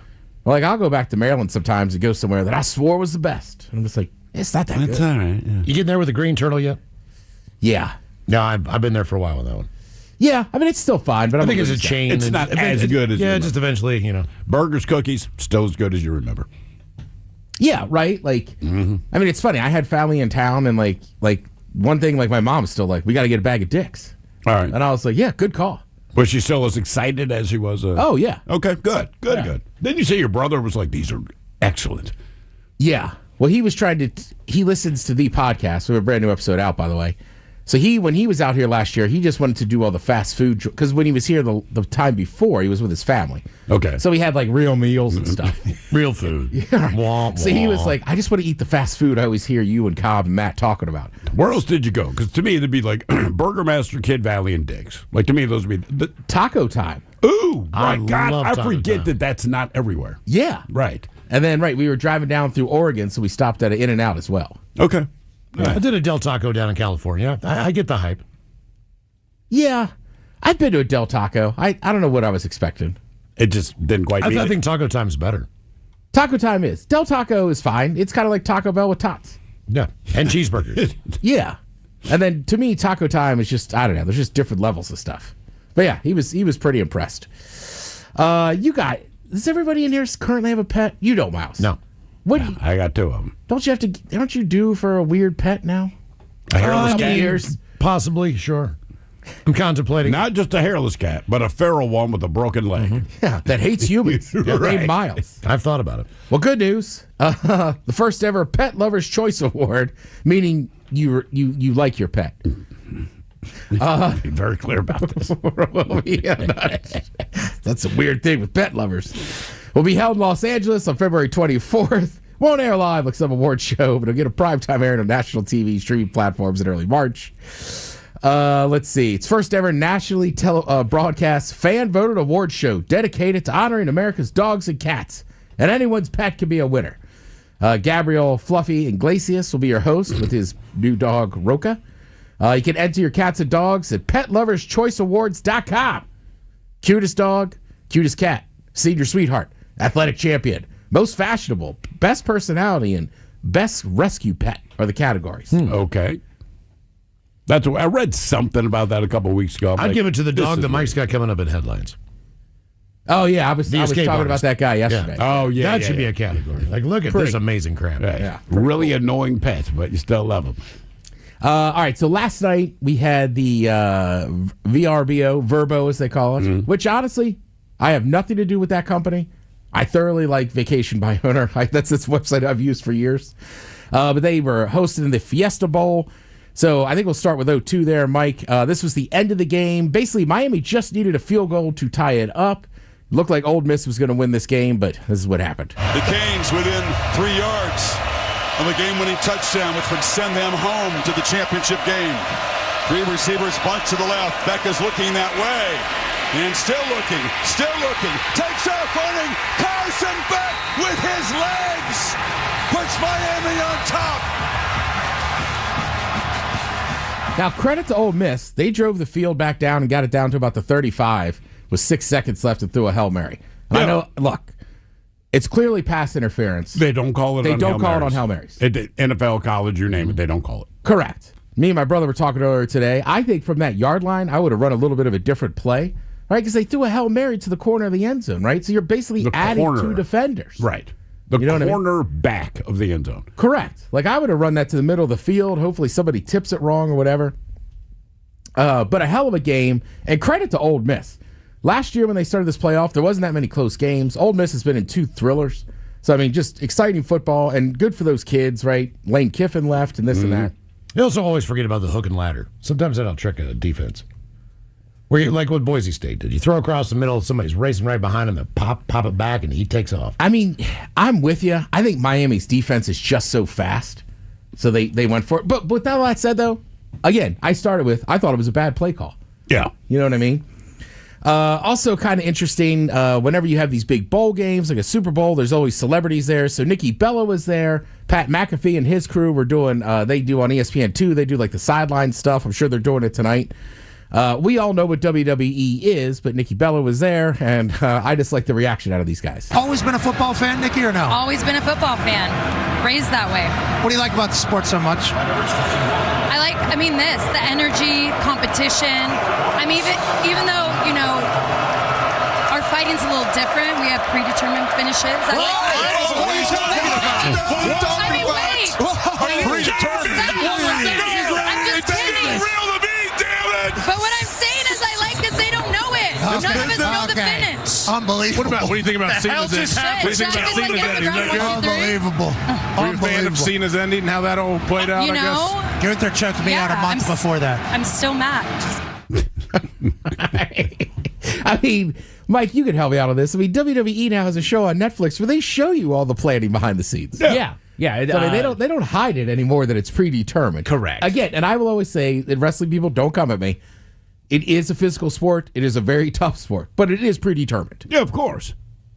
You know what I mean? Yes, it is. Yeah. I mean, is any wrestling fan going to deny that? No. Yeah, like, come on. Yeah, we know. Well, I think when you use, because I Back used to use in the the term, like day. it's not a real sport. It's and they don't even call it, right? They call it entertainment. It is entertainment. But wrestling fans sometimes get a little up in their feelings. No. It's an athletic entertainment. No one disputes their athleticism or what it is they're doing, but a sport does not have a predetermined outcome. Correct. I do, like, guys fight through pain. Sure. There's injuries. I mean, we've heard Miggs All talk that about stuff. it. Right. So I'm not taking anything away from what they do, but it's like, But it's entertainment. Right. But it's entertainment. It's Right. predetermined. You know what I mean? I mean, when you look at regular sports, like, it's a big deal if somebody's caught cheating or shaving points. It's huge. Yeah. I mean, Pete Rose got banned from the Hall of Fame. Exactly. But again, great game. Tonight, you have the other semifinal going on right now on ESPN. That is Indiana taking on Oregon. Should be a good game. And then this weekend, you got a lot of NFL stuff if you're into it. Tomorrow afternoon, the first game is Panthers hosting the Rams. Come on, Panthers. Then you have the Bears hosting the Packers. Come on, Packers. I'm just cheering for lower seeds to see who comes Because you don't want up. to play the 49ers. I don't want to play anybody else left in our damn If division. the Packers win, they come here. Correct. But if something else happens, the 49ers have a chance for the third time to play the Seahawks this year. I know.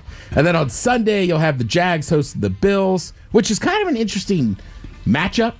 Just Jaguars hosting a playoff game. But I know. That's insane. Then you have the Eagles and Niners. Sunday night, you'll have Pats and Chargers. Yeah, so check all that out. And also Sunday night, you have the annual Golden Globes Award. Nikki Glazer is the host of that one. Thank you, Ted. We appreciate it. You're listening to The Men's Room. Here's your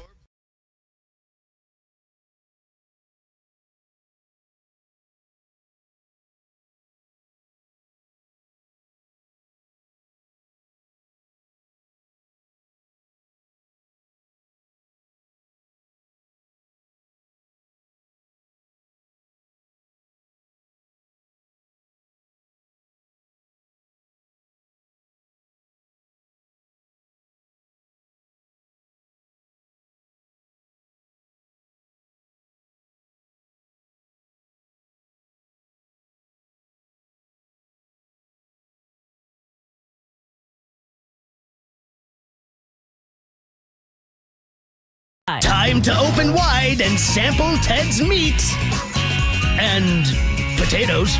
Now, here's your host, head chef of the Men's Room, the Ted Nugent. Head chef of the house. Thank you, folks. Thank you.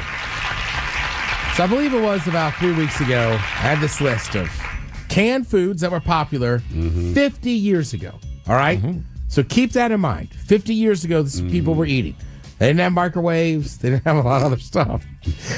Food technology hadn't come along that far. So they were all popular 50 years ago. Yep. Now, just for the hell of it, some of the... Oh. Just bringing it straight out here. Can I get a knife? Yeah, I just got one over there. So just keep in mind, we have some of the items, but some of the things that were also on the list were like SpaghettiOs. Yeah. Right? Well, we know what those taste like. I mean, we've had them so many times in life throughout the years. You know what it tastes like. But it's not going to be good, but it's not disgusting. It is what it is. Right. You had Hunt's pudding snack packs. Yep. I Those are remember fantastic. Right? Couldn't bring those in, no. Thank you, Miles. Be careful. That loaf is heavy. It's going to roll off. I cannot believe you've actually had one of these before. Man, I am feeling... we weren't that poor. Maybe my mom just liked it. Maybe. We're going to find out. Do you remember what it tastes like? Is there any memory Oh, of my the cut? God. Jesus, why is it so hard to cut? That is a To me, great it was question. like you got to put a little bit of country crock on it as well. We're just kind of... Give it to the dog? Eating it dry. It looks like pumpernickel. It does. doesn't mean it is. I'm just saying it looks like pumpernickel. And I don't remember ever using... So Miles is cutting up right now canned bread. Canned ribs were also in there. Spam spread. But we're going to start with canned brown bread. I looked for the canned ribs. Couldn't find them. This was big in the Northeast. Now, I grew up in Maryland, which is technically the mid-Atlantic, but my grandparents were from the Northeast and stuff. So I think maybe that's part of the reason we had it. And there was only a certain time of year we ate it. Is it like a holiday thing? Or, I mean, do you remember? And you can give me about half as much as you cut there, bro. I mean, this is kind of a sick joke. I'd call my mom, but I don't think at this point she'd remember why we haven't. I'd have to remind her we ate it. Canned bread. It smells very yeasty. Yeah. So, send me a little square over, Miles. All right. See if it tastes like I remember it, which is not good. Have that. It's got a very unique smell. It's not the worst thing. I mean, it's kind of bland, and I'm very glad about that, man. Right? Well, the problem is the can was dented. So if we're not here tomorrow, you know why. That is a good point. That can had a major dent, man. So botulism's coming our way. I don't know, man. I don't know what the hell we were eating it for. It had to be for something. Even the fruit flies are flying away from it. But also, again, this is the mid-'80s. Like, no, my parents just like stuff out of cans. Sure.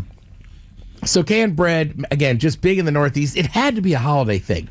As I'm with you, I can't imagine why we would just. Would you make eat a that. sandwich with that? I wouldn't. No, it was You just could like use it, you would get a piece of it, and it would just have like margarine spread on it, and you would eat it. Now, obviously, that doesn't taste like much at all. Right. But I'm sure if you put butter on it, you'd go It would like be better. Look, it's not the worst thing. No. It's really No. It's very, It's very, not. very dense, but it's not the worst Well, thing. we're going to judge everything based on what we have to eat coming up here. And remember, this was 50 years ago that these were popular, right? So you got people, I don't know, coming back from wars. People are broke. Maybe you ate stuff out of cans, so never really gave it a second thought. Right. But I'm just saying, like, bread was plentiful 50 years ago. Like, you could still just buy a loaf of bread. I don't know why I would buy the canned bread. Because there's nothing specifically different about this other than its density. Slightly weird taste, but again, not the worst. Maybe if you had like a nuclear bunker, you put this in. That would make sense. Something like that. Something where like if the Red Scare. That's why people bought it. Power goes out. Well, and I think, too, a lot of the original stuff you had in cans were just easier, faster dinners. Yep. Right, because I mean, I'm from that era of like, Hamburger Helper was God. You know what I mean? And like you have the fast food generation and all this kind of God. stuff. Well, I think also You will kneel before the hamburger. Helper. you also that for me, I feel like my generation was the first generation where oftentimes like both parents were out of the house. Yeah. So like by the time my mom got home, she worked all day. It was like, what are we going to make quickly? All right, number 2 on the list, Mike. We're going to go with the canned mac and cheese. All right, Chef Boyardee had one. Remember, his name, I wanted to say, was Boyardee. Boyardee. Yeah. But they thought it was too kind of Italian sounding or whatever. So you don't want it to sound authentic if you're giving people Italian food. Well, we've done that before, though. Remember there was Olympics in an Italian city years ago, and they kind of changed the name. Because we kept mispronouncing it. What was They were like, was it Torino? Or it was Torino, but I guess it's not Torino, but everyone kept saying Torino. So like, F it, man, just call it Torino. Yeah, so I think they were just like, hey, let's just make it a little bit easier for English-speaking people, a.k.a. Americans. Yeah. All right, I'm going to try the canned mac and cheese, which, to be fair, just looks like mac and cheese. It just happens to be in a can. Yeah, I think I've got looking forward to trying. It's cold. It's fine. Fine. Again, I'm sure it would be better if we heated it up, but we didn't. It's a loose fine, but okay, Mike, here fine. you go. Oh God. Would you eat it drunk? Yeah, of course. To me, that's the bottom line. Sometimes, right? You're gonna eat it drunk. Not Miles, so what do you bad. I think? wouldn't eat it drunk. I mean, it's a little salty, but it's what I expect. No.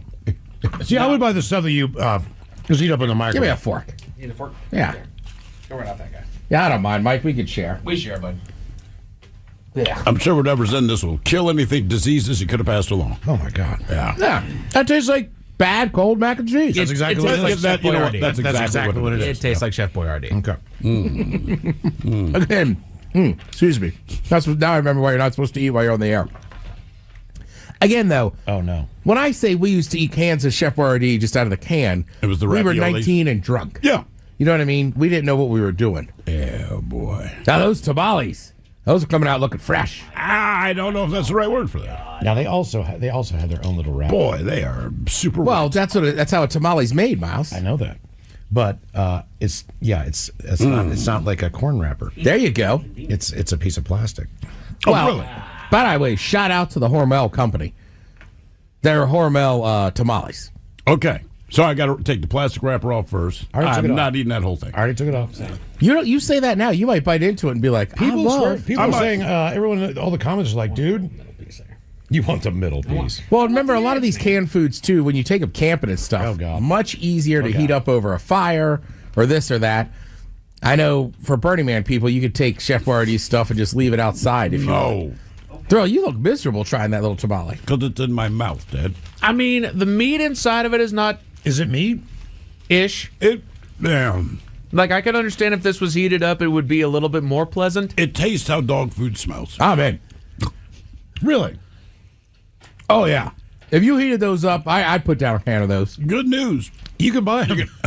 You're going to have plenty. Well, it's got that weird mint or meaty flavor to it, almost like eating like an English pie, like that mince meat. But meat shouldn't taste meaty. It should just taste like meat. And sadly, you're right. The meat tastes meaty, but not quite like meat. I'll give the Hormel people credit, too. That's got just a tiny little zing to it. I like what they're doing here. Mike, you can walk away from these boiled peanuts. I got one. We are trying, again, folks, we're trying canned foods that were popular 50 years ago that no one eats anymore. Now up, the boiled peanuts. Okay, now they were completely saturated in whatever juice. But you said they're pickled, right? I don't believe they're pickled, no. They're in a boil. They were boiled at some point. They smell briny. If this thing was pickled. Well, pop it in your mouth. Mike, you go first. Let's see what you think. All right. It does. Just try it. Chew it. Chew it. What? Oh, man. How would you describe an interesting texture. Well, you're eating a peanut. I get it. With a shell on it. God, it's so mushy in the middle. Oh, wow. This is really bad. Do you have napkins over there to spit it out? Look, man. I got it. Give him a couple napkins or something. This is worse than any goddamn thing else we've eaten. This is pretty bad. Wow. All right. Strong feelings on the canned boiled peanut. Oh, God. Dude. That was nasty. It's about to get worse. Well, all right. Absolutely nasty. Just for the record. Did you try one, Ted? For the boiled record. peanuts? Yeah. Get in on that boiled peanut. Yeah, come on. I'm running the segment. No, we got you. What? Well, wait. We totally got you covered. Go, you pop that back. Yeah, here, hold on. Yeah, Any wait. fun facts about boiled You peanuts? got hold music? It's your chance, buddy. All right. What you been waiting for? God, said that's I'd enjoy terrible. God. Ugh. God damn. I thought that. And it's still. Get it's him still. the can. Get him the can. That was awful. That was bad. That's really bad. I told you, man. They pickled them and put like some sort of a pepper in there. It's like a pepper and garlic. It's like whatever vegetable medley they pickle, dude. It tastes like an olive. Who the hell sees that and goes, yeah, I'm in? All right. I've been trying to defend these canned foods people like 50 years ago. That one's tough. That was bad. And I don't know why you would put boiled peanuts. Because when you boil them, you strain them. Right. Yep. Yeah, and they were soaked in that juice. Saturated. Ugh. Yeah, because the ones I had before were dry. Yeah. Usually you get they've them been boiled and then they were dry now. But you get them in a paper bag and they got dry seasoning on them. Yeah. Now, last on the list, I don't know. no. Do we People even? people keep telling us to take the shells off. That's not how you eat No, boiled that's peanuts. not how Boiled you peanuts eat it. are not. That's why they boil That's them. the whole shell. point That's of it. how you do it. All right, the last one on the list Oh, no. You ready is. for this? I don't know. Did you Mike, open do it, we Mike? have to? I don't know that we have to do it. Yeah, we do. Why? Hey, just give it a try. So this is I'll tell you canned pork brains with milk gravy. Jesus Christ. Now this is from a company called Miles. What is the brand? We hate you. Rose, as in like Rose. I mean, that looks like they haven't updated their label since the 30s. What's the point? I don't know. This is awful. Pork brains, milk, less than 2% water, cornstarch, salt, and sodium nitrate. Well, to the credit, pork brains is the main ingredient. It doesn't say how you're supposed to cook them. You're not. We do have crackers. Cool. That'll make all the difference. Well, you're supposed to serve them on a cracker. Here. Are you sure? Here, pour it in there. No, God, no. Pour it in there. Why? Because then I'll grab the crackers. We'll The men's room returns with Miles and Thrill. Now, let's see what's happening in the real world. All right, here we go. Man goes to a restaurant with his girlfriend, ends up in their promotional video. Then his wife sees it. Meanwhile, a Belltown drug dealer is busted, hiding his drugs where you would take a dump. Woman divorces husband after finding out he wears a wig. A drunk dad decides to let 12-year-old son drive his rig. And a dog in an animal shelter breaks out of the kennel. Then unlocks the front door with his teeth and bolts. It is time for your headlines. Yes. Now, it's time to hit the headlines. Here's Mike Hawk. All right, our top story. We go to Belgium, where bad decisions are good. Earlier this month, a local officer was working a DUI checkpoint in the area when he noticed a car behaving oddly. The car was approaching at a, quote, snail's pace, and when it finally came to a stop, it was dozens of yards away from the actual officers. On approach, an officer noticed that the driver seemed to be a little on the short side and arrived at the window to find a 12-year-old behind the wheel. But before you think that this was just some kind of joyride, his father was in the car along with him, drunkenly relaxed in the passenger seat, and nonchalantly admitting that he had asked the boy to drive him home after he had too much to drink. Now, while this is not a very acceptable workaround for the issue, they might have gone along with it a little easier if the boy's two siblings weren't in the back of the car as well. And their mother, who was sober, had a legal driver's license. Oh, no. Why didn't she freaking drive? God, I just saw the headline. So I thought it's a drunk dude and his 12-year-old son, but she didn't. Nope, she's just back there. I wouldn't almost be angry at her. Like, the one thing about being drunk is you don't make better decisions. Correct. Ma'am, you're sober with a legal license. Now, not only is the father facing charges for entrusting a car to somebody not fit to drive, but the kid is facing charges for driving without a license, and the parents are looking at charges that were filed for a, quote, concerning educational situation. I know it sounds bad. I would go after the mother harder than the father on this.